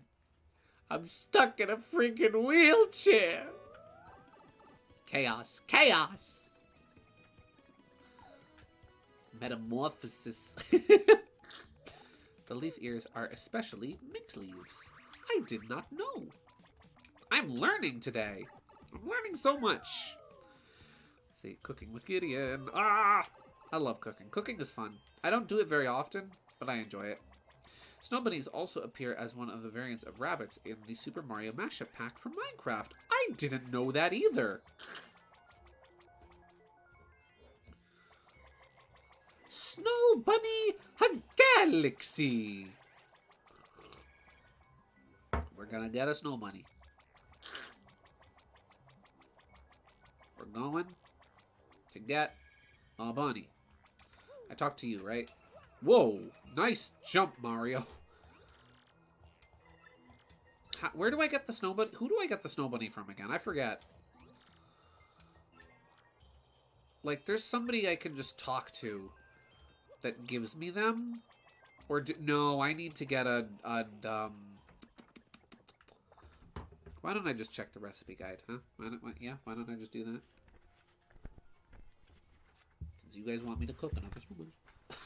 I'm wasting so much time. Soup. Make me some of your finest ramen. Soup. Soup. New soup. Soup. Snow bunny. Snow bunny. Golden leaf and a nice... I need a golden leaf. Please tell me there's a place I can get snow bunnies from. Please tell me. Let me look in the guide. Is there anywhere else I can get snow bunnies from? Because I really do not feel like going to get another golden leaf. Make the snow... KG, I have to go all the way to Creepy Steeple. All the way to Creepy Steeple. Support items.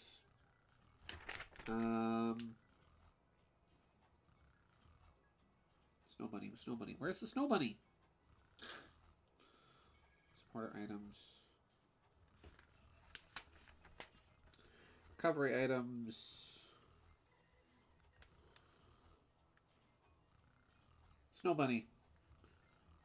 Says T's house. I have to cook it. Okay, don't worry. Before the playthrough is over, we'll make another snow bunny. Birth another snow bunny. We must produce New soup! Kind of throwing my thoughts out there, but writing in AU is hard. Yeah. That's why it's fun to start small with AUs, you know? Start with, what if X character was with Y character, or if X character and Y character swapped places, or if X character could do this, and then work from there, you know? Start small. Start with the basics. It's kind of like what I was showing a lot of my students, like with drawing like rubber hose cartoons on Thursday. It's like, start out with a basic shape and then define off of that basic shape. It makes things easier. It's not that bad to go to Creepy Steeple when you have bump attack badge equipped. True, but it is an extra trip. But you know what? We'll do it for the bunny. I'm going. You know what? We'll even press our luck. I will de-equip the bump attack badge when we encounter daisies. If Team Hooligan was in another game, what would their role be? Side antagonists. Not villains, antagonists. There's a difference between a villain and an antagonist. So I would say they would sort of be a side annoyance. Let's see, if it's not a waste of time. But I want to give the alternate versions of characters different voices. Oh, very nice.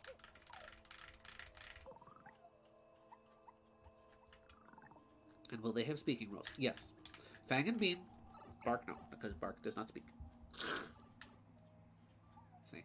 Love how last week when the stream started and Gideon said, I just realized the stream didn't start. You can hear his mom in the other room shout, that's what I was trying to tell you. Yeah.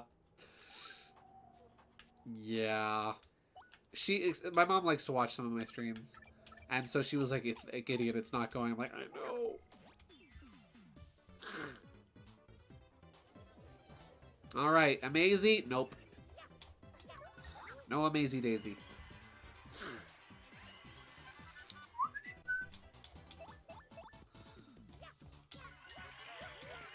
As soon as we're out of Amazy Daisy territory, I'm turning the badge back on. 1, 2, 3, 4, 5, 6.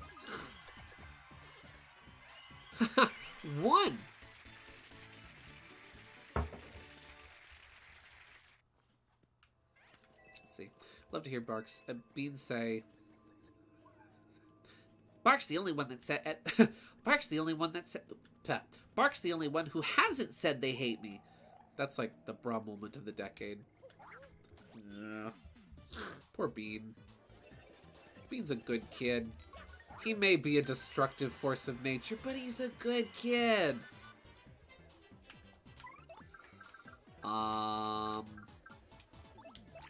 We are going to use Stampede. Hopefully this wasn't a mistake.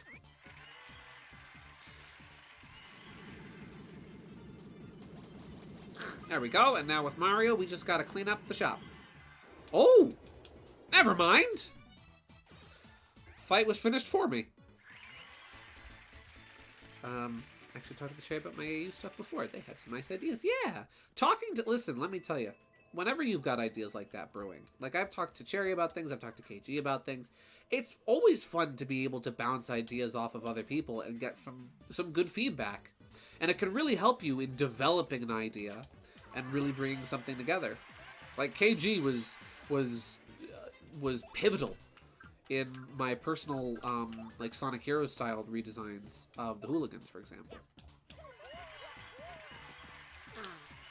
Let's see.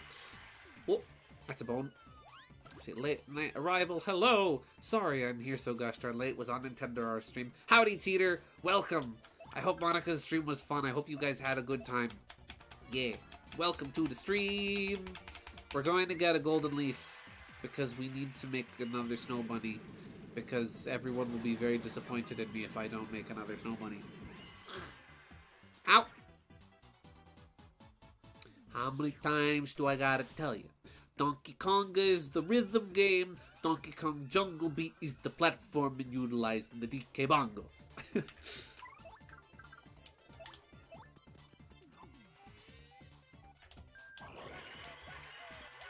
Yahoo! Let's see. I still have roster for my Sonic AU. Sephora asked me And I let them use a ton of my ideas for my AU. It was fun. Nice. It's fun swapping ideas. Idea swapping can be really fun.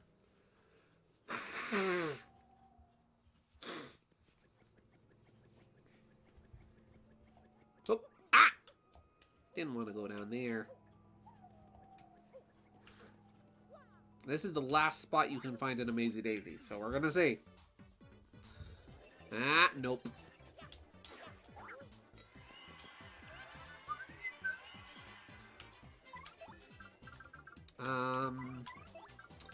Let's go Quake Hammer.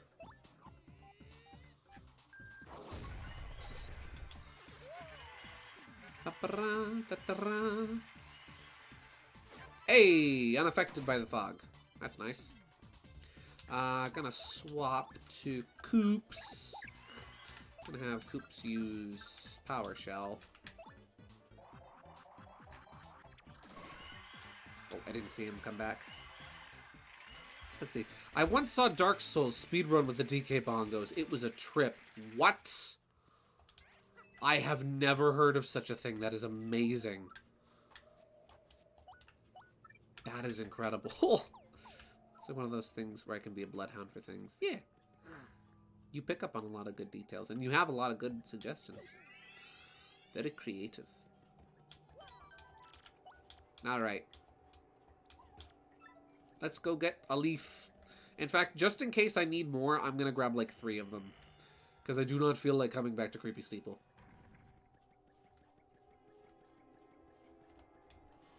I'll grab 2 of them. Let's see. It's easier to do the mob voice when you got a stuffy nose. Yeah. It's also easier to do the mob voice when you come from New Jersey and it's natural.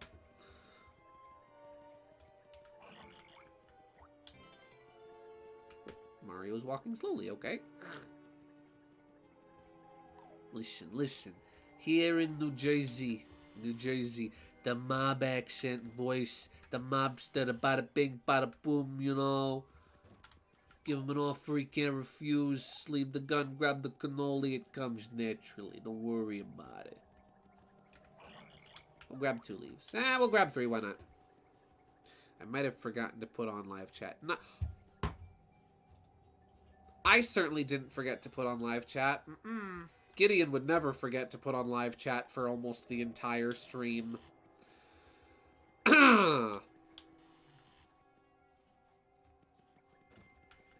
Let's see. I'm stuck on redesigning the characters. I don't think what I have so far is enough to separate them from other iterations of the characters. I see. Well, I would say that your interpretation is still perfectly valid of a character, even if it's not necessarily the most unique. It's still unique enough because it's yours. You know, it's how you interpreted the character.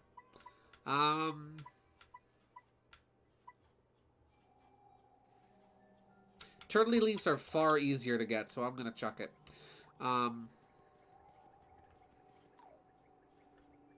Oops. But yeah, I mean, I'll admit, like, even my Sonic Heroes redesigns of, like, the hooligans. Like, take Fang, for example. Fang, who I did like the least to. Because I felt his design didn't really need that much changed about it. It was already very much so... It held up so well. I didn't really change much about it, you know? But I think it was still good. So yeah, don't be too hard on yourself. I think that your designs probably look great. And I didn't re-equip or unequip the badge. Alright. Let's see. Will we get any daisies? Any crazy daisies this run? We shall see. Let's see. What video game companion do you want to travel with? Me? I already know. Goombella for Lord, giving me tips on RPG games. What companion would I want to travel with? That's actually a really good question. I feel like Goombella is a good choice. Tippy would also be a good choice, since, you know, you'll never have to worry about being in a scenario you're unprepared to deal with. Or Goombario, even. And those are just, you know, Mario RPGs, or Or just video game companion.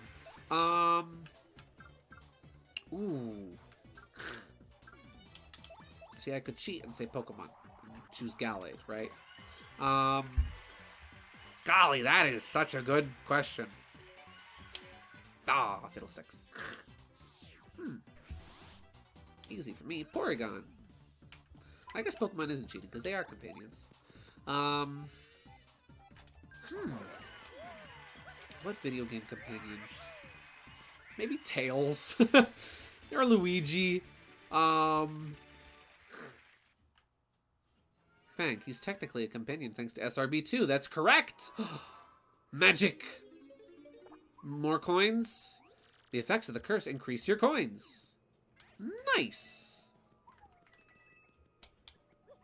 Jackpot. Wasn't a bingo, but it certainly was a jackpot, wasn't it?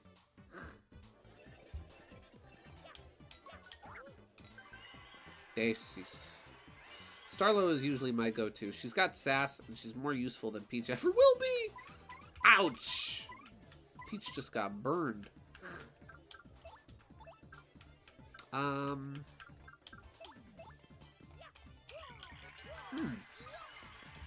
She's like Navi, but she's not hated by the fandom. Well, actually, Starlo is a little hated by the fandom. Not every... Oh, no, I beansed it. Are they just gonna run away? That works. Speaking of lore, that reminds me. Where's the DK lore in the world of Sherwood? I'm not sure how he would work into DK lore, how DK lore would work into him. But if Donkey Kong exists in Sonic's world, then it works. I want to talk more about my stuff, but I don't want to distract people from the stream. Oh, no, that's fine. Go right... Oh, good lag. Go right ahead. I could have really used that ice storm before. No, go right ahead. It's fun. It's a discussion topic. You can feel free to bounce ideas off of us.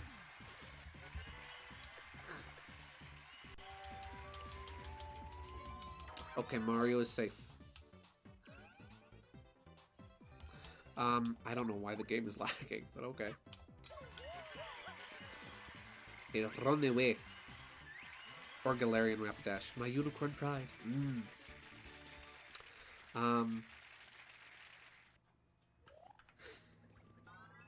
You are not a cold, Luigi. Not a cold. Oh, wait, no, yeah, that's from... Inside Story. You are not cold, Luigi. Not cold. Gideon, how long does Sherwood survive after waking up on DK Isle? I'd say he survives. He'd probably be terrified at first. It's like, oh, there are apes everywhere. Will they eat me? But I think Sherwood would get along with the DK crew. I think he'd get along with Diddy and with Chunky and Lanky. I think Sherwood would survive. It would be difficult for him to get accustomed to island life, but I think he'd be able to do it. I'm still in the camp that Cranky Kong was the original Donkey Kong, and Donkey Kong is the baby Donkey Kong from Yoshi's Island DS. That works. And that Donkey Kong is also just happens to be Donkey Kong Jr., maybe. Yeah, they did just straight up give us baby Donkey Kong. I forgot about that. Let's see, are you sure Sherwood can say he's sure that Sherwood would? He's sure? I mean, Sherwood survived a train crash. This is true. He did. He's a toon. He's a funny cartoon boy, so he's very durable. He's not invincible, but he is durable. Can Sherwood survive being locked in a barrel and tossed? Oh, yeah. Absolutely. You could friggin' chuck Sherwood in a dryer and he would survive. You could literally do that stunt from Indiana Jones and the Crystal Skull where Indiana Jones climbs into the refrigerator and gets freaking launched by an atomic blast. Sherwood would survive that. Oh, yeah. Without a shadow of a doubt. I'm doing this for you guys. Golden Leaf. Ice Storm. There we go.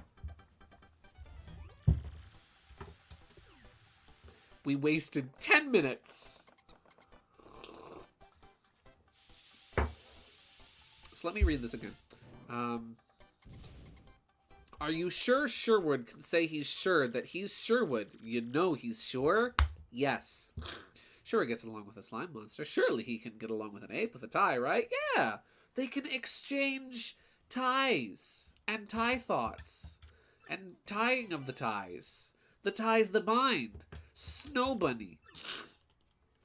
I needed a courage shell. And then any of the Zez meals. Right? So like a Zez dinner would be fine to use. Let me check. Let's look in a book. It's a reading rainbow. Now you're in with a spin. And the techno set. You're going surfing on the internet. Take a spin with the da da da da da da da da da da da da. Let's see.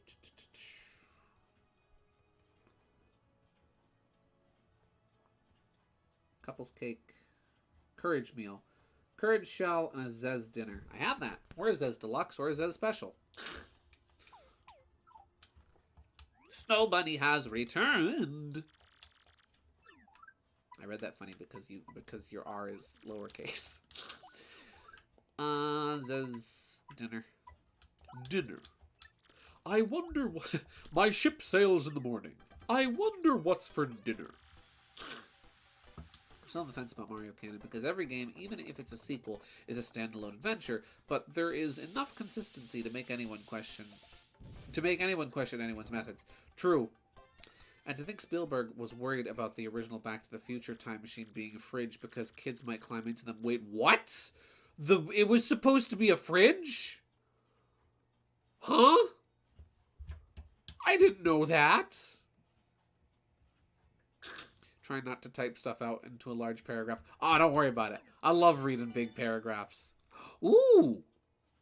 Hard food made by Zez Tea. Throw it to attack an enemy. Before this stream is over, we're using this item. Yeah, Sherwood and the hooligans hijacked a train to save some Mobian citizens that were going to get sent to the moon. Yeah. Moon jail. Moon jail's fun. It's really not.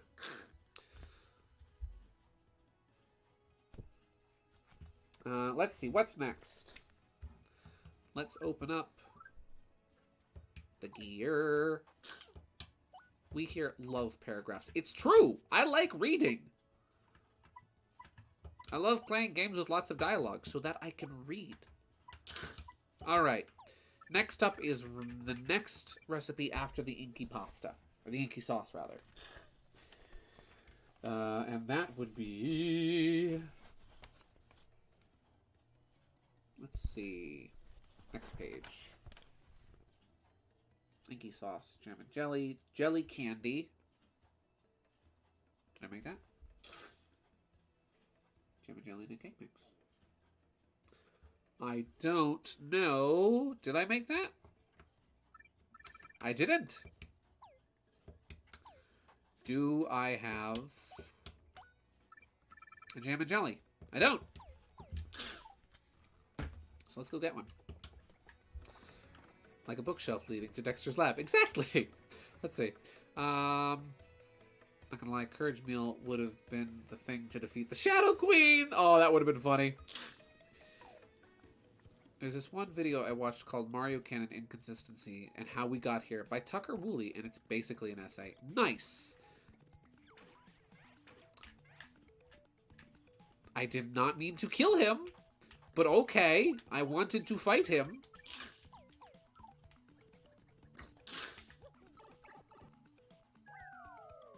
Said essay is on how, because Mario is Nintendo's safest franchise, anything off the walls or PG-13 would be considered alienating or crossing the line. It's interesting when you consider how, like, in the early 2000s, right?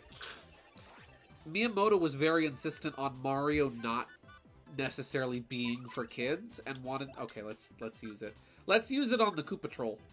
Nah, Magic Koopa.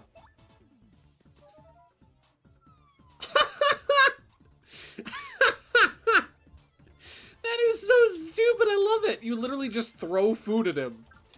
Food fight! Yeah, it's interesting how, like, Miyamoto very much so insisted upon Mario not just being, like, a thing for kids. And so specifically wanted to make Mario seem, like, tougher. Oh! Thanks, Bowser statue! That's what, the third Bowser statue this playthrough? Okay. Well, that's neat.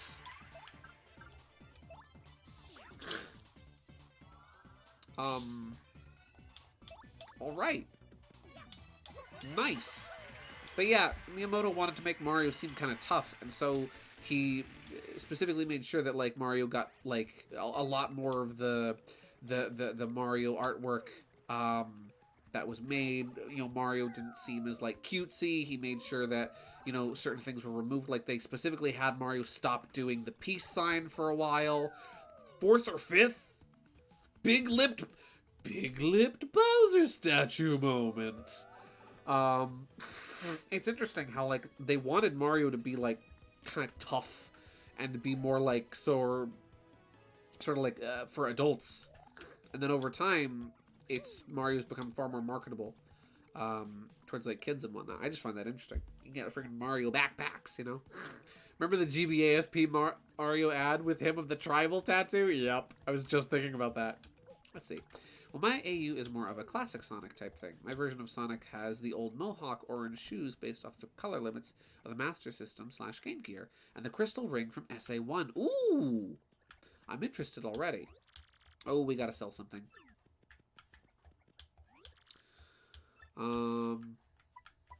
Let's sell...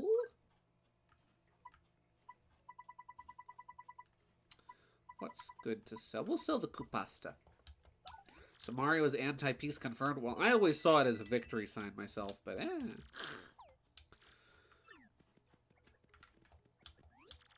So anyways, I might have, like, made getting a bit intimidated by my experience of roleplay due to how many of the characters I control. Well, I'm not necessarily intimidated. I'm just more so respectful of your amount of experience compared to my amount of experience. And the way that you have a very good boundary between different characters and staying in characters. How well you can stay in characters. Yes, that's exactly what I was talking about.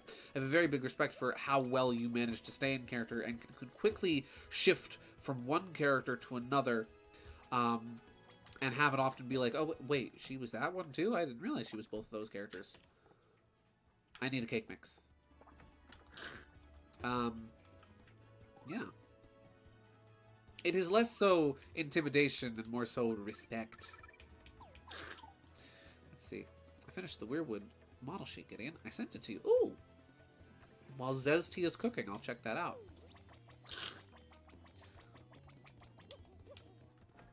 Though I don't feel like that's enough, you know? I also want to figure out a voice. Something that isn't Jaleel White. Ah! Well, I would say that, like, having the Mohawk design, the Greg Martin Mohawk look, and the orange shoes, because you don't often see Sonic depicted with orange shoes. You usually do see him depicted with red, unlike the color limitations of the Game Gear. I would say that is pretty distinct enough already, along with the one bracelet from SA1. But if you're looking for, like, a more unique, like, classic Sonic voice, personally, the go-to voice for me with classic Sonic is always his voice from the OVA. That's interesting. Gideon got intimidated. His attack stat lowered. Nah, you're good.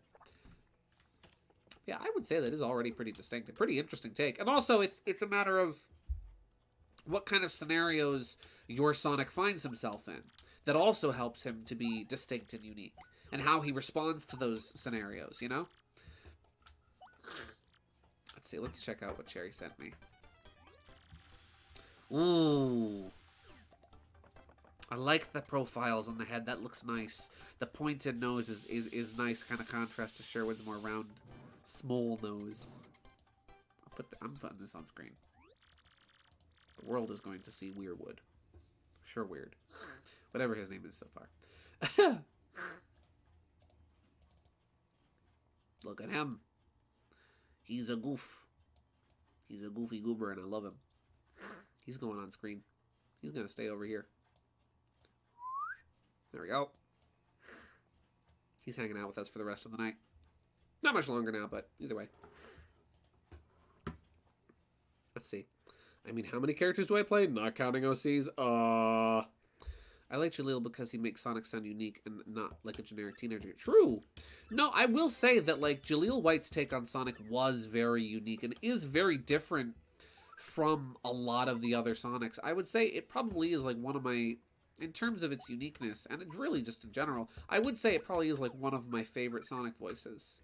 Like, Roger's good, you know, Jason Griffith, I think, really hit his stride near the end of his tenure as Sonic. Ben Schwartz is okay. Not my favorite Sonic, but he works for the movie. And then Ryan Drummond is my personal favorite. That's just the sound I think Sonic should sound like, personally.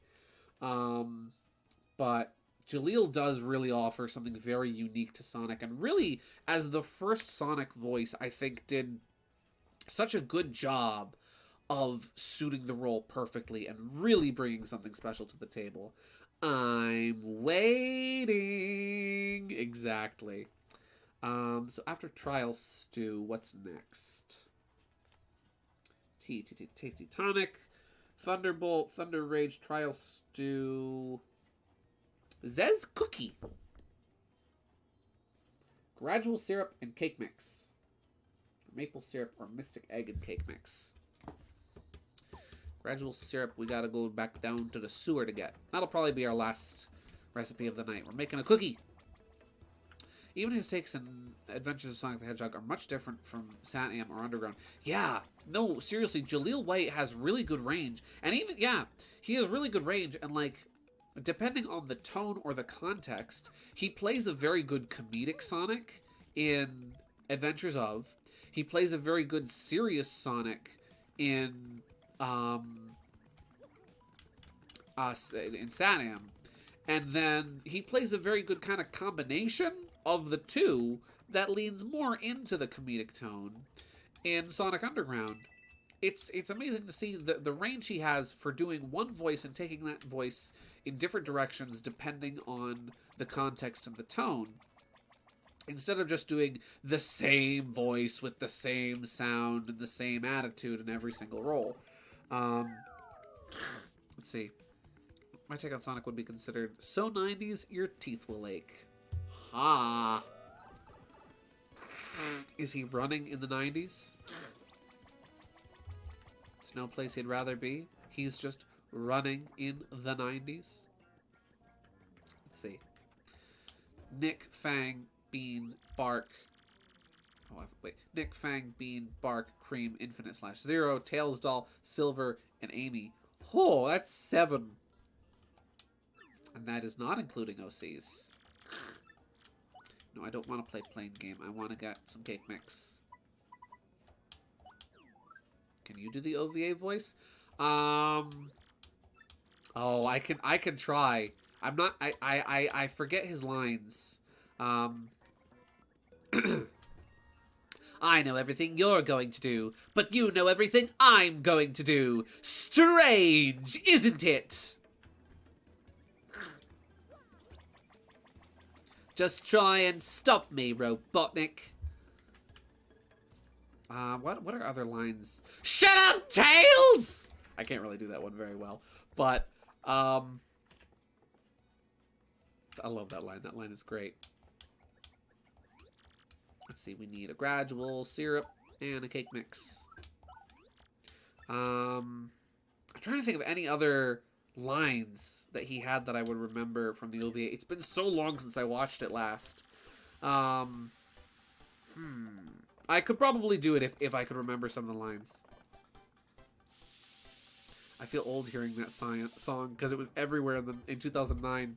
I heard Initial D running in the 90s, or rather running in the 90s. Says Cookie, we got a little time. I'll make one more recipe.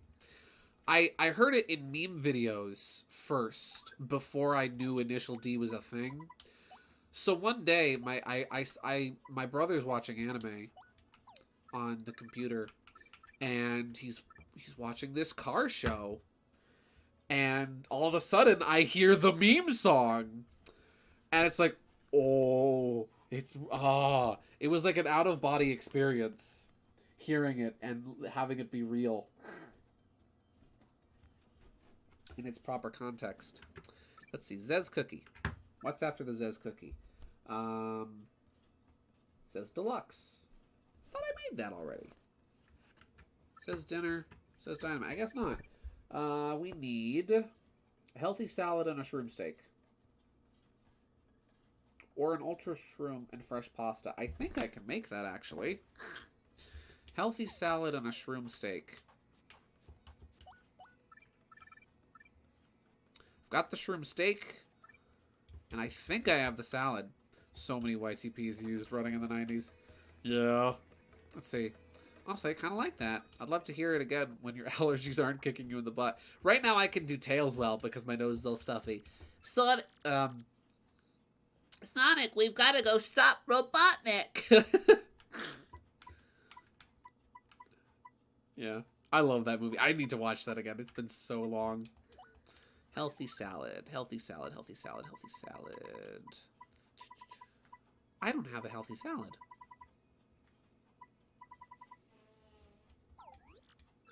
I want some Zez Cookies IRL. So do I. How do I make a healthy salad? Can I make a healthy salad with the things that I have currently? I'm really good at the OVA Sonic voice, but I'm too lazy to re-record the old voice demo. I deleted it off my channel. I think you sent me bits of it, I think, though, and I think I've heard your OVA Sonic voice before, and I remember, if I am remembering correctly, I remember it being really good.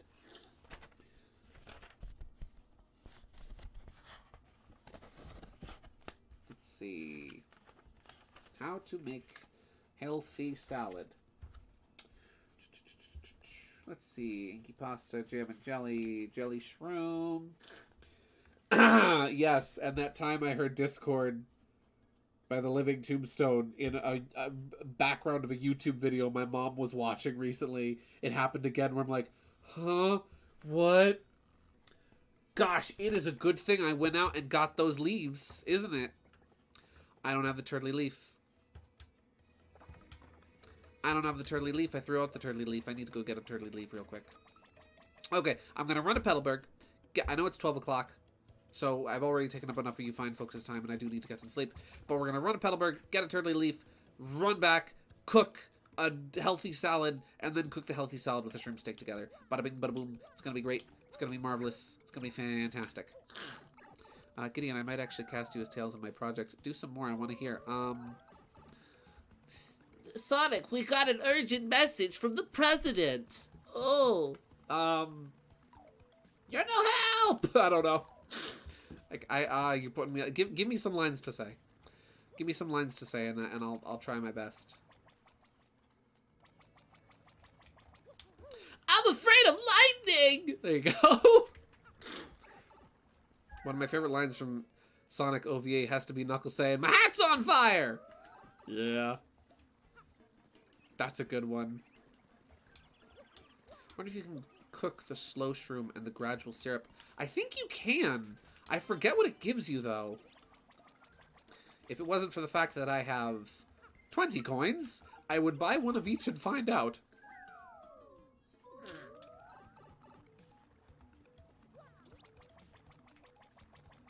See, I can sort of do Ryan Drummond, but it quickly escalates into some kind of Swedish Maurice Lamarck.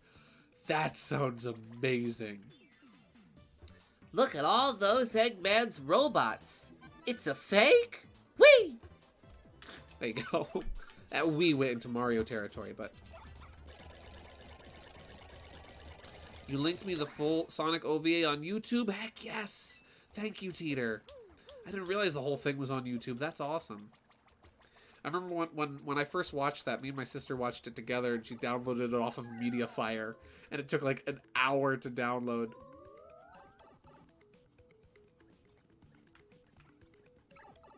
Bro, Sonic OVA was wild. Oh, yeah.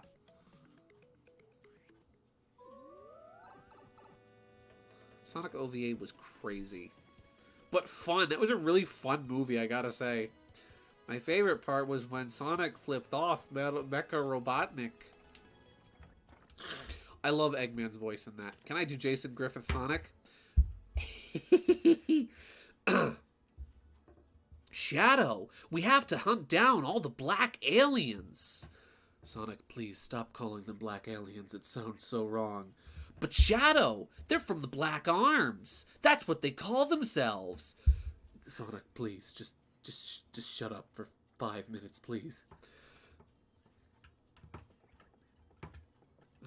Bring it on. Jason Griffith's Sonic voice is pretty easy to do. He really hit his stride near the later end of his career, but if you want to sound silly, just imitate how he sounded in Shadow. I need to cook this leaf with that leaf. Bring it on! Bring it on! Sonic OVA had a fantastic soundtrack. There goes Teeter praising music again. Oh, it absolutely did, though. Absolutely. Look-alike is great. This stream was fun. It was. Gonna cook one last quick recipe, and then we'll call it for the night. So we want to cook the healthy salad and the shroom steak. I don't want it to be over. I'm sorry, Cherry. But there's always next week. Next week, I'm thinking about doing Sonic Riders. So then I'll have some good Jason Griffith to impersonate. There we go.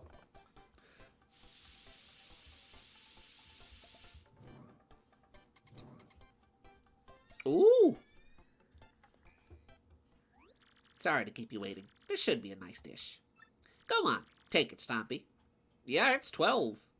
Just realized Shadow's version of Sonic is just as confused as Mark Wahlberg's character in The Happening. What? No! I'm gonna do Mark Wahlberg what no, but as Jason Griffith Sonic. What? No! Says Deluxe. It's only 11 here. Oh, it's only 11 for you. It's 12 here in New Jersey. Hooga booga! Ha! I'm scared. Okay. Well then. This was really good. How many recipes do we have left? I think we're down to 5. Right? 1. Guys. Wait, there's 1 left. I'm sorry, I'm not saving 1 for another stream. We're doing it. I'm gonna take another. If you guys want to sit through this, you guys can leave if you want to. I'm not gonna hold you hostage. But there's 1 recipe left. It's not just an ordinary race. It's a special race to see who the fastest is. It's after Koopa T. What is it? K, Koopa T. JKL. L. Koopasta. What? Oh, I'm not ABC'd. Here we go. What's the last recipe? We have Zez Special. Do it. Do it. Everyone says do it. Okay. So after Zez Special, Zez Tea. A golden leaf on its own. It's that simple. It's just a golden leaf. I have another one, right? Yeah. That's it. Guys, we're about to finish the cookbook. Oh, no, just cook it on its own. We did it! You cook a slow shroom with a gradual syrup to get another slow shroom. Fantastic. Guys, this is amazing. I've never finished the cook... What? What do you mean no? What did I do? Huh? Love to throw my own Sonic impression at you sometime. Feel free. I would love to hear it. Sorry to keep you waiting. Looks like it came out perfect. Yum! Come on. Take it, Stompy. Zez tea. And we still have the Snow Bunny. Guys, We did it. I love that the last one is the last one on the list, too. That was completely unintentional.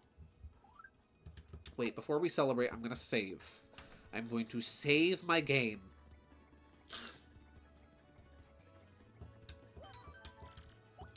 We did it.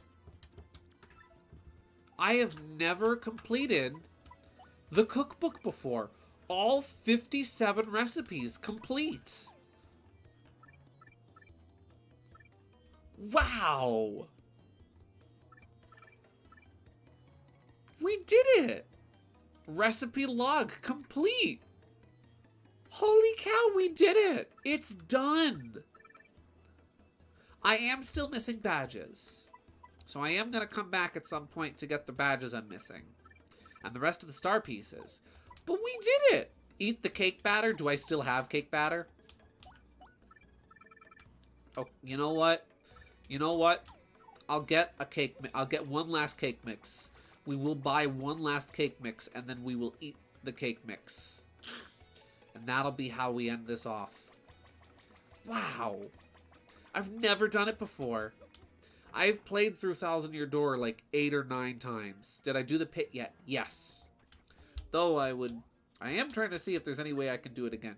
May I get your Discord? Absolutely. I'll send it to you on Twitter.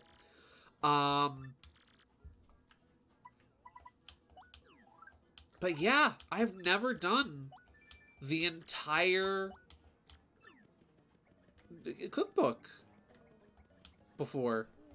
Snort the cake mix. Gonna chop it up with a credit card and snort it. No. Snort the cake mix. We're gonna eat it. Eat the cake mix. Alright. This is how we're gonna end this stream. That's not a joke. It happened. No, it's true. Eat. Eat. Eat. Nice. Can't have tea without cakes. It's true. Well then. Thank you all very much for tuning in tonight. This was a wonderful stream. This was very fun. Teeter, thank you for putting my Discord in there. This was a wonderful stream. Thank you very much. This was great. Yeah, we did it. We completed the cake mix. Gideon, can I send you the edit from last week's stream I was talking about earlier? Absolutely. Yeah, feel free. Go right ahead. I would love to see it. And yeah, thank you very much, everybody, for tuning in. This was a wonderful stream. I had a lot of fun. We got some good art done. We did some good cooking. We're done cooking now. And yeah, thank you all very much for tuning in. I hope you all have a wonderful night, a wonderful, blessed, and restful night. And as we say in the cartoons, that's all, folks!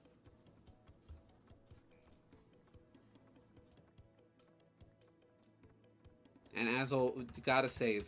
You gotta save twice, or you're not doing it right. That's all, folks. Good night.